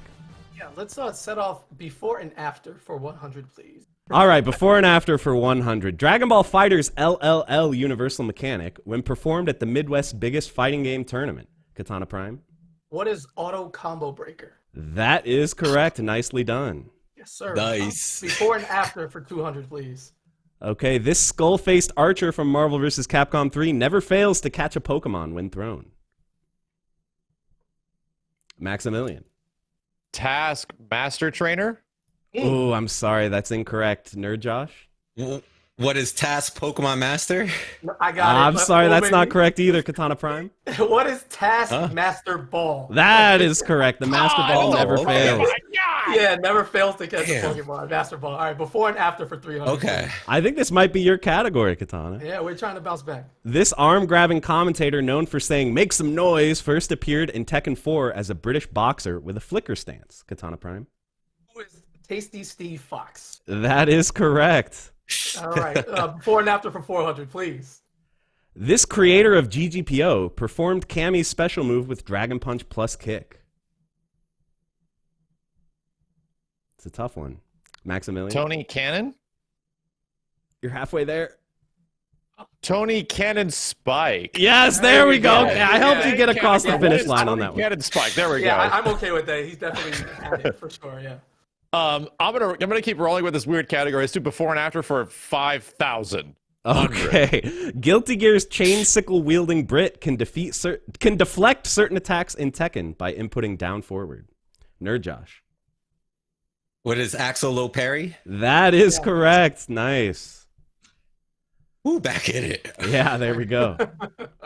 Ooh, I was like, where'd my points go? Oh yeah. Let me go back to my babe Morgan for 200. Okay, this game's Chibi Morgan sprite got the HD remix treatment in 2007. Maximilian? Super Puzzle Fighter 2. What is Super Puzzle Fighter 2 remix? There we go. Super Puzzle Fighter, Puzzle Fighter. There we go. Your pick, Max. Let's go with the bottomest tier for 200. This character is considered so weak in Marvel vs. Capcom 2 that some tier lists put her in her own tier below bottom tier. Nerd Josh? Who is Roll? That is correct. I actually got... Yo, my roll's kind of nice, though. I know that. I want to see it. My roll's kind of nice. Let me get bottomest tier for 300. All right, this character, whose games are also developed by HAL Laboratory, went from top tier in Smash 64 to bottom tier in Melee. Max? Who is Kirby? That is correct. Nice. That up tilt. True. Your pick, Max. Let's go with not a fighting game for 300. Okay, this block pushing puzzle game has been a side game at multiple combo breaker tournaments. Tricky one. Katana Prime? What is Catherine? That is correct. Buzzer beater. Oh, yeah. Yeah, not a fighting game for 400. I don't know how. Yeah, it is. It's not a fighting game. Yeah, technically not. Spooky did commentary for this crossover puzzle game at Combo Breaker 2018.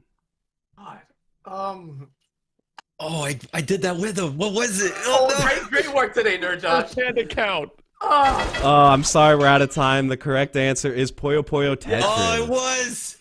No, Josh was actually there. No, we did Listen, everything on the side. There's a lot of tournaments. It's hard to remember everything.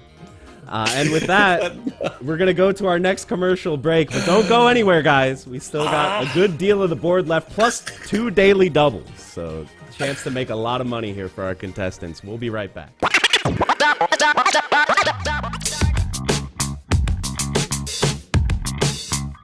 With the game starting to take shape, Main 6 was on their way to creating what would become Themb's fighting herds. But they had been working for close to 4 years in total without any pay and knew that that had to change if they were going to have any chance of succeeding. So they took a page out of Lab Zero's book and started a crowdfund of their own.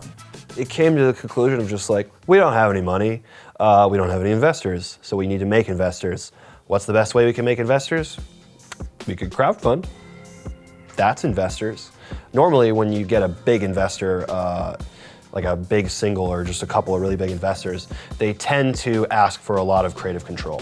We definitely didn't want to give up creative control ground, so we thought that the crowdfund would be the best way to do things, and we settled on that pretty quickly. We had no idea if people would want a new game with different characters. We didn't know if people were so fickle they would say, oh, there's no more ponies, I don't care anymore. So we had literally no idea, no projections we could possibly make before we started the Kickstarter campaign. So it was more of just a mad scramble of let's do the best we possibly can before we do it to increase our chances of maybe staying afloat, because hope was there, but it was a sliver. The 3 months leading into the crowdfund was quite the crunch. We were just kind of like, we don't really know what's going on. I guess we're just sort of working on the new game. Here's some stuff for the new characters, yada yada, for like a year leading into that. But then we were just like, crowdfund's coming, wham! Three months prior, we did so much work. When the game went up on the crowdfund, pressing that button was terrifying, absolutely terrifying. We were all just like crammed into like a single Discord call or something. And money just started flying in. And we're like, whoa, that's awesome. But you know, after the 3 days goes by, you enter the drought stages until the final 3 days. And that's what really hit us the hardest. Like we started panicking around that point. It actually put a lot of us in the hospital. Our UI designer, he ended up getting a stroke. I think something happened to one of our musicians. After our crowdfund ended, a week later, I got a staph infection. I guess my immune system just didn't handle all the stress very well and ended up in the hospital. So it really took a toll on us. I ended up donating $1,000 to the campaign itself because I was worried that we wouldn't make the limit we had to in order to get the funding. And I didn't tell them beforehand. And so we were all in a group call, and I did it and didn't put a name down. And they were like, someone donated $1,000 and didn't put a name down. It must be a troll, refund it, refund it. And I was like, no guys, don't do that, it was me, shh. For several weeks straight, I was like constantly found myself pacing back and forth between on the rooms, like what should we do next? How should we get ahead of this? Like where can we be proactive to make sure that we get as close to success as we can, even if it ends up all for nothing. We didn't even hit it until the last 3 days, and then we exceeded it. We were so scared until that point. Oh my gosh. The fandom showed overwhelming support for the game. You know, that was the only reason why the crowdfund was so successful, is because when they announced that they needed money for Fightin Herds, everybody came out and helped. The fandom wants this content to be made. They believe in this team as well, and the support was overwhelming. It was like we passed our final exam. We turned in this huge project to prove that we were capable of getting the diploma. It was one of the biggest feelings of relief that a lot of us had ever had, because at this point, we had been working on this project for about five, 6-ish years, counting the first one, and this was our chance to not only finish what we started, it was our chance to sort of prove that we're in it for the long haul. We finally had a project that was our own, and there's nobody to kind of shut us down because it's our characters. There's nobody to stop us because we have all the support. We can actually do this. It became real. Hey, what's up, everybody? Welcome back to Common Breakers Look Alive here. I hope everybody's been enjoying all the action. We are jumping in with some TFH, and I'm joined by the lovely Oreo. How's it going? Going pretty good. Thanks for having me this weekend. Yeah, it should be a lot of fun. So, usually we come on here and whoever's here, I'm like, what's your event series? How's it going? I'm joined by a developer. That makes you, you're what do they call you? A hoof comp? I don't know the official term for the TFH devs, but you're a dev, and this is the dev series that you all put on. I think it's weekly, correct? It's bi-monthly, I'm pretty sure. Bi-monthly, okay. I like that you said pretty sure. You're like, it happens. Well, I let somebody else run it. It's too much pressure for me. But it is called the Stampede Circuit. We've been running major events. They're qualifying events. They're large tournaments running either every month or every bi-month. I would have to double check, but sure. You can check them out on smash.gg. The Stampede Circuit might be called Stampede Tournament Circuit. Just be sure to look it up. Yeah, I was just gonna say too. You also have like the community runs events all the time too. I see them on Twitch all the time. Absolutely, we have a lot of people who run weekly events. Like one of our players this week, Java Morse. He runs a weekly event called Rodeo Regionals every Thursday. Nice, that's really cool. I was gonna say the cool thing about this too is we have two matches today. So, all the sets in this event are first to 5, and we have 2 matches in this. I was kind of excited, hoping that the first one was even going to be an Arizona mirror, but I guess we're not going to have a mirror maybe in this case. But this new version of the game, I think everybody's trying new characters, trying Shanty, who's like a blast. That character is super fun, super cool. So when it comes up, I might ask about some of the changes if anybody's familiar with 1.0, then obviously 2.0 is out. It's a big change. I'm sure a lot of people have been coming back to the game. Yeah, absolutely. We're getting a new influx of players. We had the most back last year when EVO Online was announced. Unfortunately, that couldn't go through as planned.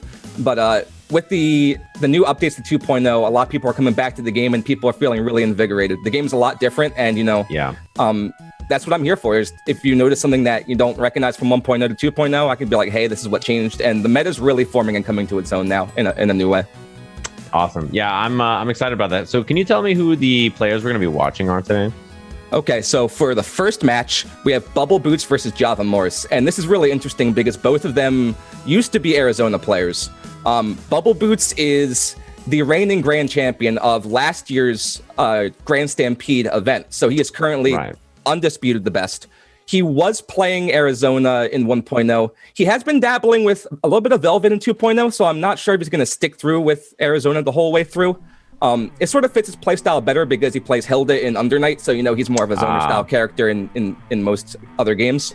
And he's up against Java Morse, who also used to play a lot of Arizona, but recently he's been playing a lot of Shanty and Palm, and I have no idea who he's going to pick against it. So we'll see how it goes. Yeah, I feel like everybody has a little bit. It doesn't seem like we're going to get the Palm actually, which is cool. Awesome. But yeah, I feel like everybody dabbles with a little bit of characters in this game, and I think both of these characters are really interesting. Palm was one of those characters when I first fought her, I was like, I have no idea what's happening. And then as you learn, you're like, I don't like this. I'm having a very bad time.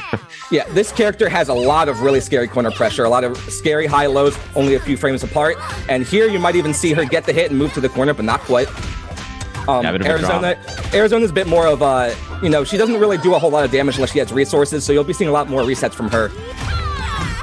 Yeah, I was going to say, the thing I think about Arizona is the stomp, mid-screen, and the lasso, right? Those are like the 2 main tools you use to keep space. And yeah, corner pressure here, she has a short hop, which you're going to see a lot of. It's really, really useful for mix-ups, for pressure, for catching people trying to mash. It's really helpful.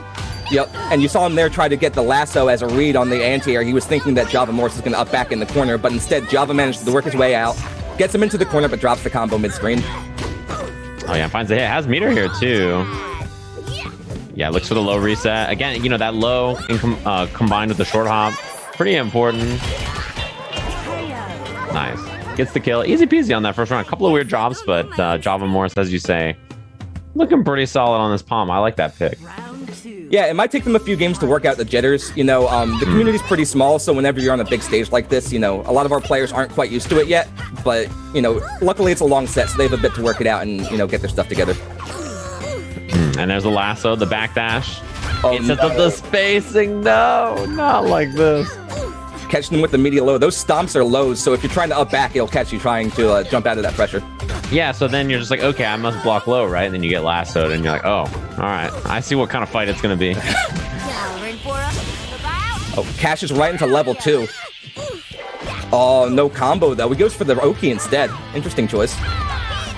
Yeah, looking for that stomp again, too. An important part about this... Oh! Could have been big. This is looking like a great round in the 6A. Yeah, this game, if you're familiar with Guilty Gear, is a great example, right? The 6As in this game are a lot like 6Ps in Guilty Gear, a very similar idea that you use for anti-airs. But Bubble Boots did have to spend all of his meter in order to win that. Unlike a lot of anime games, meter does carry over between rounds. So Java Morse is going into this round with almost 2 bars, and he can get a lot of damage off of that if he gets the right confirm. Uh-oh. The big one's out. This is where it gets scary, I feel like, for this character. Although not cornered or anything, right? So kind of harder to make this too threatening until you get in.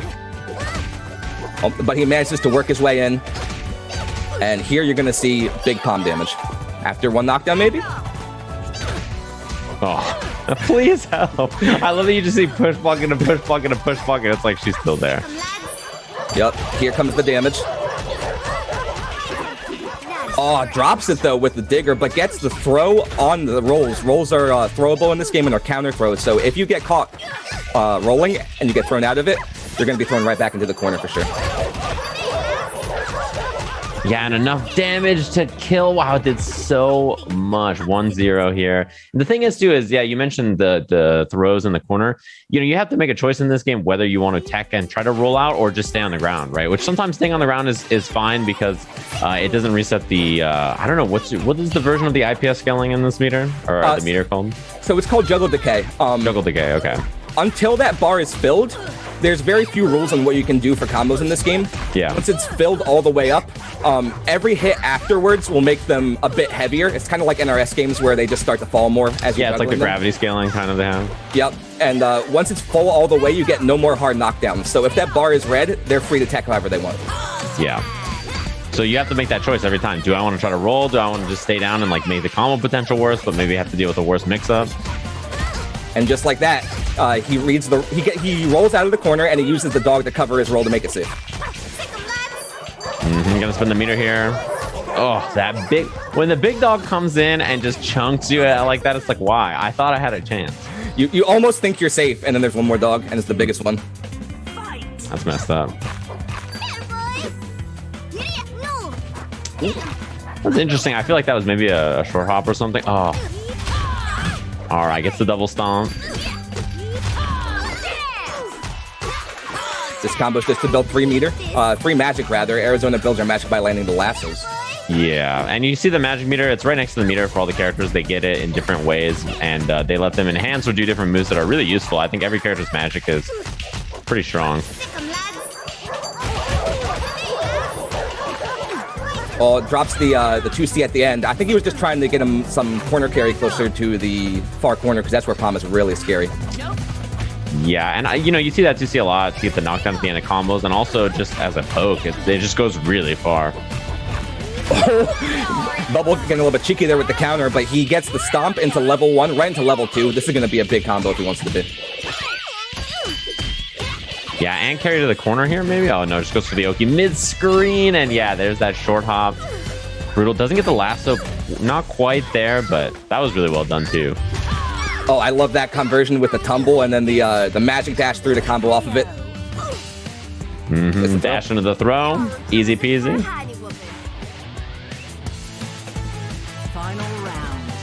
So last round here, going in with quite a bit of meter too, I think is really useful. That was a good read too. Just uses that 6A again. Has a couple of bars here as well, probably for the next hit, I'm guessing. Yep. Gets the 3 magic again. He's going to punish this. Goes right through the palm super. Yeah, if you catch her at the start above it, you do not get the full combo, but he misses the pickup on the level 2, and he's put himself in the corner against Palm. Yeah, a very scary place to be. She kind of has those really, you've seen it already, the strong air dash options, but, when the dogs are out too and they hit low and you're like kind of worried about that, and then, she's going for whatever pressure, that's when it really gets scary. Bubble Boost trying to play the mid screen, doesn't want to get up close next to Palm, gets the hit with the stomps, and gets the corner carry. Yeah, and that's kind of what Arizona wants to do, right? Just like kind of stand in that mid range, could break on the throw. Yep. Palm using the super in order to steal neutral. Hide behind the dog in order to get the mix. Yeah, and you can see Bubble Boots is just kind of chilling, looking for stomps, waiting to be in like lasso or stomp range to try to find this last little bit of life. Oh, just barely doesn't magic dash out of the jab to punish the dog. This might be dead? It's going to be really hard. He's just going to barely get this meter. All right, on the last bit. There it is. All right. Java Morris looking good in the set. Yeah. Nice. Yeah, 2 games already. I mean, this is the reigning champ, the undisputed, right? I was like, oh, okay. Well, we'll maybe see if Java Morris has something as, eats the fattest part of that elbow. So for winning the tournament last year, Bubble got his own palette. If you look at this palette, it's got the boots, and if you look at the neckerchief, it's got the bubbles. So. I didn't even notice those were boots. I thought it was just like a red on the hooves. I was like, oh, all right. He asked for it, and we were like, oh god, how are we gonna do this? It kind of looks like she works at a vineyard, but I mean, you do what you can. Yeah, for sure. But tries to medium out of the roll, doesn't quite get it. Ooh, anti-air, yeah, trades on the 6A. Gonna be up and over the super, but I don't know what he was going for. Maybe he just tried to block too late and he got crossed up. Yeah, and then just hit right out of the air. It's unfortunate because, yeah, as you mentioned, it looked like she was maybe going to make it over. Using those stomps to try to punish these dogs. If you hit the dogs, they do go away. They have different health values based on what strength they are. Yeah, and it's really important to get rid of it so that you weaken her like full screen presence, right? So you force her to approach where you want to deal with the stomps, you want to look for the lassos. If she's just sitting back there using the dogs, that's not a good time.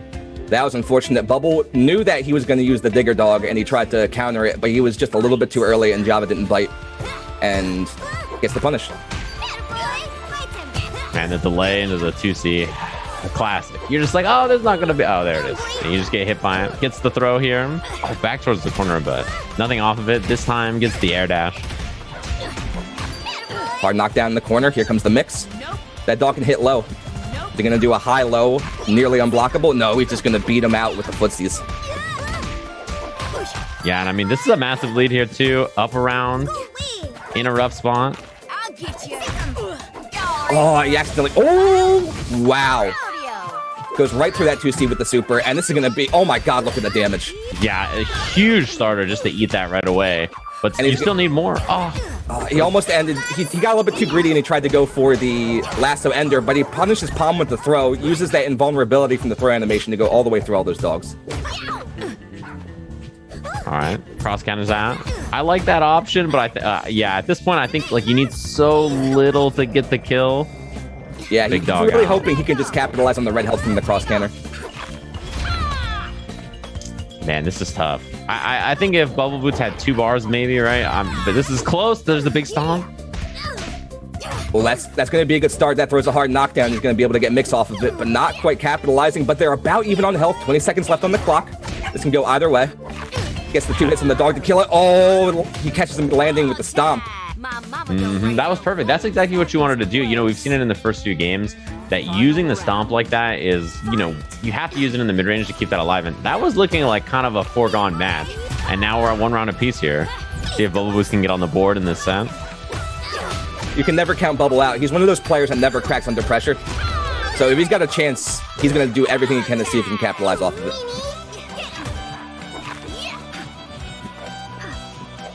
Yeah, I'm just kind of dashing up, waiting to see what's going to happen there. 1 stomp, waits. Doesn't go on anything else after.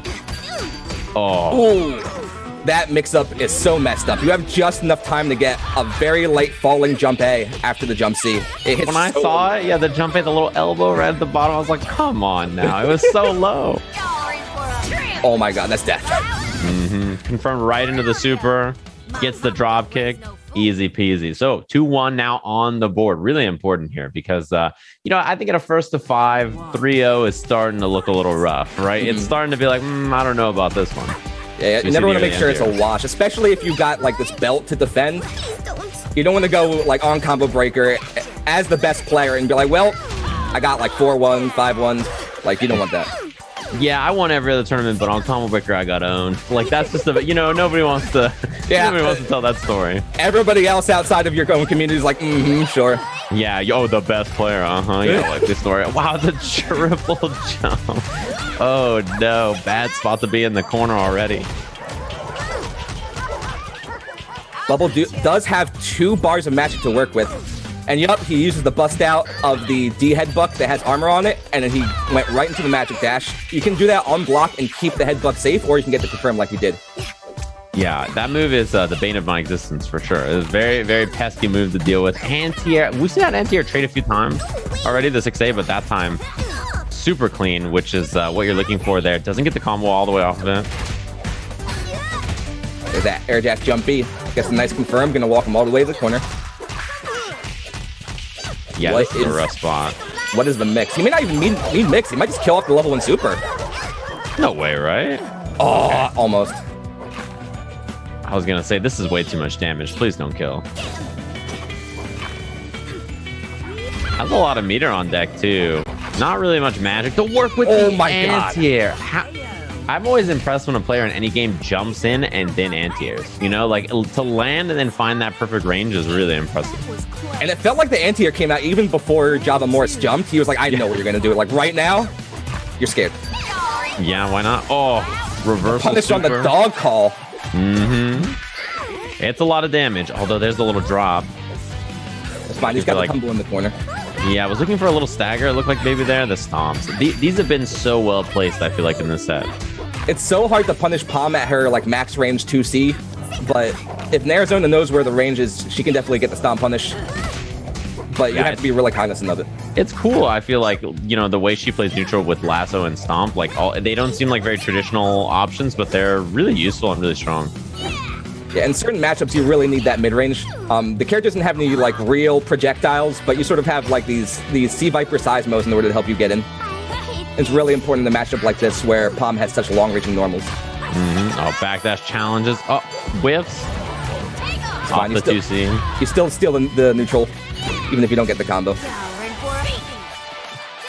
Man, goes all in, gets a bit of chip, but just needs one little tap to do it. Oh, whiff on the lasso. No combo, though. Uh-oh. These single hits are adding up. Plows right through that dog.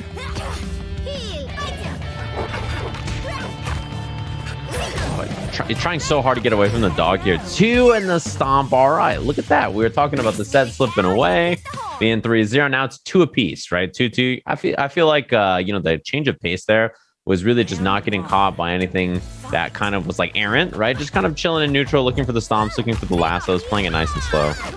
And Bubble is consistently starting to get these punishes, so he's got the read that Java's committing too much with these long normals. Tried to read a roll away. It looked like instead it was a roll backwards to the right. So you're like, all right, well, I went for it. Air to air. Important hit in the corner here, too. I feel like we haven't seen so much of Java just getting the hit and then like being in the corner and then running like tons of really overwhelming offense so far. Yeah, it seems like he's trying to optimize and go for the highest damage options, and it's causing him to drop a few times, which lets Bubble out. And you really don't want to let Bubble out because, as we can see, he's a very explosive player and he can always make a comeback. Yeah, and it feels like the longer this stays in neutral, the better it is for him. Oh my god. There's too much mobility. Baited out the counter. Yeah, when you see it like whiff the wrong way, you're like, I want out. That's all I wanted. Just get me out. That's not fair. You triggered it. I should just win. Yeah. It should just hit the entire screen. Why did my counter whiff? Do a little check there. 5A2A on the jump in. It was empty jump stomps right away. It always makes me laugh just seeing the stomp completely smoke someone like right when they jump in. It's You can tell these players are both playing at their max ranges because they're going for confirms off of stray hits and they're just always very slightly out of range. Yeah, and it's just like a management of distance, right? Is so important in this matchup. Like, you know, you can see at the minute you're in the range of stomp and lasso and like other things like that, it becomes scary. Finally, we see an air approach too. I don't think we've really seen that too much. The classic. There's the reset. So Arizona has the ability to run a really scary reset game. Bubble really hasn't had the opportunity to get it started, but she can definitely take a whole round of nothing but resets. And there's the counter finally coming in clutch. That's probably death. Yeah, if there's no drop here. There it is, cleaned up right into the corner. Now look at that, 3 straight games for Bubble. Looking good, and you know, pretty interesting because we mentioned that this is Arizona usually. Oh, it was only 2 rounds? Am I talking too much? Oh no, I thought for sure that was the first round. Look, I didn't want to throw off your groove, but... Was that commentator's curse? I think Bubble still got this. What have I done? No, it's Java's game now. Now I've reversed double curse. That's just how it goes. If both people make opposite claims, does it cancel each other out? Yeah, I think so. Or at worst, it's double KO. Oh, the counter right through the super. That was a cool idea. It didn't quite work all the way out, but I mean, I think it saved some damage. Java definitely played it right just to block and wait for that dog to come in. He knew he had to punish. There's the damage. Yeah, this character Palm hurts. Strong mix of game. I feel like terrifying damage. I like Bubble backing and trying to get airborne so you don't have to deal with the overhead low, but... Oh, great anti-air. Bubble Boots has been checking every single jump that Java has done this set. All right, we'll see what the knockdown is going to be into the pressure. Just goes to the anti-low. Nice staggered strings and gets them with the unblockable magic stomp. Kind of a gimmick move, but when you're dealing with all that pressure, it's hard to keep it on your stack. Yeah, when you're waiting there, you know, you're looking for, oh god, when you're looking for like the stomps or you're looking for other stuff, you're like, oh, okay, well, maybe I'll have a chance here to go for the, and then it's like too late, right? You're not thinking about it. This character has a short hop, this character has strong pressure, and now it's the closeout. Look, okay, you got lucky this time. You didn't cause any disasters. I did get, as I was saying before in my previous monologue. No, but the thing is, you know, yeah, you mentioned unblockable magic stomp, like, it's slow on startup, right? You see it, you jump. But when you're looking for like, you know, a short hop, you're looking for like empty hop, you're looking for like the lasso, you're looking for all these different things. It's tough to spot. Absolutely, especially when you're dealing with staggered pressure, because sometimes what you feel is the startup of a move and the gap it leaves in the block string. So if you're already leaving these long gaps, it's hard to look out for that, and you have to look out for like the effect itself. Yeah, you just got to set it up. With the right setup, almost any move is, you know, pretty scary. Gets the hard knockdown, mix. Oh, that's so messed up. It is so messed up. This is your fault. Every time I get hit by this, that I just like, I'm sad. This is all you. I blame you every time. This is my fault for hanging out when you chat. You're just, I know as soon as something messed up happens, you just look over. See if I said, Oreo, why did I get hit by that? It can't be my fault. Gets the confirm from way downtown here. Doesn't have 2 bars, but I mean, you don't even need it. That cross-up setup is like one of the first things I remember getting hit by in this game, being like, oh, that's the kind of fight it's going to be. Okay. Yeah, it's ambiguous as hell. Yeah. And there's situations where like the first hit hits on one side and the second hit looks like it hits on the other side, but it doesn't. And so you just got to know. It's a really early game knowledge check, but it's so hard to see it if you, with just a little bit of a micro dash, you can really change how it hits and make it really ambiguous. Backdash stomp on wake up. Gonna be in a good spot after this. Yep.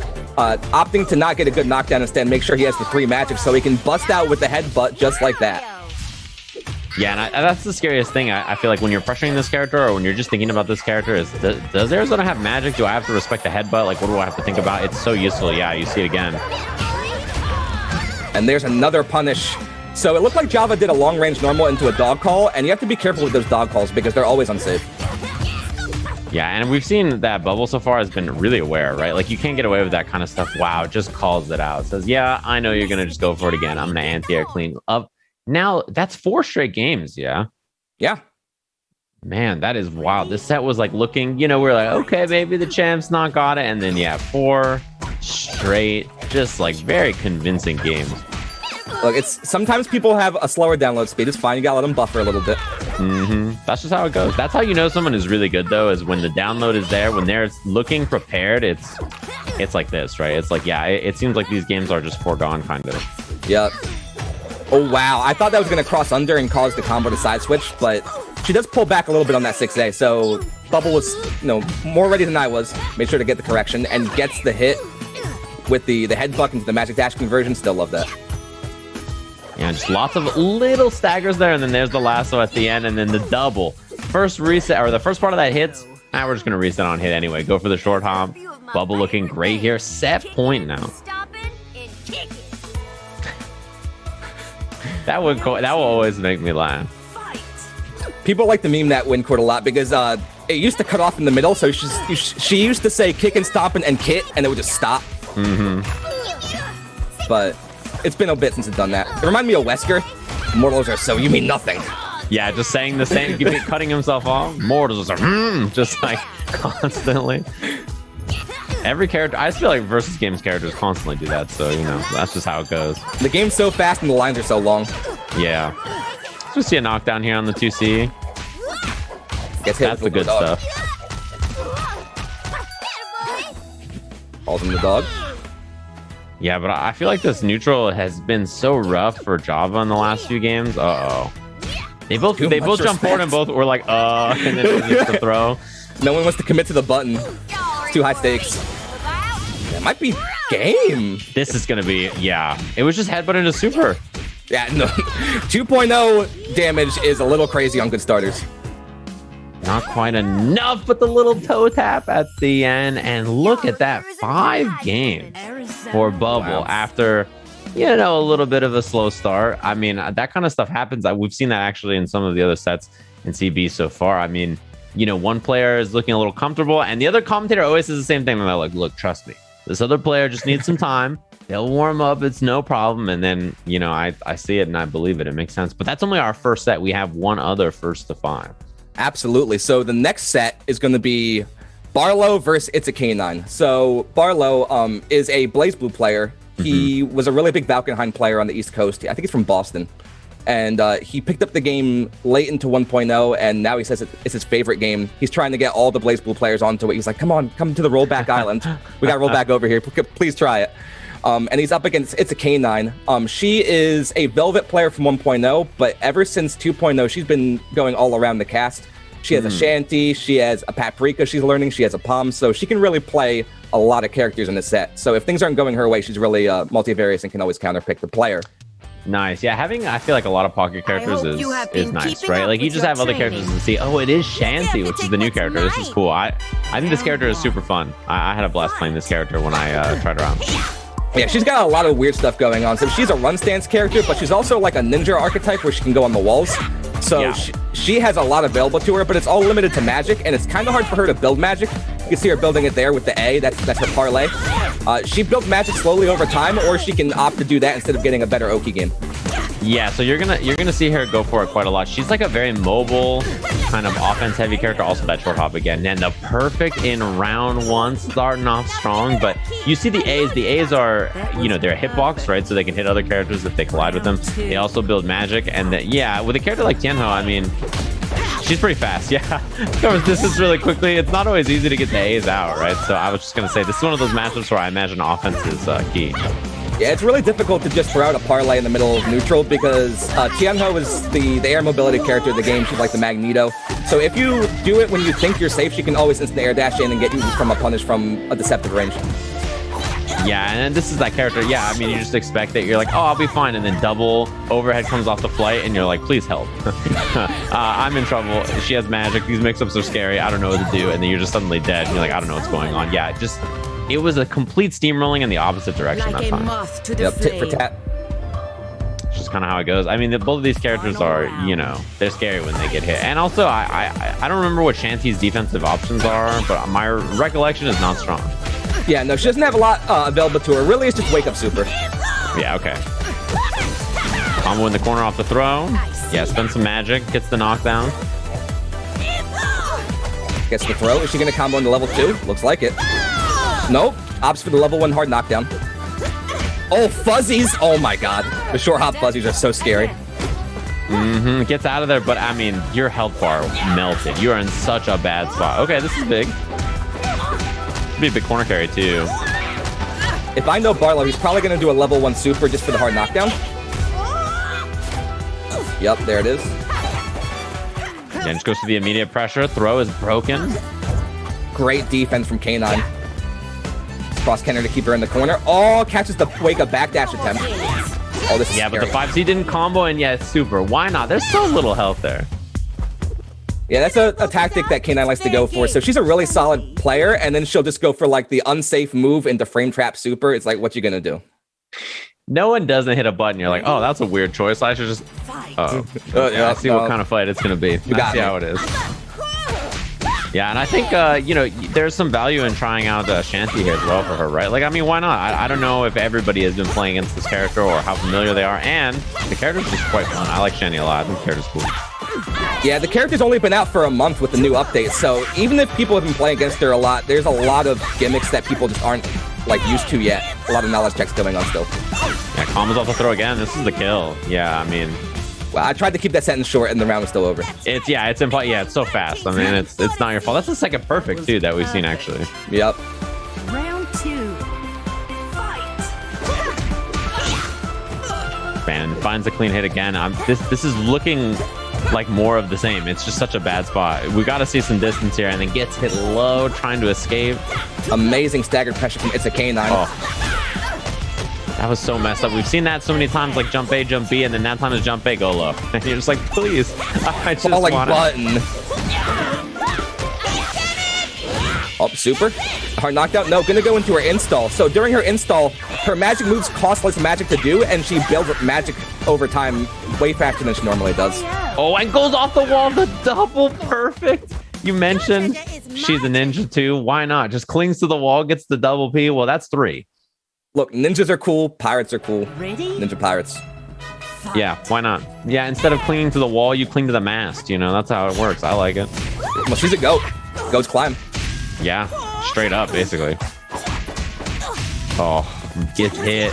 I don't blame her. Top mix up the block, and then finally, this is just, I like how the last match was just like, oh yeah, this neutral control is really paying off, and this match is like, oh, you got hit? All right, well, that's just kind of how it goes. There's very little neutral going on mid-screen. It's basically just one character pressuring the other in the corner. Ooh, that was a sick little whip punish, so the spacing was really nice to try to catch any reversal button from Tianho. Out of there, looking for this air dash approach, which is, you know, Tianho is an airborne character a lot of times. You don't really see her on the ground that often. She has some okay ground buttons, though. Though Grunkle Barlow does like to play her a lot from the ground just because it's not how most people approach the matchup. So a lot of people try to anti-air her, and when she starts wave dashing at you and hits you with a low from mid-screen, it's really deceptive. Yeah, she has, you know, like her 5B, 2B, or 5C, 2C. They're both pretty solid at dealing with like mid-range options. I feel like there's that super for the hard knockdown, as you mentioned, into the pressure. Not quite enough. Wow, does the backdash in the corner to get Barlow to whiff. Oh, it doesn't get the mix-up off of the hard knockdown, though. Okay, back to neutral. Yeah, and then just, I was just going to say that little tap and then immediately go for the double overhead. Why not? Like, what are you going to do? Block this? I don't buy it. I don't believe it for a second, and then that's just what happened. So a little bit of a better look there for Barlow after getting double perfected. That move from Shanty, that 2B of hers, it's a slide, and it's basically active the whole way through. So you have to be really careful with that move. It's a really strong neutral tool. And it goes so far. I mean, you know, she has like a kind of a slower, really far-reaching overhead option in neutral as well that you don't use as much. But the slide is so good that you combine that with, you know, stuff like the short hop and other pressure. It's really scary. For sure. Soft knockdown. Oh, there's the wake-up super finally, right into install. Are we going to see cool stuff? I want to see cool stuff. Show me some cool stuff. Yeah, go for the combo off of it. I like it. It's going to do a lot if it's a full combo. Dumps all the magic. Gets the knockdown. What's next? Dumps all the magic, and then you look and all the magic's back. It's a really good install. Oh my god. So not quite death. Next hit will probably be in the super, though, and she can easily take the round if she wants it. The Barlow cross cannons out, and now we're going to play some neutral. Yeah, Finally. and you have all this magic to work with, right? So, I mean, this is a pretty okay spot. I like to jump forward, just like kind of wave backwards out of the air. Okay, Barlow, you got to do a real combo. I know you don't optimize, but you got to do something real. No, you're not going to get the kill. Okay. Not quite. I like the just mean, I know you don't do real combos. that was close to home. Oh, man. He's always afraid of dropping. He wants to make sure that he does something consistent rather than the highest damage all times, which I respect. But, like, sometimes you just really need that high damage combo to make sure that people can't get back up. Yeah, if it's going to kill, you know, you need the damage. Oh, the gun blaze move. Yup, it's called Volcanic Dash. When it's either hit or blocked, it gives her a little bit of magic back. So even though you can jab her out of it, like most moves that cross up like that, like Gun Blaze or Rapid Slash, you can just jab him out of it if you're expecting it. But if it's blocked, then you still get some of the magic back. So it's not too scary to do it. And yeah, again, that move is so cool. I saw that and I was like, this new move for Tianho is so sick. It was, I think it was in like the 2.0 trailer or something, and I was like, what is that? It's a really cool move. And I saw it and I just yelled Gun Blaze, and that's just what I'm gonna call it. Go for it. I dig it. Full charge parlay. Oh, dagger. Yeah. You know, that what's funny about that too is, like, you know, we haven't seen that too much, and it's one of those things that when you see someone doing it, you're like, hey, I don't want them to get away with that, and then sometimes you get hit by it and you're like, oh, well, okay. Yep, so the thing with parlay is there's 3 levels of it, and you get to more levels just by holding the button. So when you see Shanty charging up, you're like, oh, I'm gonna hit her right in the face for being so brazen, and then she's just holding it, she lets it go, and you get hit by the hitbox. Yeah, it's huge. And then, as you mentioned, it's like a stagger for a full combo, and you're like, oh, okay. Oh, that's my fault. Gets the knockdown. What's the mix? Another flip overhead? Nope, playing it more safe this time. Just wants to keep her there. That time lands the triple overhead starter. Why not?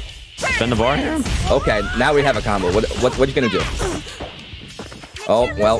That is your fault. I feel like that's absolutely my fault. The verbal discouragement in the last set, I feel like really caused the drop there. But those combos are hard. Like both of them have installs you can see on the level 2s, right? That let you, do all kinds of really cool combos and get really cool pressure with the character. But it's kind of hard to control, I feel like, is the way it goes, Yep, and just like that, K9 has switched back to Velvet. Set's a little bit too even, and so she wants to go back to her comfort pick. I get it. Yeah, it makes sense. She got the 2 games on Shanty. I think that's a win, right? Getting two wins automatically with that character, I think they'll take it. Velvet, like a more traditional zoner, right? So the matchup might be a little bit slower now if you can keep Tianho out. What's difficult with this matchup is that Velvet has a hard time on defense, and this character is oppressive. So if she's patient, she can work her way out. She has some good anti-air jabs and some good options to stop the constant air dashes, but it can be a little bit oppressive.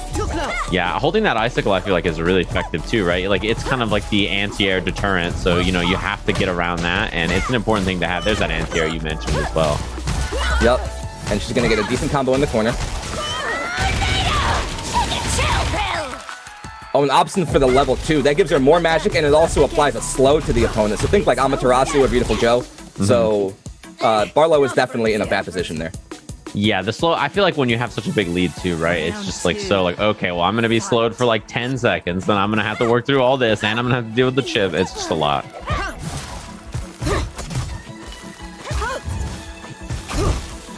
Yeah, and that's one thing I noticed a lot too, is like when you see the approach in this matchup, the Velvet players will just jump forward, block, and then like they're like holding onto that icicle. Like, what are you gonna do? You're gonna hit me out of this, and then the icicle's gonna hit you? The gunplay starter. Oh, does the volcanic dash in the combo to get the side switch. Get him back in the corner. So sick. What the heck? All right, level 1. Oh, DP's out. Oh, and uses the wind to pull him back in. I want the side switch. Wants that corner position. Everybody, you get a hit as a zoner. You're like, it's my turn. It's now my turn to do the cool stuff. I want to play. Hits him with the eruption that hits low. Yeah, and the super kills. So now 3-2. K9 in the lead here. I think you have to feel pretty good about that after the switch. That was a pretty impressive game, I think, overall.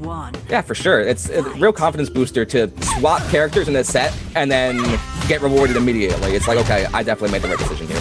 Yeah, and that I think the change in pace too, having more control and neutral is really nice, especially because the last matchup is like a little kind of scrambly.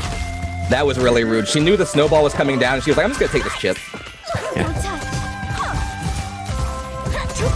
Look, this is all chip. There's been like one combo and the rest is just chip damage, and Ball's almost dead. It really adds up, I feel like, right? It's when you fight a character like this, it's kind of the toll it takes trying to get in. Oh, but get in exactly what Barlow does, and now he's gonna have a chance to get a knockdown and maybe start his pressure up. Yeah, it's time. Spend the level 1. Oh, catches her trying to backdash again. He's made that recognition that she's going to backdash on Wake Up, and so he immediates her with the 2A. Tien has some really good active frames on her 2A compared to other characters in the game. Oh, baits it too. That was very smart, right? Like, if you're not going to backdash, what else are you going to do? Right? Yep. I think that's a good call out. Has meter here too.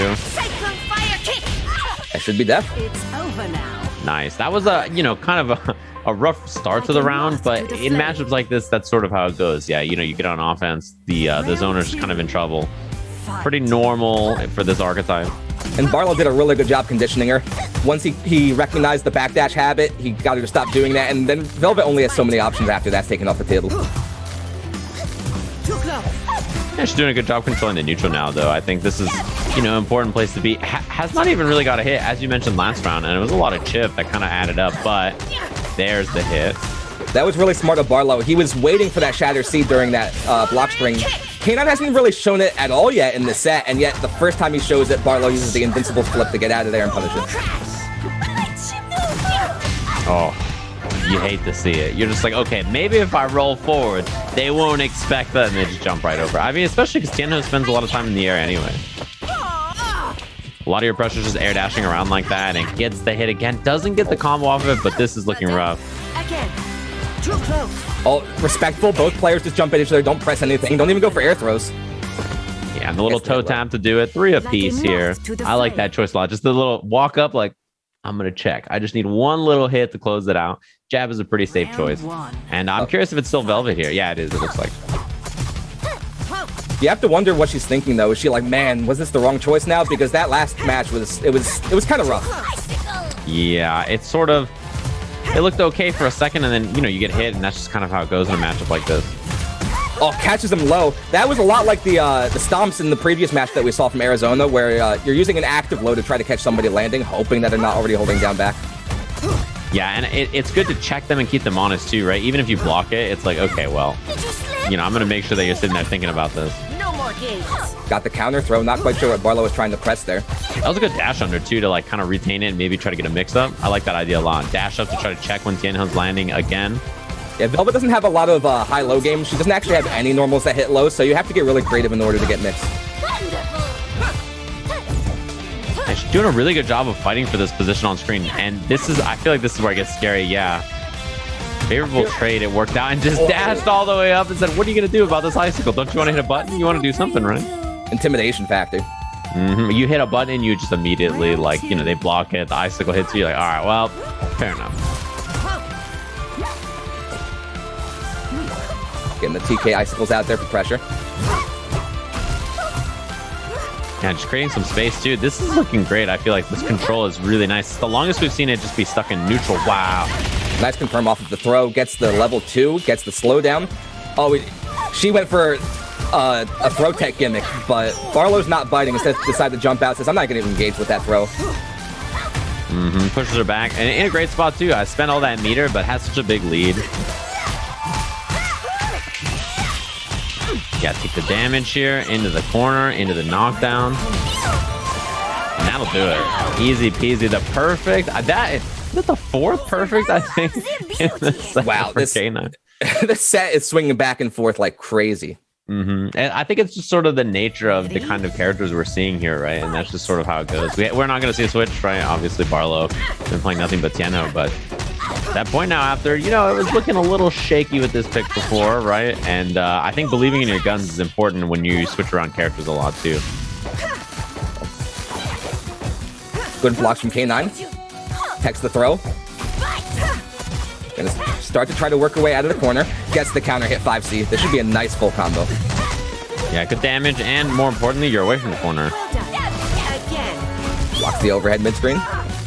Doesn't block below. Doesn't block below again. Barlow must really, really want out of this pressure. I feel like he's holding up and trying to find his time to get in the air and start using that mobility to get in just like that. But K9's making sure to check him exactly when he needs to. That's the thing, right? Is in this matchup, as Tianho, you're so mobile in the air, right? So you need to get up, you need to get going and stuff like that. And if you just can't, or once you do, the 6A is waiting for you like that. I mean, it's just a little too antsy. You can kind of feel it. I think you called that out really well last round. And we have set point for K9, and starting off with the Frostbite, this is a rough start. Yeah, super bad way to start this. Especially because, you want to get in, you're feeling kind of antsy, and you just get hit right away. I think that's a bad sign. Too close. Barlow trying to slow it down a little bit, though. Taking it very patient. Gets a nice hit, but gets the trade off of the projectile, so back to neutral. But slowly working Velvet over to the corner, which is where she doesn't want to be in this matchup for sure. Oof. Eats a couple of projectiles on wake up. Oh wow, that was good. That was good solid patience right there. Jumps out of the gun blades too. There it is again. Ready for it. You gotta get the hit. Oh, and you could just feel it. It was like, I need to get the hit. And then K9 was like, nope, not having it. I'm not buying it. Gets through the invincibility, spends the super, and then cleans up on the set. That was really cool. It was good to see kind of the balance of multiple characters, right? Which is something that I think a lot of players kind of struggle to do sometimes. Yeah, especially when you're switching archetypes so drastically like that. Shanty is such a strong rushdown character, and Velvet's the exact opposite. And being able to switch in a set like this is kind of hard. It's easy to get your wires crossed when you switch. Yeah, and not only just like the buttons you're using, the anti-airs, but like, oh, I should go in right now. I should do this. And you're like, wait, I'm not playing that character. I got to run away. So, your brain just kind of gets mixed up. And I think switching a lot like that is, it takes a lot of mental fortitude and practice, right? The more you do it, the more you become comfortable with it. So that was 2 really good sets here. Just a lot of interesting character variety we saw, and I'm happy. I was kind of excited that the first one was going to be an Arizona Mirror, which it didn't end up being, but I think it was cool that we got to see more characters instead. So, people are interested in TFH. I think it's a great time to try the game. I'm a big fan of it. Where can people find out news, info, anything about any of the updates that are happening for it, or tournaments or anything like that? So you can check us out on Twitter. Our Twitter account is @main6dev. It's spelled MANE with the number 6.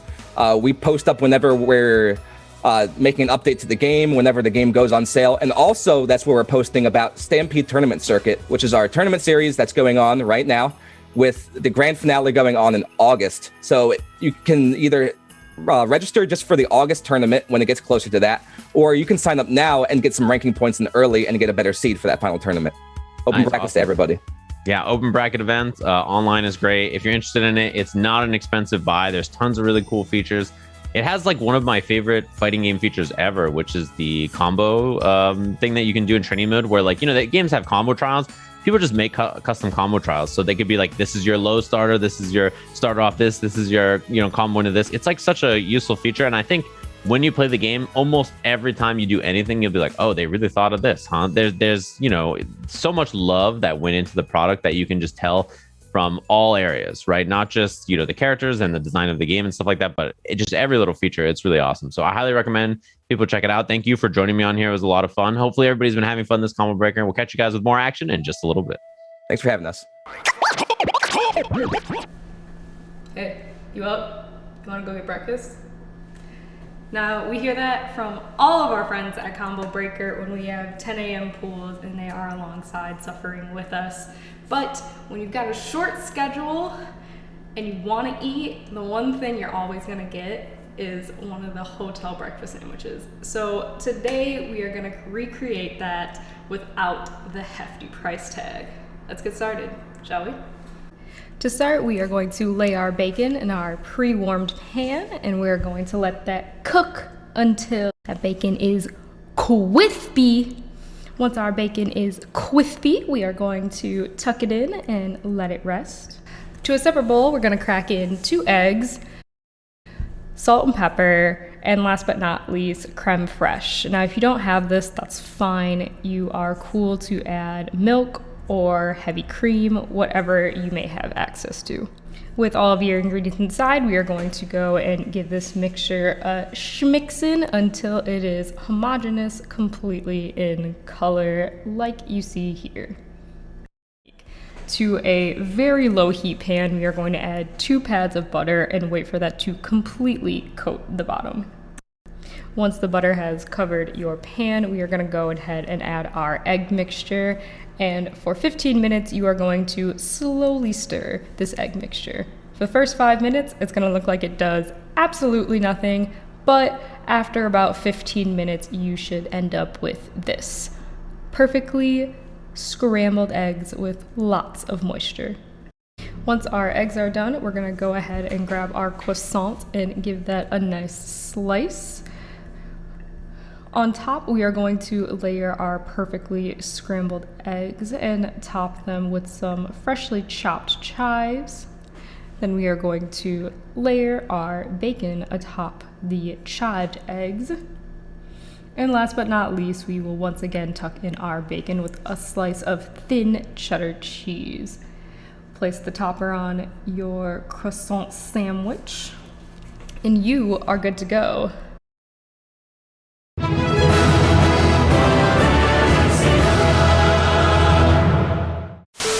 Now, this breakfast would not be complete without the sweet taste of Chicago and Combo Breaker that we love so much. So I am recommending you pair your bougie breakfast sandwich with none other than a shot of Malort.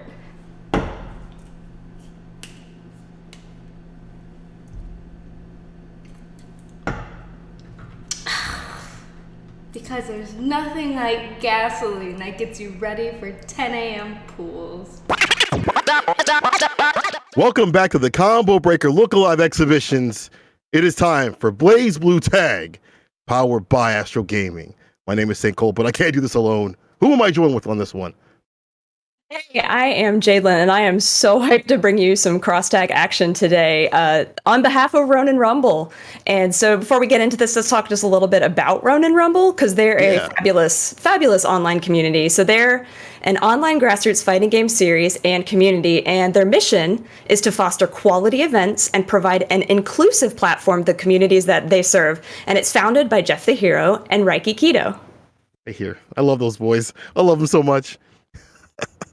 Yeah, they're pretty awesome, and they've done all sorts of different tournaments. They've done tag, like you're going to see today. They also run things for Tekken 7 and for Grand Blue Fantasy Versus, and I know they've got some really cool stuff on the horizon, so you're definitely going to want to keep up with them, which you can follow them on Twitter at Ronin Rumble. Yeah, so that's, make sure you guys go and do that. But for right now, I need you guys to keep up with this great action. Tell us who we have on the menu for these two warriors going up against each other in this tag battle. Oh my goodness, we have two killers today going up against each other, and they are just so familiar to the scene, and they are very familiar to each other. We've got Razzo, aka Razzo the Sharp, and Tempest NYC going against each other. Now, both of these players have been doing lots of stuff in the PSN Open series since we've gone into, COVID lockdown and all of that. So they've still been fighting it out. Razzo's been first in Ronin Rumble events. He was third in Arc Revo Southeast for BB Tag, fifth in Anime Evo East. He's, frequent online tournament monster. And then on the other hand, you've got Tempest NYC, who was first in Arc Revo Northeast. He was third in Ronin Rumble, first in Anime Evo East. So these guys, they are definitely no slouches, and they play a vast majority of the cast. Razzo, really well known for their Hakumen Merkava, not something you see every day. And yeah, very different, but also plays Carmine, Mika, Yang, Seth, Yumi. He knows the cast. Yeah, pretty much. Fantastic. And the same with Tempest, to be honest. He's got a strong Ruby Yumi, a Yang, Mika, Lene S, Mika, Carmine. The list honestly goes on. So these players, what we're probably going to end up seeing in this match is a lot of not just character knowledge, but player knowledge, because they've been fighting each other since, I want to say, since probably around the game came out, at least since 2019. As soon as they got the copies in the hand, they were already slugging it out at the beginning days, the birthdays of BB Tag. Well, let's see what happens between the two in this match. Big bragging rights here for Combo Breaker Exhibition. Again, look alive. Let's see what goes on in this first of five. And this is definitely a game that, back in the day when I used to watch it at Evo, Top A, I remember looking down at my phone for just like 1 second and then looking up, and the round was already over. People just explode. They just pop. And I love to see it. I love to see people explode in fighting games. Right, and we're already going to see it. It's so explosive right now. So here's one of Tempest teams that I highlighted, the Mika Carmine. Lots of hard-hitting damage. Carmine does his damage by spending his own health. So watch that, because he's got to be really careful with that. Really nice sandwich situation from Razzo with the Yumi Seth team here. Now, Seth and Yumi put out a ton of damage. Look how much Tempest has already taken. What happened to the health? Where'd it go? It's gone. It was just there just a second ago. That's the thing with these two teams. With Yumi and Seth together, they can do so much damage. It's absolutely ridiculous, and you're seeing that now. And Tempest has to be so careful with Carmine, managing the health. But look at Mika. She's dying. This could be really bad for Tempest if he doesn't get Carmine out. Oh, phew, he does. Oh. Still. Gripping him twice. Make it nice. That was a really great setup in the corner with that super. And now Mika comes in, finishes the damage, switches characters to get a little bit more with there, but cross combo is active. What's gonna happen now? All right. Oh, okay, go down. Mika, killed Seth. So Yumi's really healthy, and Yumi is well known for being able to make good single character comebacks. DP works pretty well, but unfortunately does get caught. She only DP'd one character, so this is a problem now. This looks like a really bad problem right here. Not where you want to be. No, being in the corner with these two teams is a big issue. So now she's just jumping in the air, throwing those snowbirds, but Carmine catches her. What's she gonna do? She killed her character. Resonance now active for Carmine. So since he's constantly gaining health, he can spend all this damage because he's not worried about dying. And he clocks her in the head. Right across the dome, blast of the dome, and it ain't even Sunday. Let's go. Man, that's so quick. Like, I was just getting into it. I'm like, hold on now. What? Okay, back in the next one. Let's go. Next game, next round. Who's moving on? This is a very fast game, and you're going to see a lot of really quick decision making, as we noticed in the previous match. So now, the super comes out. You know, I feel like Razzo noticed that Carmine was an issue because Carmine lived, and that's what ended up killing him in the end. So he's going to try to do as much damage here as we can with setups from Seth's orb on the screen, and there it is up at the top trying to catch Mika, but unfortunately it doesn't work out as well as he'd like. Look like it. Yeah. Oh, so Yumi used her aerial rave, which is her mechanic from Senran Kagura, to bring Mika over in the corner, and now Razzo's got the corner for himself, which is a great situation. Unfortunately, the character switch from Tempest actually went really well. Because it worked out in the end. All according to plan. Yeah, Razzo is now left with just the Yumi, and here's that issue with Carmine. Tempest. Make a quick workout here. Oh, picks a good, uses the double super, just close it out. Game 2. So that's already 2 in Tempest's favor. I don't think it's been more than like 3 minutes, I'm not gonna lie. Hold up now, what? Thought we had some games. Bring in the next one. Come on, bring in the next one. Keep it coming. Keep it. It's like a buffet. It's like a buffet. Keep it coming. Tempest with 2 already on the board, and we get quick work. And we see this game how quick it can be. But I feel like Tempest is just almost exponential, even more so in some of these situations. Tell me what can Razzo do with me? What can Razzo do as a return?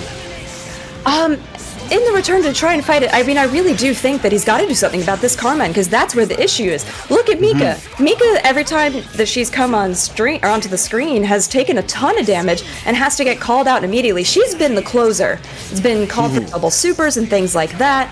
But you've got Carmine, who's just hitting like a truck, to be perfectly honest. When he's got those puddles on the ground too, his skills are mirrored as well, so he's just being able to do this for free. However, in this one, it seems like Razzo's got a much better handhold on the situation. Yeah, just as all it took was a little bit of commentator's curse, a little bit of he's listening to us to get going. He sure does, and this super locks the character into position, and so you can get whatever setup you want. Seth is down again. This is the 3rd time we've been left with this Yumi. Now, Yumi does have a ton of health, chooses to use this super, which does finally kill the Carmine. So I feel like Razzo's in a great situation. That whip from Mika! What a punish! Oh my goodness. So finally, Razzo's got 1 up on the board. Tempest is still up 2, but at least we got ourselves a match. It wasn't going to be a quick go. Nobody wants to see a blowout. I mean, sometimes you do, depending on the history between the players. But at this kind of high level action, top level players out here, you want to see more. I'm trying to see more.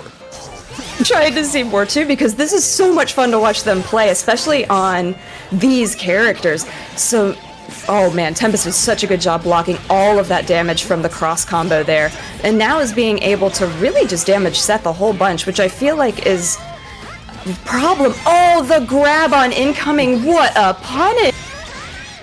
Better come correct next time. And look, oh, the low. Cross combo. That cross combo low was dirty, because now Yumi is pretty low health, and that's been Razzo's clutch character, to be perfectly honest. Correct. Oh, gotta block all this. Keeping Yumi in, choosing not to tag her out and regain health. Cross combo comes out. Double cross combo comes out. Everybody's on the screen. Oh, Tempest has Yumi in the corner. Is she gonna die? Yes, she did. So we've not seen the solo Seth, and oh, Razzo is trying so hard to get at least some damage on here. Look how healthy Tempest is right now. Yeah, 2 characters, damn near full health on both sides of them. Like, it's just unfortunate for Razzo. Making a comeback's gonna be real difficult. Yeah, absolutely. And Seth, he doesn't have the highest health pool in the game, that's for sure. He does a lot of damage, but is a very delicate character, so to speak. And so Razzo just has to be so careful blocking when it's absolutely necessary, but gets hit by the Mika cross combo is active and gets hit by the super, and that's it. Wow. At least that one was a little bit longer, right? Like that one, at least you saw the swing backs. But in Tempest's side, he was like, let me take care of the Yumi. If that's off the table, there's not much you can do. Already another one on the board for Tempest. It's looking a little dicey for Razzo. Yeah, I mean, in a first to 5 situation, you want to try and get everything you can. But notice what Razzo did. He's changed teams finally. I think, he was like, this ain't working. Yeah, I mean, you're down 2 on a first to 5, so Razzo really did like a lot of work with this Hakumen and just plays him like nobody else in the scene right now. And what you're going to see, Hakumen's a slower character, but Razzo dashes a lot and uses some really nice command grabs to just change the situation into his favor. And now look at the health differential already from the previous 4 matches. Have someone more healthy, taking a lot more hits, but maybe not like this. Ooh, yeah, and look at the range that Hakumen has too. That big old sword, that catches a lot. Unfortunately, with that cross combo activation, Hakumen was able to block and got a punish of his own there. Saves the skin. Ooh, does get hit by Mika. Razzo brings Carmine back in. Carmine dies. So there are 2 Carmines now. There is a Carmine mirror, just so we're aware. Oh, grabs him. What do we got? So this is the really beautiful Hakumen mix that Razzo is known for. Carries him all the way to the other side of the screen. Hits him again. He's got plenty to work with here in terms of health. Let's see what... So finish the job, the jump it. Oh boy. Okay, Razzo. You found it. You figured it out, huh? You know what to do. All it took was a character's change and switching to what Tempest had on the deck too. So per usual, not switching.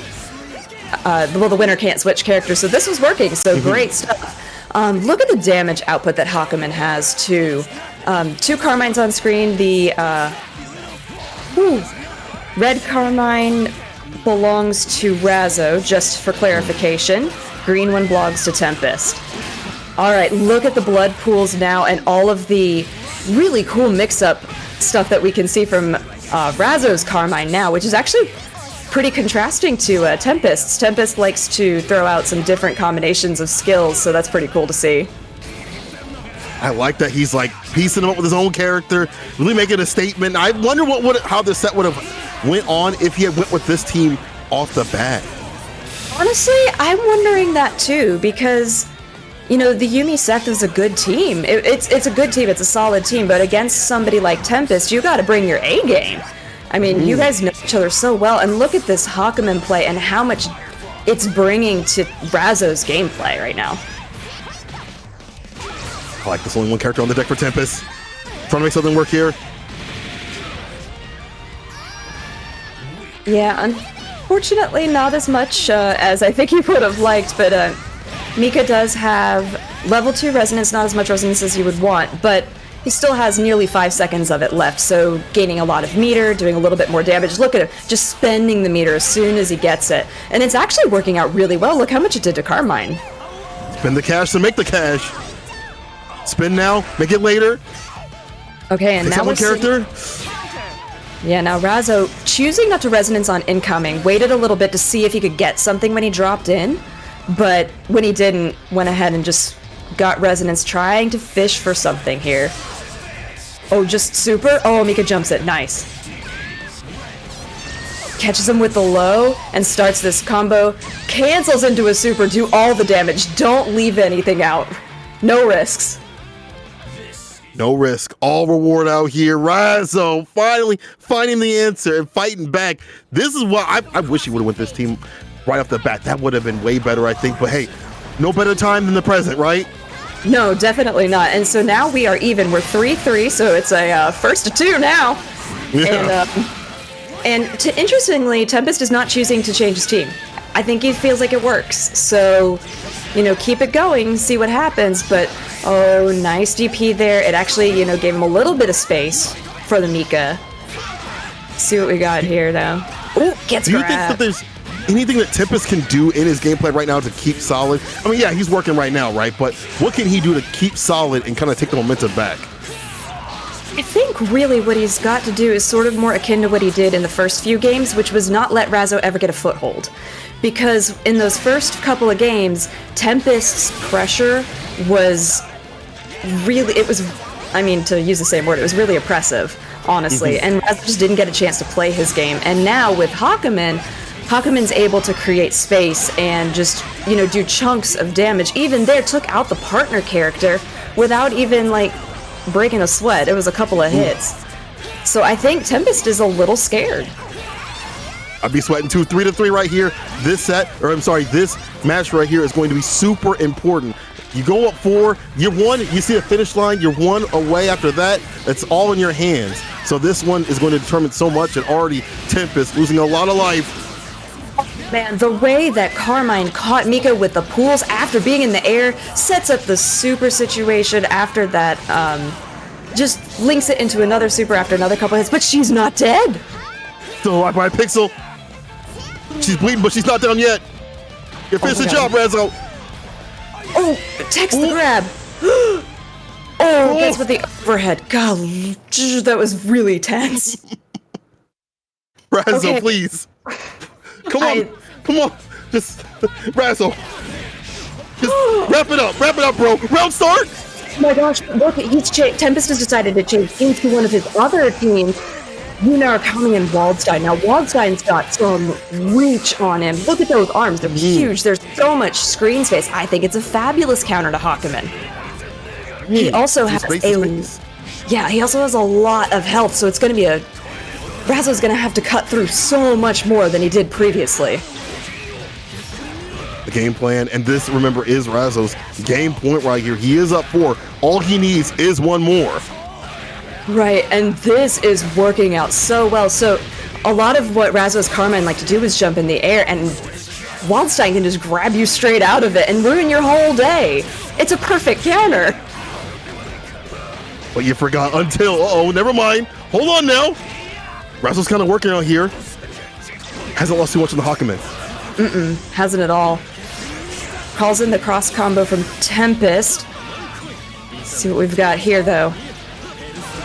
Oh, that really nice Narukami corner combo just took out Carmine. I feel like this is the momentum shift that Tempest really needed. And again, has to do it now. That game point, Razzo looking real clean. Both of his characters on the deck, Tempest. But Razzo ain't down just yet. A nice block on the super from Razzo there, so Tempest isn't losing any health right now. Oh, the assist just bounces Hakumen, and now active cross combo thrown back into the Waldstein. He's got super. He's going to use it. This is going to do. Let's see how much this does. Just 8.3. Not a ton, but it's still a lot. Yeah, you'll take that. Ooh, nice catch though from Razzo. Burst in, make sure that Tempest still has 2 characters, because this is a tag game. Having 2 characters is always going to be an advantage over having 1. All right, there. Oh my gosh, look at this. Razzo's he wants to take it right here, right now, and he's playing much more careful. Gets a good jump in, but unfortunately hesitates. Cross combo's active now. Character switch, so now, we switched again. Another active switch, and it is full. We have a set. We got a set. I think we've been had a set since they changed their character. They were like, I'm done playing around. You were playing with my secondary, my tritary. Now get the real deal. The final game, Tempest, Razzo. Who's going to take it? And we open with a happy birthday. This is huge start for Tempest. Time to pull up the candles. Yeah, both those characters taking damage. Ooh, 6k on one, 6.4 on the other. That is huge. And now a return happy birthday. Back at him. It's everybody's birthday today. Your birthday was today? Yeah, mine too. Yeah, right? Oh my goodness. So many active switches happening because these guys are just trying to bring out the best in both of their teams to get any foothold of an advantage. And this has definitely been the most back and forth that we've seen so far. Oh, the pressure in the corner from Tempest now turned around with Carmine coming in from Razzo. Let's see what he's got. Just trying to set some things up here. See if he can open up Wald at all. Wald, even though he's got this really big reach, if he's jumping, you can definitely get him from underneath. Yeah, it looks like all that weight on the boy. Yeah. Trying to see what's happening, but a lot of it's happening in the air where unfortunately we can't really see, so... Super, it whiffs. This is huge. Tempest. Is he gonna finish the job out here? So close to the corner? Yeah, nice. Now what happened in that corner, he teched a grab, and that's how Raz was able to get all of this damage. It was like a really, really quick tech, so good on him to assess the situation so fast. And Waldstein is down. Down to a solo Yunar Kami from Tempest. What odds are we looking at here out of 10? Is this doable? You think this is doable for him? Well, now that he killed Hawkman, it's doable. Yeah. I guess now.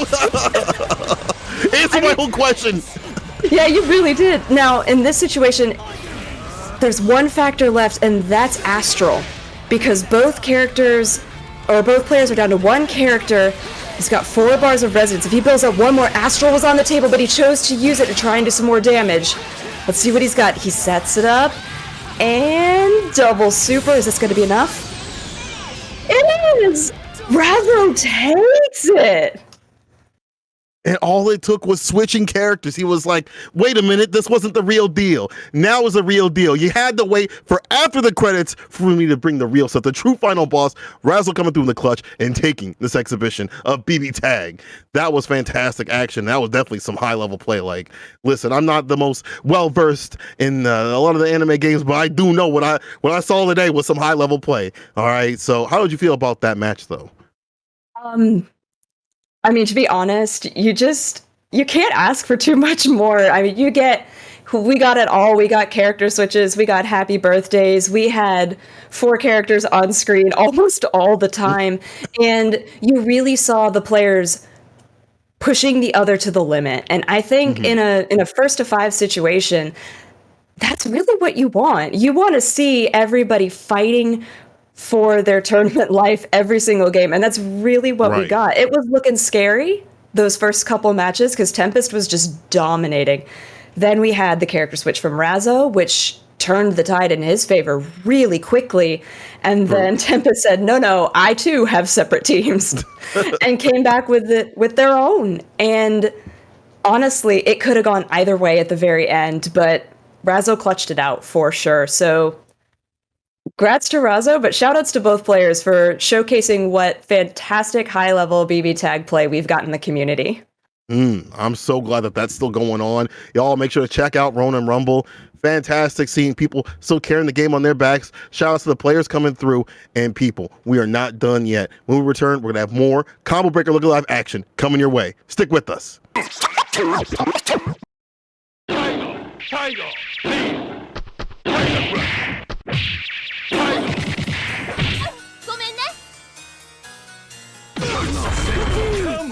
What we like to call Big Daddy.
Welcome back, Look Alive in full effect, ladies and gentlemen. This is a combo breaker event, but Look Alive is going strong, and I am here with an East Coast Tekken representative, also a homie of mine, Bloodhawk, representing the NYC Tekken. How you doing, man? It's been a minute since I've actually seen you in person. I see you digitally all the time, but I hope you're doing well. What's up, Bloodhawk? I'm doing well, man. I hope you're doing well as well, and I'm happy to be here for Look Alive, representing, like as you said, my hood, NYC Tekken. And we got a great match today, dude. We got two of the young blood here. We got my boys Ukio representing some Yoshimitsu action and Mr. Flubs with some Eliza. I promise you it's going to be a great match between these two. Okay. I'll definitely not. I'm not 100% aware of who these guys are, so I'm glad we got you here to kind of like fill in the lore. You said these are some of the up and comers on the East Coast side of things, and I can tell you right now, there's not too many. There's a few East Coast players that I'm aware of. I'm not too familiar with the newer guys, so this is good. I'm actually happy to see this because I like to stay acclimated with the Tekken scene, even though I don't live on the East Coast in the United States. So this is good.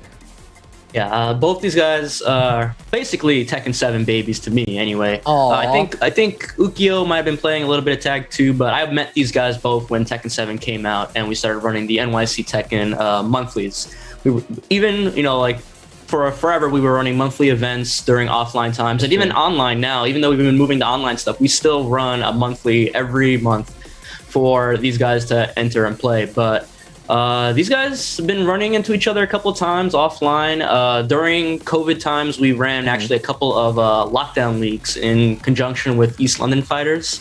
Okay. And these guys ran into each other in top 8 of lockdown league. These guys had to qualify out of round robin pools to make it to top 16 finals. Then they made it to top 8, and then Ukio ended up beating Mr. Flubs in the top 8 times. So. But I'm just happy. I want to see this matchup happen again because Eliza and Yoshimitsu, two very unique characters in Tekken. No, that's true. That's true. And we don't really get to see them too much. I mean, a little more so now these days. Season 4 has been a new kind of ballpark, but here we go. Yoshimitsu, Eliza, and a Forgotten Realm too. This is who do you feel like might have the advantage in this situation? I feel like Yoshimitsu has so many moves that break the floor, Yeah. Yoshimitsu, I think, definitely gets a little bit of advantage here. Like Rainbow Drop becomes a juggle starter. But I like both these characters matching up against each other because these are two characters that have really scary Oki in a Tekken game where you don't really see scary Oki anymore. Nah, that's definitely... Yeah, it's funny because they've changed it from the other games, but now you still have characters like this. They are so much stronger in this version of the game. They get a lot more damage in some situations, and now they have unique stuff. Like Eliza, for instance, she has that meter where she can convert to big damage out of nowhere, so you have to be careful. Oh, another floor break right here. A little too far. Challenge right there. And the cancel goes back to the ankles.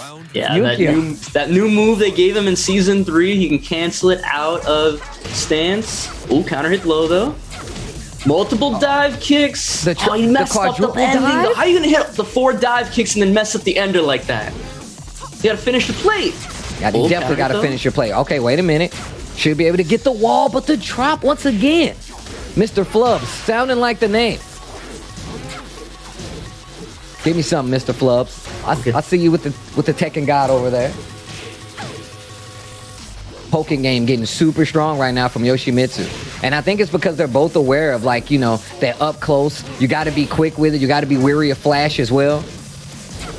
Just a bunch of highs. Oh, spins away from awareness. What? Yep. Okay. 13 seconds left on the clock. The jump over. What is happening? Unblockable. The mid. Oh my god. See, and this is what I mean, man. Like, you see matchups like this, like, Yoshimitsu is a very, very mobile character. Has a lot of stances. You have to be aware of what you're looking at. Eliza is just one of those newer breed of Tekken characters. Has meter, has a dive kick, you know, and a fireball. Tools to be able to do things that other characters can't do. But it's still going to be tough in a matchup like this. You got to be aware, man. Yoshimitsu has a lot of these situations where he can force you to guess wrong and get a lot of damage and situations off of it. So. Yeah, both unique things. You know, like you mentioned, Eliza's got fireball, dive kick, you know, just meter in general. Yoshimitsu, he's got flash, he's got spin, he's got unblockables that he can bust out whenever he wants. It's a bunch of unique options, and that spin to avoid the meter burn fireball in that previous game was so smart of him. See, and that was smart of Flubs right there too. Right there, he saw what happened the last game, and he's like, "You know what? I'm not going to spend the meter this time." And spins the blue stuff. About 20 seconds left on the clock now. Mr. And that's what I like about these two new players. They're smart. They pay attention to what the other people are doing to each other. Oh, but he's skip on the second part. 10 seconds. And then stays back. Wave. Gets caught spinning around. Yeah, both these guys are young, but you know what impresses me the most about them is that they know how to be crazy with their characters, but they also know how to dial it back and play smart, especially at the end of rounds. Okay, going for the mid right there. You see Mr. Flubs tried to go for the EX dive kick, gets jabbed out, and walked to the wall. The sword stilts. Yeah, Ukyo's getting a lot of mileage of that jab when he sees Flubs as meter. That's like the second time he's jabbed him out of an EX dive kick. Counter hit dive kick though. Is this enough to kill? Not yet. 5 health. Haradacare. Oh my god, it evaded if you would have did the second hit. No, the mid again. Should have believed. This could have been going a lot differently if you would believe. That is not a punish, but it worked out for him. Gonna get the wall right here. Unblockable sword sweep. And these are the situations exactly that people identify with Yoshimitsu. You got to be aware of the tech situations, because look at that. 90% life lead at this point. All right, Flubs you can see Ukyo. Ooh, nice block on the low. Yeah, too far to really punish with anything, though. Look, I'll say it's always crazy when somebody even blocks that move. You can't even see it. It's mad far away. The sword basically disappears. All right. Dive kick pressure gets hit by big counter hit right there. He's gonna get the wall this time. Just stepping on him with the swords. Flip do it again. Over. No punish. This glide too. Coming from Mr. Flubs has definitely been something. Oh, the unblockable again. You gotta be ready. You gotta be looking for it. Ukyo trying to run it back. What did I just say? I literally just said you gotta be looking for it. But that's part of the mix-up. Are they gonna do it again? Are they that crazy? Are they that deranged? I mean, he does have a shark on his head. I call him crazy enough. Wow. My man Yoshimitsu is so squirrely right now. Yes, I was not ready for that EXDP. Ooh, unblockables! He spent all the meter, but he managed to get a lot of damage out of it. My man emptied the account for that. We're trying to close out this match. Trying to tie up the set. Nice punish. Ooh, low again. Oh, Fubuki knee not gonna work. Ooh, regular throw. Break on the throw. Wow. I think it's so crazy that we just watch Yoshimitsu do like 3 unblockables, flip over, do all this stuff, and the normal throw is what closes it out. All right, game 3 here. Tied up 1-1. Switch it. We got the costume switch. I honestly don't know how anybody sees that move with Yoshimitsu, dude. It's real fast. It's super fast, bro. And then he can cancel it too, and it's like, oh. Okay. Gets the clean dive kick. Oh, EX dive kick. Oh, but messes it up. And had the life lead. This is not good for Mr. Flubs. Mr. Flubs got to change the name to Mr. Scores, man. It's Mr. lands my combo every time. This is what we should change his name to. Dead. Yeah, Mr. Flubs just seems like he has a hard time, like, finishing out some of the situations that he's making out in the best, right? Like, he'll get the launch, he'll get the combo, he'll get the dive kick, and just not finishing some of those combos. And Yukio is not letting it go. He's like, oh, you gave me another chance? Now I'm going to take you to the wall and make you guess, possibly hit you with an unblockable again, jumps over the low. I mean, that's the issue with some of these 2D characters like Akuma and Eliza. You know, you do have to have the execution on point to bring out these characters' potential. And if it's not there, you know, you're leaving a lot of damage on the table. But another good life lead for Flubs here. I feel like Ukio's done a great job of just like clawing back these early life deficits again to clean with punish. Gonna go for the unblockable? No. Tried to go for the reset instead. Oh, gets the walk, but no punish. Doesn't stop him from running it all the way back. Yukio, second round, was already back to the wall. He's like, all right. And you even said, as soon as you said that, like, man, Yukio's been doing a great job of running it back. The momentum completely switched. I like that challenge. Nice whiff punish. Wow. The spin. And I like what Mr. Flubs is doing right now. Staggering the pressure a little bit, and that's making Yukio hesitate. Getting the opportunity. That spin, though, from Ukio is doing so much work to getting him out of some bad situations. I want to see Flubs maybe do something to keep the spin in check. Okay, okay. Yeah, that's when you want to start doing like delay moves. I think Glide 2 is really good for dealing with spin. You still have Glide as an option as well. And I think also the fact that, you know, Mr. Flub is playing really far back with this character.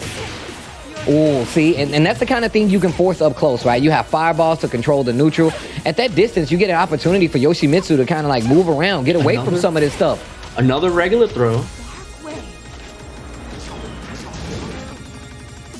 I mean, that tends to be one of the issues of Eliza. Like you said, he's trying real hard to get something going up close, but you know, Eliza, she's got these stubby moves, like stubby jab, stubby down 3. So she's got to work real hard to get. Ooh, super! Didn't hit clean because of the stubby down 3. Yeah. I was actually. I don't know if you saw I hit the head tilt. I'm like, is it gonna?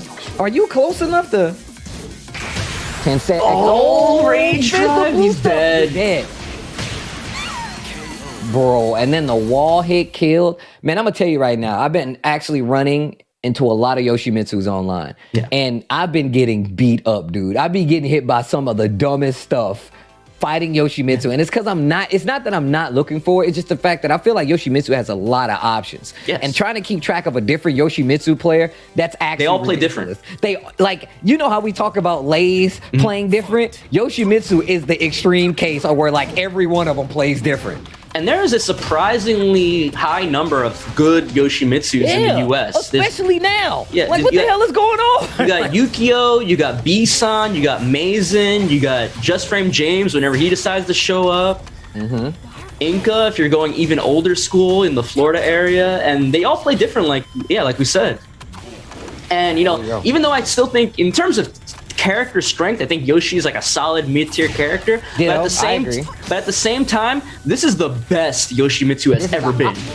That's a lot of the characters in Tekken 7, right? Like, these are the best iterations of some of these characters that you're probably ever going to get. And it's been kind of a trend since Tag 2, right? Where we've been getting like these buffed up versions. Get off of me, no rainbow here. That we've been seeing these buffed up versions of characters. Yoshimitsu, oh, not this time, taste the rainbow. Yoshimitsu is one of those characters that has gotten stronger because of the changes that they've made to the system of the game. Yep. A character with scary Oki situations to make you really be scared about how you're gonna get off the ground in a game where they wanted to make the Okazemi easier and those wake-up situations easier. Yeah. Legitimately just thinking that. This game is definitely has been all about, and I think us over time has been about changing how some of these characters can be more effective. Yoshi Mitsu has 100% not only gotten buffed by the devs, but by the game system changes overall. Oh, counter hit on the sword blow, and then the unblockable. Nobody else can do that in this game. Nobody else can do. I mean, Eliza can actually kind of do that with her unblockable, and hers works mid-screen, you know. And I mean, Yoshimitsu does too. So, okay, gets the launch. Can we get it this time? Little easy combo. Oh, didn't finish it. Wasn't sure about how he was gonna get the wall. I like how he's not finishing that string anymore with the fireball. He's sometimes finishing, sometimes not.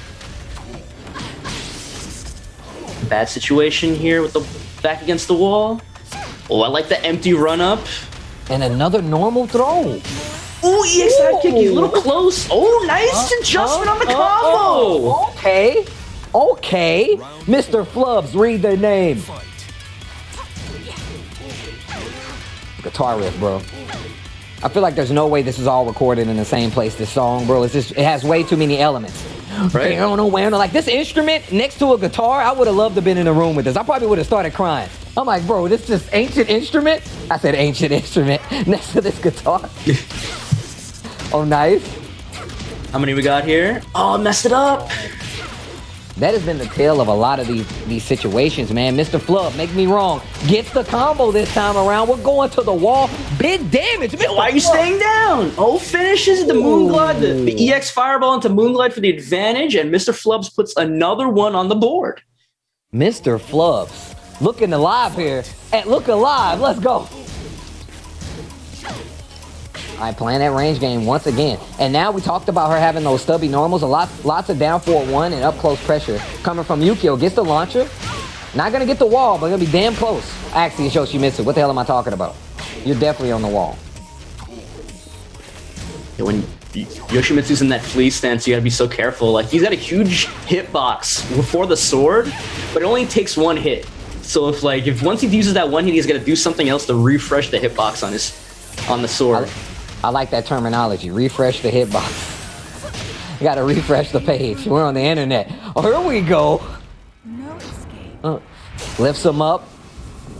Let the darkness consume you. Okay, Eliza getting loose out here. Mr. Flubs trying to look like Mr. Dubs. 2 on the board. Let's go.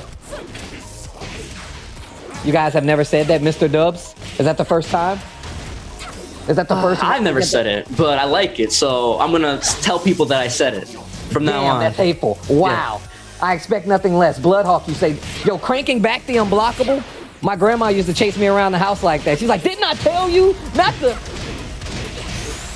Flip over. Oh, don't stay down. And we got the full reason. He's dead for staying down. Bro, that was 2 rounds so fast. Mr. Flubs. Think you spelled my name this wrong. time? He did not. No. Was trying to make me a believer. That's such a big investment, too. Yeah.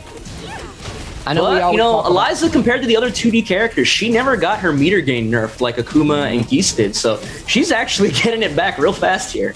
You know, I was actually, you said that, and I was like, and then you said the next thought that was in my head. I was like, uh-oh, wait a minute. Yukio. Unblockable, what a spin! What a spin! And then the unblockable right back! Unblockable coming, unblockable coming. Warning, warning, watch the legs. Yeah, Ukio's like, oh, you got 1 unblockable? That's cute, I got 8. Right? In a half. What? If you count the tackle to the stab, 8.5. Here we go, wait a minute. Yukio, looking alive, raising from his grave. Nice punish. I love when he does the fly, unfly combos. Yep. They're so thick. Gets the reset, tech away, counter hit. Good conversion, gonna get the wall. Got meter. Oh, he tried to reset him again, but he gets the wall splat. No! I thought that was on purpose for a second. Right? The way he slipped behind him so easily. Moonglide 2, running tackle. There's that down 3 you were talking about once again, closing it out. Mr. Flubs, more like Mr. Dubs. Count it. Is this Call of Duty or Tekken? My man's looking sharp out here with the Eliza. We're going back in. I mean, he's got 3 games in a row right now. He's got the kill streak. He's about to bring out the UAV. The UAV dive kick. The UAV dive kick. Good punish. I like Yukio getting a lot more. He's getting a lot more, he's getting a lot more bold with the unblockables. Mr. Flub's getting a lot more bold with the throws. Yeah, Mr. Flub's been getting really aggressive by just trying to dash into Ukio's face and try to get something going. Surprising we haven't seen a flash out of Yukio yet. Right? Especially when you was talking about those stubby normals. Like, I'm thinking we're going to see a lot more flash. And I feel like Yukio is really playing to the he's playing to the player, not the character. Yeah. He's got a plan. He's definitely had some good instances, especially using the Yoshimitsu spin to get out of some can situations that other characters would have to hold. All the Moon Glide 4, the Sub-Zero slide, full combo, one last chance here. What's crazy is they do about the same amount of damage. Spins the blue. Oh, wow. Round 3. Fight.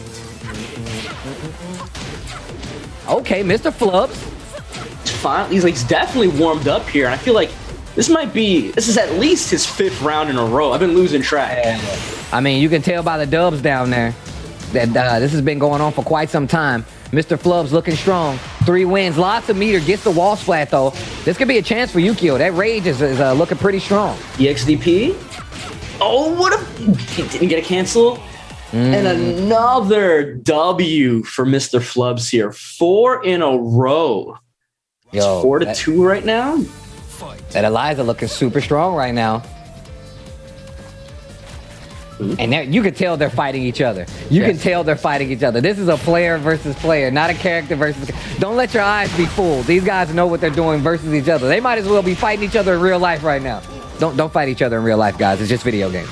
No, these might be 2 of the nicest guys in the new NYC Tekken scene. Like, a lot of the new guys in NYC Tekken are super nice guys. They're super competitive, but they really get along with each other, which is really interesting considering, like, the old versions of NYC Tekken were a bunch of jerks. You guys are a bunch of jerks. I mean, you're a homely bunch of jerks, but that's why it's so strange to say that these guys are really nice to each other. That's crazy. You said that, I was like, damn, they must not have hung out with you guys, but here we go. He's like, can you guys, like, hate each other a little bit more? Like, call each other some names?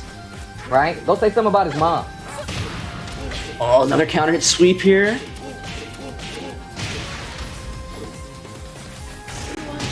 Okay, you can see Yukio trying to get some more control back here in this match, but Mr. Flubs once again trying to bring it back. What was that combo?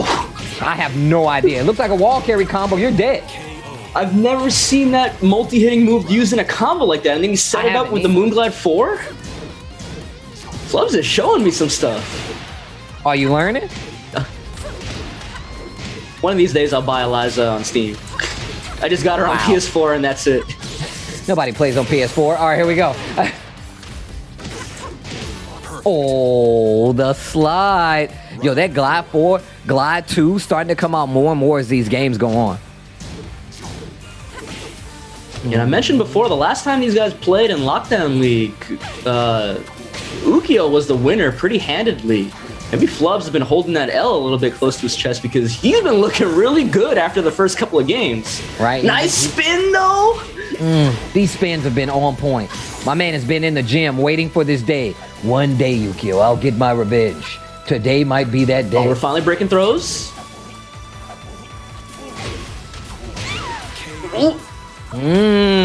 Okay. The plot thickens. Yukio waking up. Yeah, especially in these later games. He needs this round to stay alive in the set. Flubs is trying to end it. Oh, throwing right back. Throw? Stab the vampire. Castlevania Season 4. Oh man, I gotta finish that. All right. No, Stia doesn't spend it. Yeah, I'm really interested in how sometimes he's doing it, sometimes he's not. Wow, just raw. Ooh, just a little bit short, and he gets punished for it. Make it count. Gets the wall splat DP to get a little higher. That was one more chance. He gets Mr. reset. Flubs, change my name. Change my name to Mr. Dubs. Let's go. Say my name, Mr. Dubs. I have evolved from flubs to dubs, baby. Yeah, he was definitely flubbing it in the beginning with those dive kicks, like you said, but pulled it together. I'm honestly surprised he got that 5 streak unanswered. Ukyo got the first 2, and then Flubs turned it on, and no answer from that. Like, really good stuff to him. Man, look, like you said, these guys have definitely played each other before. It's very obvious that they knew a lot, like, of the inner working of some of the personal game. Not the character matchup game, but the personal game. But even if we talk about the character side as well, man, the fact that Ukyo was spinning in some of these situations to get away from unblockables, to get away from, like, guaranteed situations versus other characters, like, that was super smart. And even if you look at Mr. Flubs, like just the way that he was adjusting to some of these situations, choosing not to use meter, switching to glide 4 instead of glide 2, you know, those things definitely added up. And like you said, there was all those later games were done in a streak, right? Those are like that was 5 games straight after we saw Ukyo doing so well at the beginning there. So that's how you know, man, Mr. Flubs playing the matchup, not only versus the character, but versus the player as well. And like Bloodhawk said, these guys have definitely ran into each other a lot over on the East Coast side of things. Speaking of, I got a lot of friends over there on the East Coast on NYC Tekken side of things. Can you talk to us a little bit more about it? I know you talked about Lockdown League. I saw you guys did actually play that exhibition with the UK guys late last year. So talk to me a little bit about the scene. I mean, a lot of the scene is new blood nowadays. Like a lot of the old school guys, like NYC Fab, he doesn't, he tries to come around sometimes, but being an adult, fatherhood, NYC dad status, like he doesn't come around. We still get GM, with the offline, but he hasn't really been entering any of the online stuff ever since COVID and quarantine stuff been happening. So, but there's the light is starting to come up over the horizon, and we're hoping to get back to offline events really soon. So hopefully we'll see stuff like GM. A bunch of the old guard might come back again. People like GM, Fred Distance, stuff like that. But I'm really happy that Tekken 7 for NYC Tekken, we finally have like this, it feels like the seeds have sprouted and there's a bunch of great players. We see Flubs and Ukyo right here putting on a great match for us. We got a bunch more people. We got like Fear, we got Eddie, we got Eddie out of Long Island.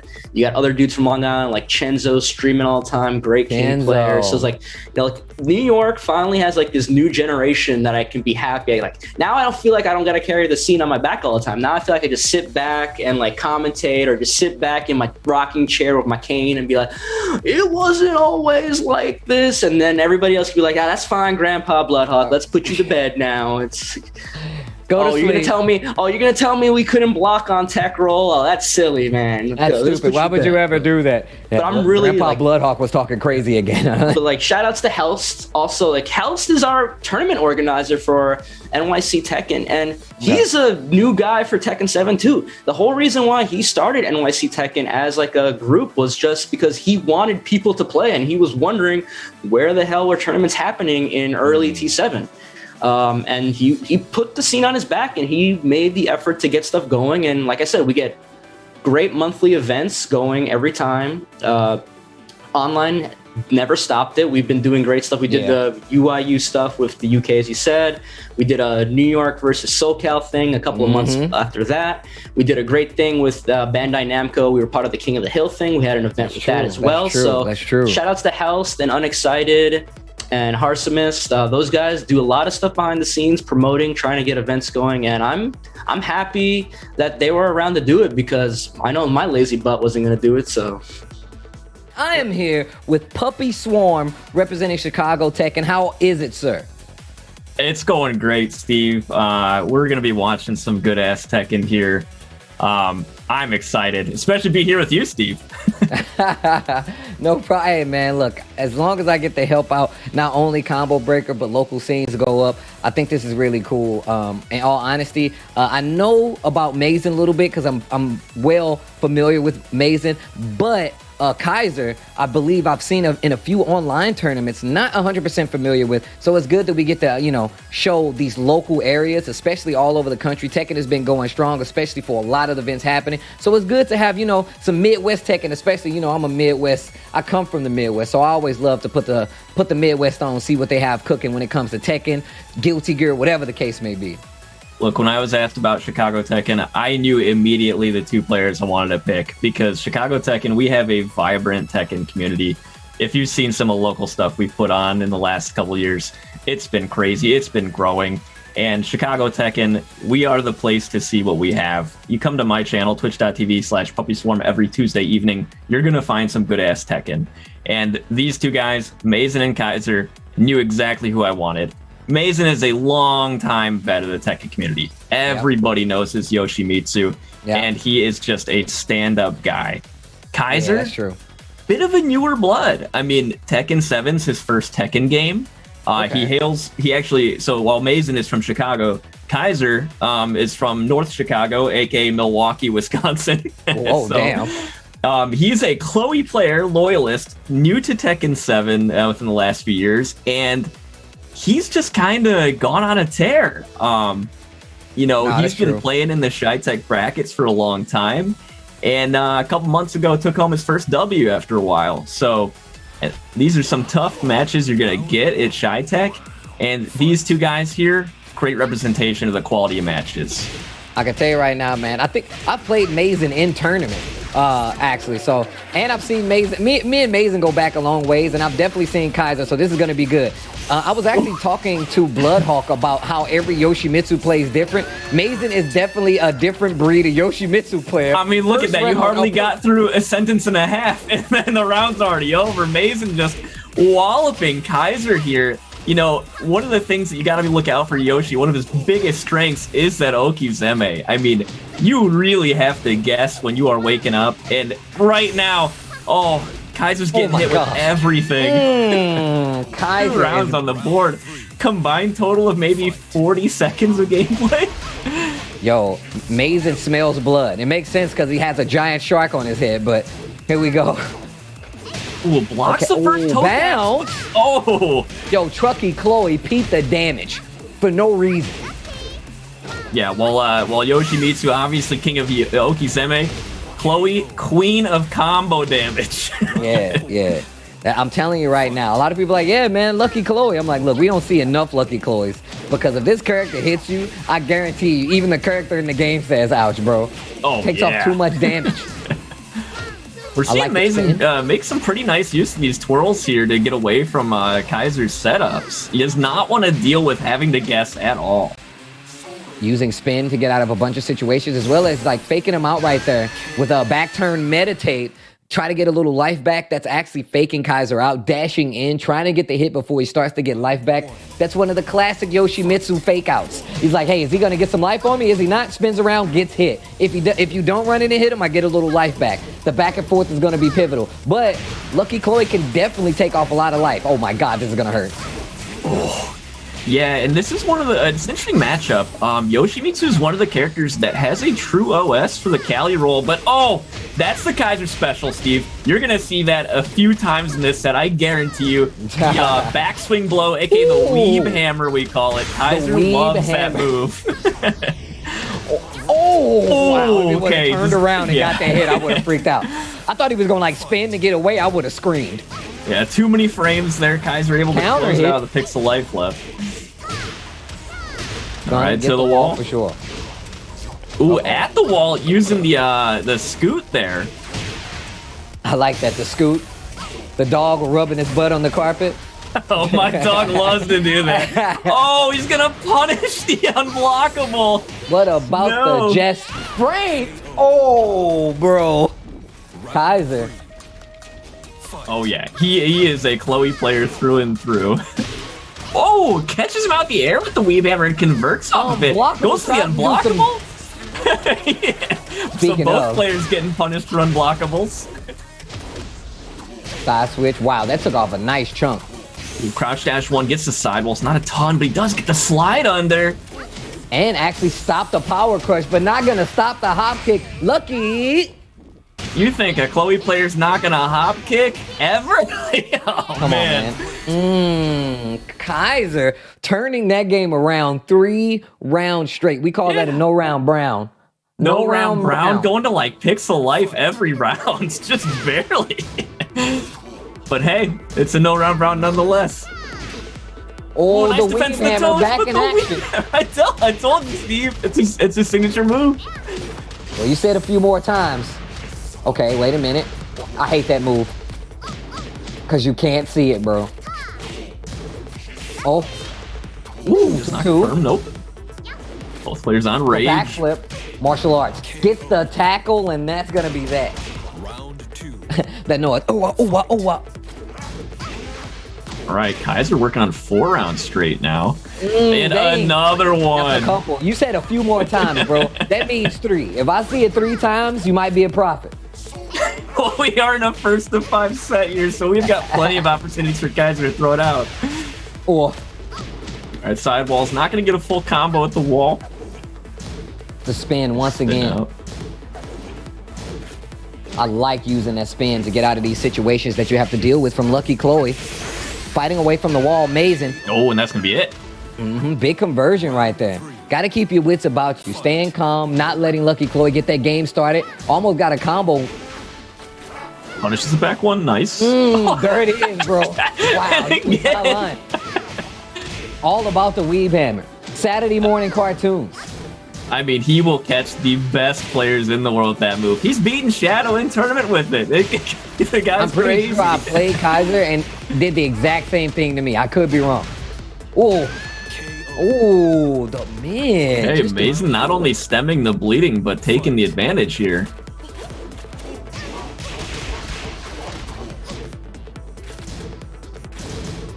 I like this. Playing a lot more solid this time around. Yeah, a lot slower round than we've seen so far. And there's the OS.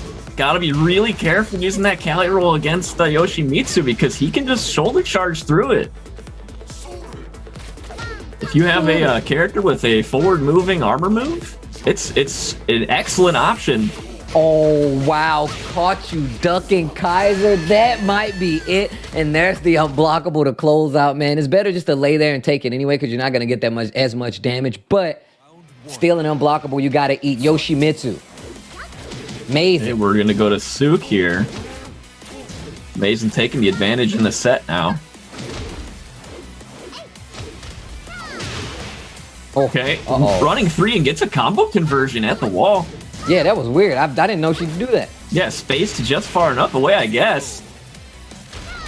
Power crush to get through. Wait a minute. We're not done just yet. Mason wins that last game. Kaiser wins the first round of the next one. Oh, another beautiful hop knee. Small drop there on the wall. Unblockable hop kick. With oh, no. Get that sword sweep out of my face, he says. 1, 2, 1, 2. Yo, you just gonna keep counting on him? Sesame Street? The spring up flash. Oh, you can't do that against Yoshi. Any chance? No. If you spring kick against Yoshimitsu, he will flash every time. That is a guaranteed launch. Oh, wow. Oh, and finishing the whole thing. Kangaroo kick at the end? Uh-oh. Kaiser looking a little spent. Goes for the hop kick. Yeah, Mason might be one of the few guys who can match Kaiser's momentum and craziness here. I mean, you see Mason doing everything, but oh, well spaced Cut there. through all of it? Oh, drops the combo. That could be costly. Oh my gosh, it did hit. So he was able to get up and punish?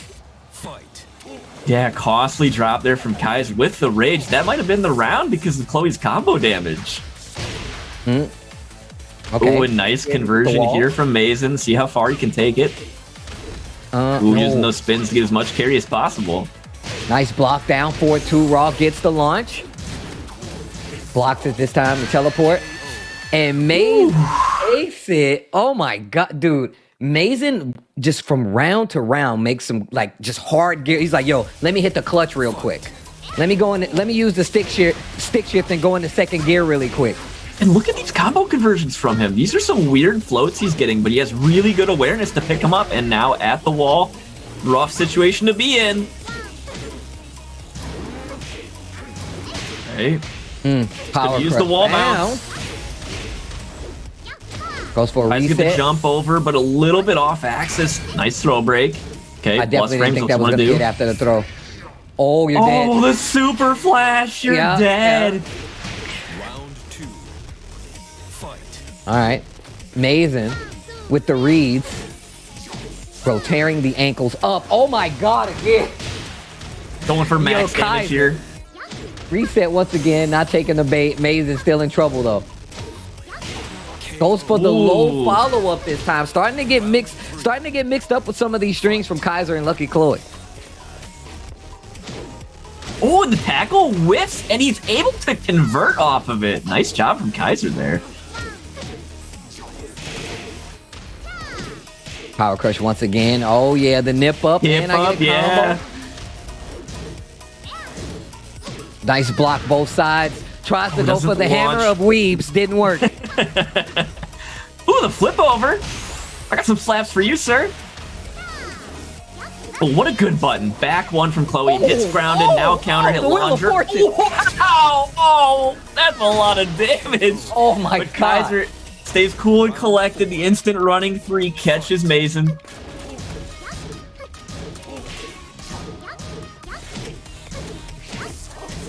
Oh, going infinite? Really? What a sidewalk. Down for a true. Hammer of the Weaves. Not going to work out this time around. Gets the wall. Wow. Impaled.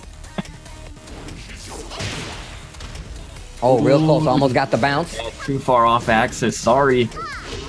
Nice duck under the back 2-2. Yeah. Do it again. No. Flash him. Ah, what a read. What a read. Okay. Mason starting to get in the read. I've seen this episode before.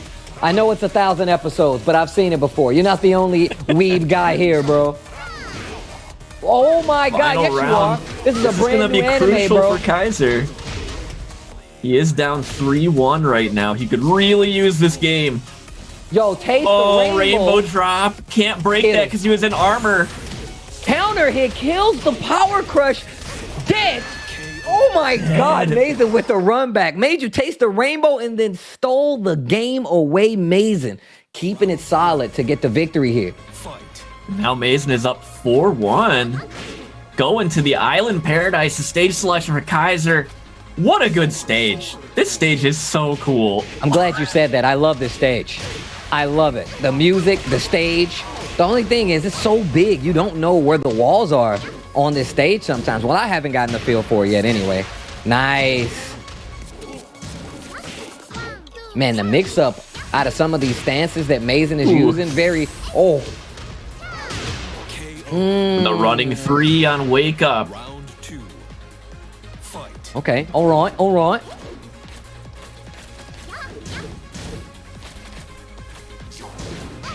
I like that. Trying to stay in the middle of the stage. Cross chop a little bit. Oh no, you gotta get a full punish on that. Launch the crouch dash 1. That's, you're not gonna get that many opportunities. You gotta make the most of them. Mm-hmm. I wouldn't even chance it versus Lucky Chloe. No break though. Uh-oh, after the rolls. And instantly just goes for the Power Crush. I've not seen that move done in a match, ever. You know what? I don't know if I have, but I love to see it. You love to see Mason use the entire repertoire, and they're the back 1-1 just frame from Lucky Chloe. Sorry, back 2-2, and now Kaiser really close to taking this game. Down 4-1, because this could be the final game if he isn't able to take it here. Caught him back turn. Lucky Chloe still getting a combo. Lucky. Phases back 1-1, but trades, nothing happening. Oh no! Man. This dude Mason uses the entire move list. Spin away, but gets caught by the... Yep. Running 3 reorients anyway. But Mason able to get a standing 4, takes the round. Nice. Catch the whiff tackle. Going downstairs to the beach. Get off of me. Okay. It doesn't get hit by the counter hit. I like the delay right there as well. This dude Mason is just using the entire move list of moves. Can somebody tell me how many of the Yoshimitsu moves he's used? He's trying to show us no sword stance now, but he's gonna flash and bring the sword back out. Power Crush. Jab. Tries to get something started. Blocks the low. Didn't expect to finish string. And the double down 4-1 to close out. Kaiser still fighting in the set versus Mason and this Yoshimitsu. Kaiser's done a real good job mixing up those toe taps and keeping Mason on his toes. Right? Going to the lows. Pulls back out the shark head. Okay, Mason wants to stay on Island Paradise. Beautiful. So we are 4-2 in the set here. Another down 4-2. How is Mason finding these every time? Playing back a little bit. Waiting for Lucky Chloe to swing. Getting these down 4-2s. Hob kick. The red dress. Lots of damage. Holding on to the rage. Ow. Ooh, doesn't duck under. Oh, didn't believe. The weave hammer. Oh, come on. Where the slow shine? Oh, man. Guys are doing like that. Of the weaves. Scream it. Hammer of the weaves. Power of God and anime. Right? Got the power of God and anime on my side. That's going to be a real superpower.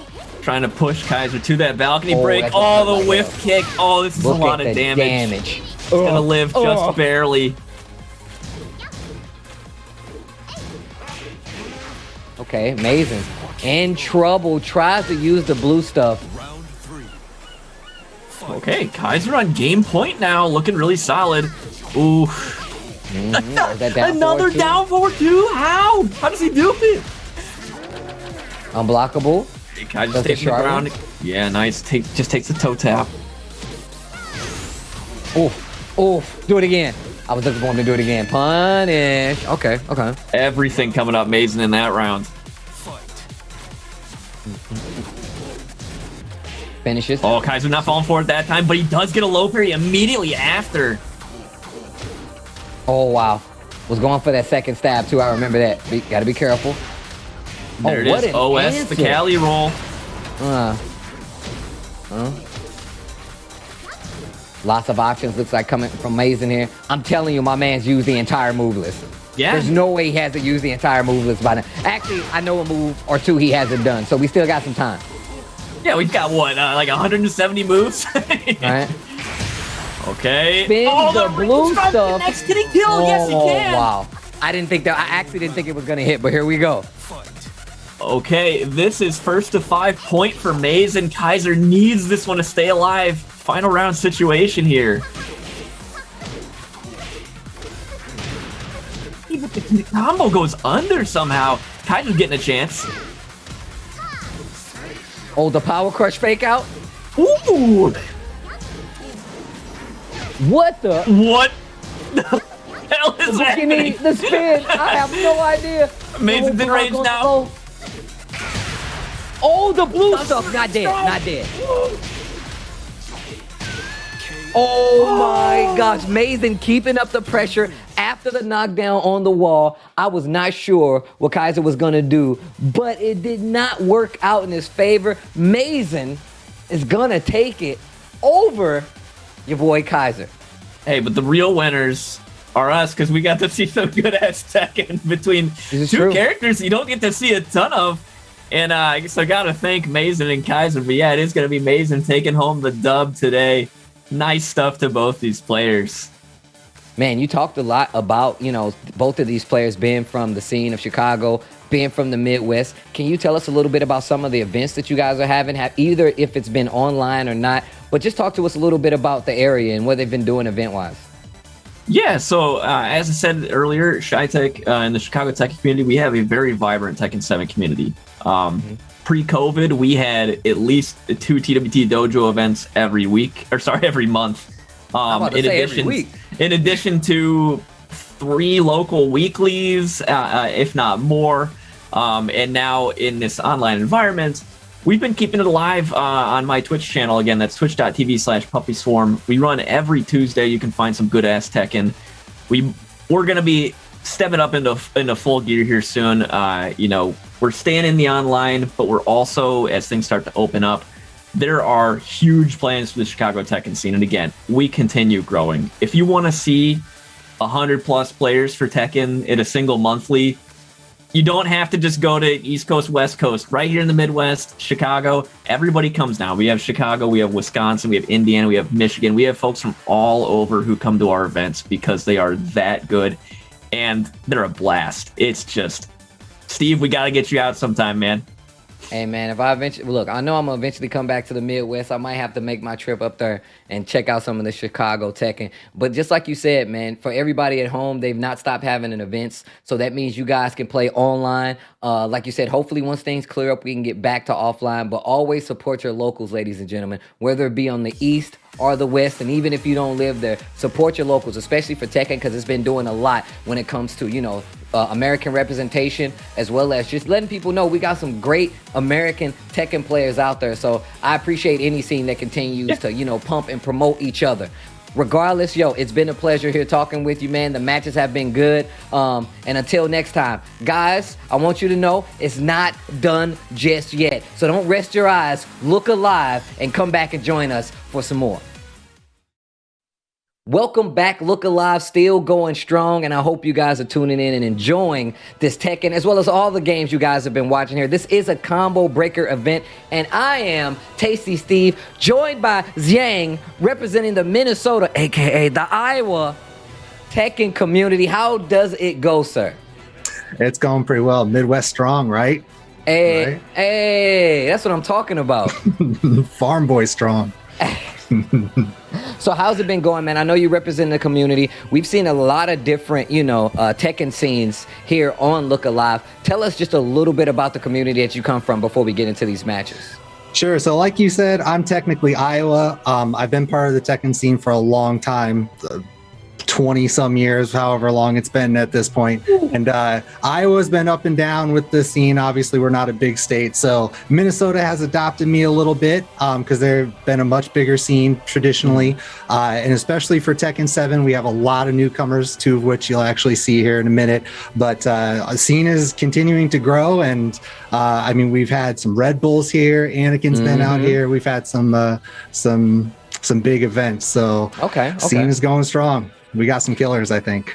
Well, look, I'm gonna tell you right now, we got two players coming up, and you might know a little bit more about them than I. But that's why we do this, is so we can make sure that not only that and the people from Minnesota knows, but some of the people out there know as well. So I'm gonna be looking for a little bit of the lore when it comes to these matches once we get into them. But regardless, like you said, man, Tekken has seen a crazy boom around the states, regardless, around the world in all honesty. So I'm really happy that every little community, regardless where you are in the United States, is actually getting their chance, to be shown on this stage, as well as just, introduce people to as many Tekken players in the States as possible, man. Absolutely. And I'm trying to do my part, obviously, with our scene. These two people, I think, represent the best of our up-and-comers. And I do a bi-weekly tournament, which is kind of how we loop this in. I do it every Friday, every other Friday. I know, there's lots of online stuff going on, but just trying to keep people hungry while the offline stuff is kind of on hold right now a little bit, of course, but hopefully that'll come back here soon. But just trying to keep people hungry, keep people kind of in the groove of how tournaments actually work and how the double elimination stuff goes. Just, a lot of like the other Midwest scenes, of course, the Shy Tech stuff and what have you. So. Okay. Well, hey, man, that's good to hear. I think we're going to get into these matches pretty soon. But no, that's exactly how it goes, man. I'm just happy to see we have more, communities more involved, and as well as just getting as many players out there as possible. And like you said, newer players coming in, that's exactly what you want to see. We got a Lars versus Paul coming up. Lars, another character that has seen an uptake in character usage since these recent Season 3, Season 4 changes. We know why. Yep, and this guy, our boy Weasel, has been a Lars loyalist for a while. He bounces around a little bit. He likes to try out new characters, so he's on the Kunimitsu train and all that good stuff. But Lars all the way. So expect him to play Lars this full set, and then GD has been Paul, the traditionalist with the big Paul. So, and you'll see here from GD, I think he's arguably the person with the best reactions in our scene, so you'll see some big boy combos and very few missed punishes, even online. So here's some optimization here going on. That Paul damage. Oh my gosh, too much damage. Started the match, come back, Paul wins round 1. Okay, GDIs gets the launcher. Oh no, we already broke that balcony. That could have been big because he definitely would have went to that wall. That felt like some online stuff because he was trying to do the big boy combos, the thruster combos after the down 4-2. That stuff is not easy. No, especially I can tell you right now, It's definitely not easy online. I've definitely had my, man, I can't believe I never dropped that. And he does not care at all. He'll go for the hardest stuff. 2 bars, who cares? I'm going to do it. You know what? You know what? I'm instantly a fan because I am the exact same way. I'm like, well, look, I got to get used to doing it whether it's going to come out or not, okay? Well, no, down 4-2? I was going to say, that's like the 3rd, 4th time that's hit. Doing work. That's one of the Paul staples, bro. Like, absolutely. you're always looking for down 4-2. Weasel trying to get that stand stuff going. Ooh, nice hop kick punish. Okay, that was probably an accident, that little jump punch, but that's okay. GD, a big fan of the sidestep 3. Loves to throw that in there. Weasel having a little problem getting it going here. Yeah, man. GDIs is in full control right now. Okay, cool ass stop on the follow-up. Spins the blue, gets one more hit, the hell sweep. Wait a minute. Weasel. No, what are you doing? Spins the blue stuff. The Paul classic. You know it's coming. That bar is blinking. Here comes the blue stuff. That's the red dress, man. The red dress of danger. All right, here we go. Game number 2. Weasel needs to get something started. GDI's in that Paul. You can see GD is so crisp with the pokes. Lots of toe kicks, wall standing ones, the little hammer punch. Ugh. Bro, you have to keep Paul out. I was talking about this before. I'll always say it no matter when. If this match is going fast against Paul, that means you're losing. Okay? Yes. You gotta slow it down. Do not let Paul get started. You know the kind of person he is because he literally builds a wall on the stage and then breaks it instant. You're like, you know what? I gotta take this guy out. He's dangerous. Oh, goes for a reset? Again. Oh, he's feeling himself. That was a raw death fist. No rage. Doesn't need it. Now that should have been a punish, so a little late there. Oh, gets the counter hit. Okay. Getting something started here. Gonna get the wall for sure. Oh, that full crouch punch. I love those. Hell sweep on the wall. Okay. On the board. All right. Yeah, you love this song? Yeah, we love this. Everybody loves this song. The Pac-Man song goes so hard, bro. And it's like a smaller stage. So Paul, once he hits you once or twice, you're instantly on the wall. Low parry. Wait a minute. Weasel pulling himself out of the gutter right now. Looking a lot better this time around. Back 1. Not going to work out. Down back 2 on the follow-up. Here come those pokes. Backing up there, just in case. Another death fist coming. Okay, just take a little bit. One more, yep, toe kick. Classic. EDIs, man, once again. Thing is, I feel like once you're playing like a character, like I say playing, I mean fighting against a player like Paul, you have to be able to understand what the other person is trying to do. You have to be able to stop them. I'm telling you right now. If I'm fighting a Paul in a tournament, I'm like, this guy could be a genius, but it's still Paul. Better play it safe. Like, that's how I feel. So, like, you actually have to be careful. Lars has definitely gotten a lot better in these recent patches. However, you still need to be able to get stuff started. We see Weasel getting a few of these hits to get things kicked off, but not nearly enough. I feel like Arc Blast might be one of the better options that we're not seeing from Weasel right now. But there's the Orbital, which is a damn good choice. Get on the wall. What? This is it. Might have been the angle there. Might have been the angle. Double shoot that can whiff at random times, but okay, first time he's had the lead in a set here. So it's only 2-0, long set. Play pay. There it is. You were just talking about that. I told you. I'm just talking about it. Preaching over here, man. Ooh, the setups. Oh, okay. Shoe shine again. Down 4-2. Calm down. Stand up. Get this tip. Oh, do it again. Oh, not again. Oh, messed it up. You don't want to win. You don't want to win. I guess not. I guess not. Was it? That was it. That was definitely it. That was definitely for sure. GDIs, he didn't want to win. He won in another game. It might be the stage. Who knows? Something. Down back 2. Ooh, reads it. Ah, the down catches forward him. two, taking care of the orbital this time. God, that Paul Wall Oki. Dang, the Paul Wall. Oh, again? That was it once again? Okay, he knows it. He knows it. This little jab. Stop that nonsense.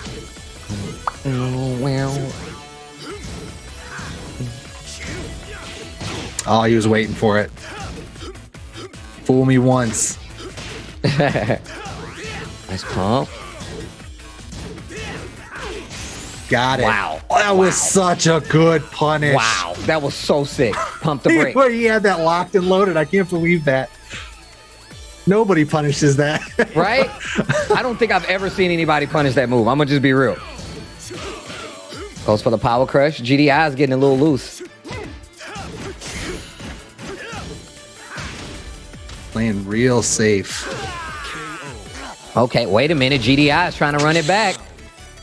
The reverse no round Brown. He had these rounds on layaway. He came back. He started paying on them earlier and just came back.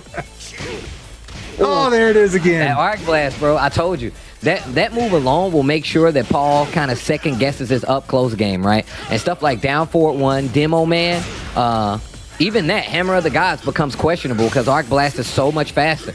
Shoe shine. Wait a minute, Weasel gets a game in there. That's what I'm talking about. Don't sleep on him. Don't sleep on him. I picked these two for a reason. I felt that they were very, very close in skill. So I would have been very sad had Weasel gotten just run over. So I'm glad. Okay, all right. Glad he's well, on it ain't the over board just here. yet. It definitely ain't over just yet. Ooh. Oh, nice. I love the challenge. Don't let him get away with that for free. If I'm not mistaken, you can just wild stand it forward punish that. What are you doing? So much wall. Bro, I did not think he was gonna get this other wall. Ooh, Is that okay. not while standing forward punishable? Am I tripping? Where? Which move? The follow up, the launcher. What is it? God, the one he just tried to end the round with. Oh man, my mistake. I can't remember the input, but it's a Lars move. He's gonna do it again. Okay. Yeah, I guess that one? Yeah. The wall standing 2-1, 1-2, whatever it is.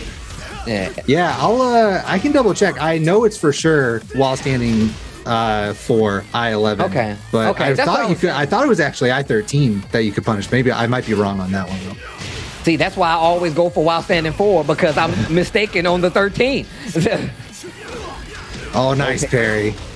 Uh-oh, Weasel. In control, but... That 1-1-1. I hate that move so much. That triple punch, the high mid. Oh, going for the fancy stuff. Was so ready. Just could have did it down forward too.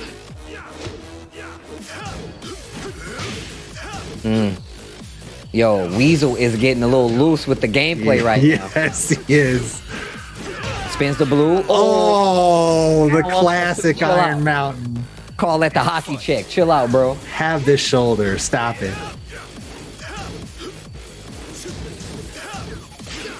Nice. He was waiting for that one. Oh. God, that is so much damage.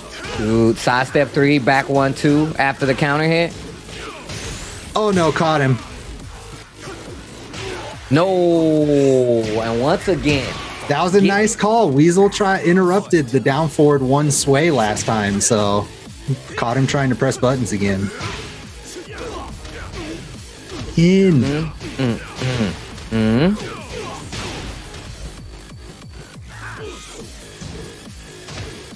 Side step 3, once again, and you can see Weasel freezing up. Oh my death God. fist.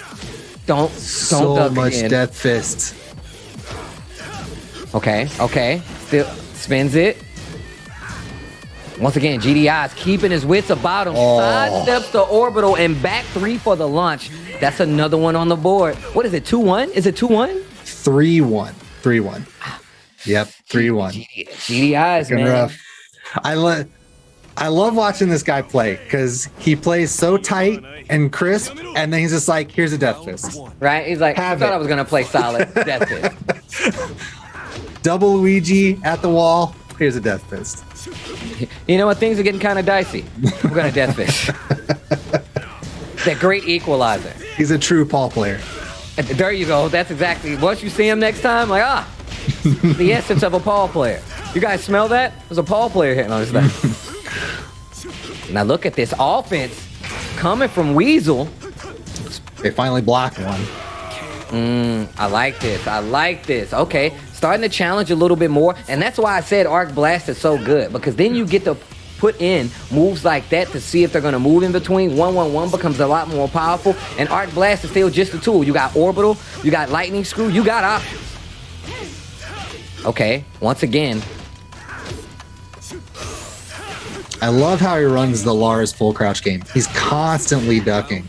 Constantly From a running range that. too. Yes. From a range too. No fear. Sound like you said no fear right there. No fear! Oh, counter hit. There it is. Boom, ding, boom, boom, dang, boom, boom, boom, bow, no, wow, no, wow, no, wow, no, wow, wow, wow, no. Oh, man. You're supposed to be doing a combo right now. I'm supposed to be seeing the last hit of the combo right now. Oh, again? Do it again. Oh, nails it. Turn the ankles up. He's like, yeah, I got a full crouch game too. Paul's still in this. For those who don't know, never mind. The shoe shine. 3-2. 3-2. We got a game. We got a game. Yeah. You're 100% right, though. The round does not officially start until Paul gets rage. Everyone knows this. Everything up to that is just foreplay. True.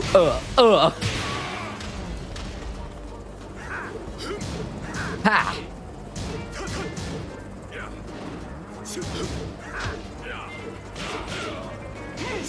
Oh, nice. There, that full crouch game again. There it is. Looking for. Oh my God. As soon as he charged up, I was like, don't go low. Don't go low. He knows you're going to do the low. Don't do it. And delayed hop kick, he was hella ready. Wait a minute. Oh, no, what? The drop? Spins the blue. Low. Yup. Goes for the mid. Oh! I wasn't sure. So close. So close. I mean, the death fist's been working so many times. Oh, wasn't ready for that one. Yeah. Ow. Sad. I was waiting for another punish. I thought he was going to do like 4-4-2 this. I was like, yo, he's going to go the extra mile now. Oh, catches him. Yo, Weasel. Oh, wrong punish. Oh, back three. Spins the rage art. This is over. This could be over. Should be. Yep. Okay, I don't think that'll kill. That's not going to kill for sure. Yeah, I'm surprised he didn't cancel that. I don't know why he didn't. Oh, my God. All right, we got some ninja arts happening. Oh, my God. Hating himself for not canceling that super. Hating himself. You could have did anything.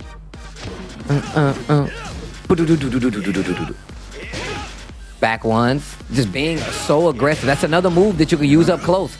Just like Arc Blast, man. Paul has to be weary of it. New moves. It does feel like GD's getting a little tilted, doing some random hop kicks to start the round. Just did a power crush there. The new one, the punishable one. Oh, the low? Oof. Okay, 3 up. Okay. Yeah. Weasel, GD, tying it up. Okay. It's getting a lot tense, a lot more tense in here. Told you. Never sleep on him. The Weasel. All right, here we go. Okay, no walls. True Tekken. Yeah. True Tekken time. Oh, there it is. The Arc Blast. Oh, no break? Okay.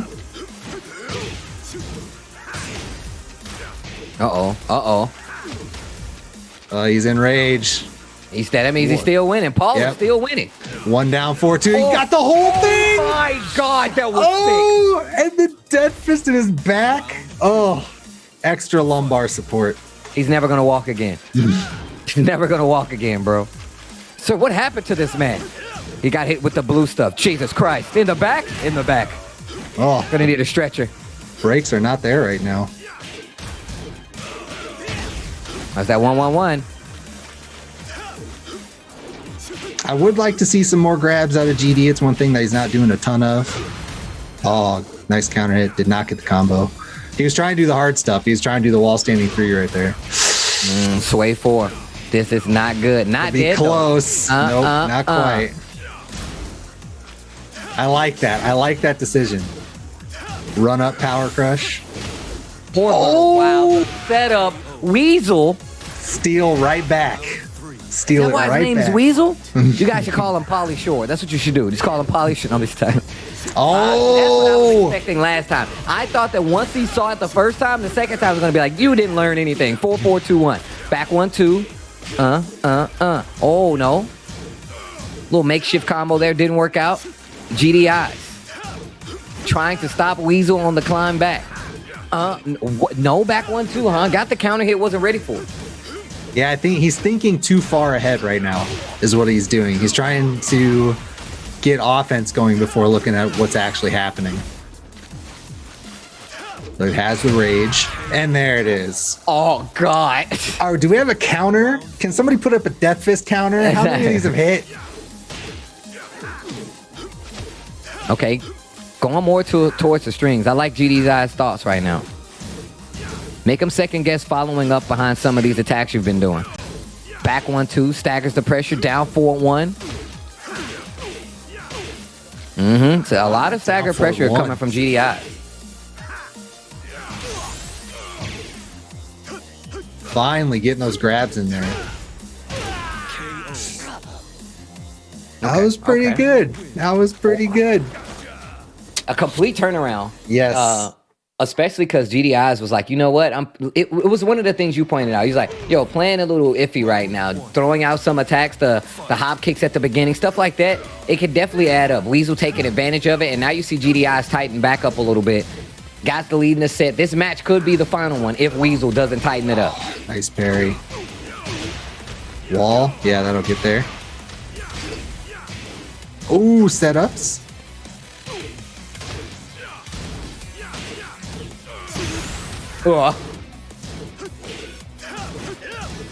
Needs to be careful. Oh, I love these scrambles. Herodicare. Never mind. I think GD felt that one coming. The orbital's been hitting a lot at the end of the round. All right, I was about to say, actually gonna commit to it this time. Definitely gonna get the wall. No, didn't take the shoulder, but still keeps the pressure. No punish on the hop kick. Man, my man Weasel needs to start using more arc blast, bro. Okay, that shoe shine is hit like every time. I don't think GD has blocked a single shoe shine.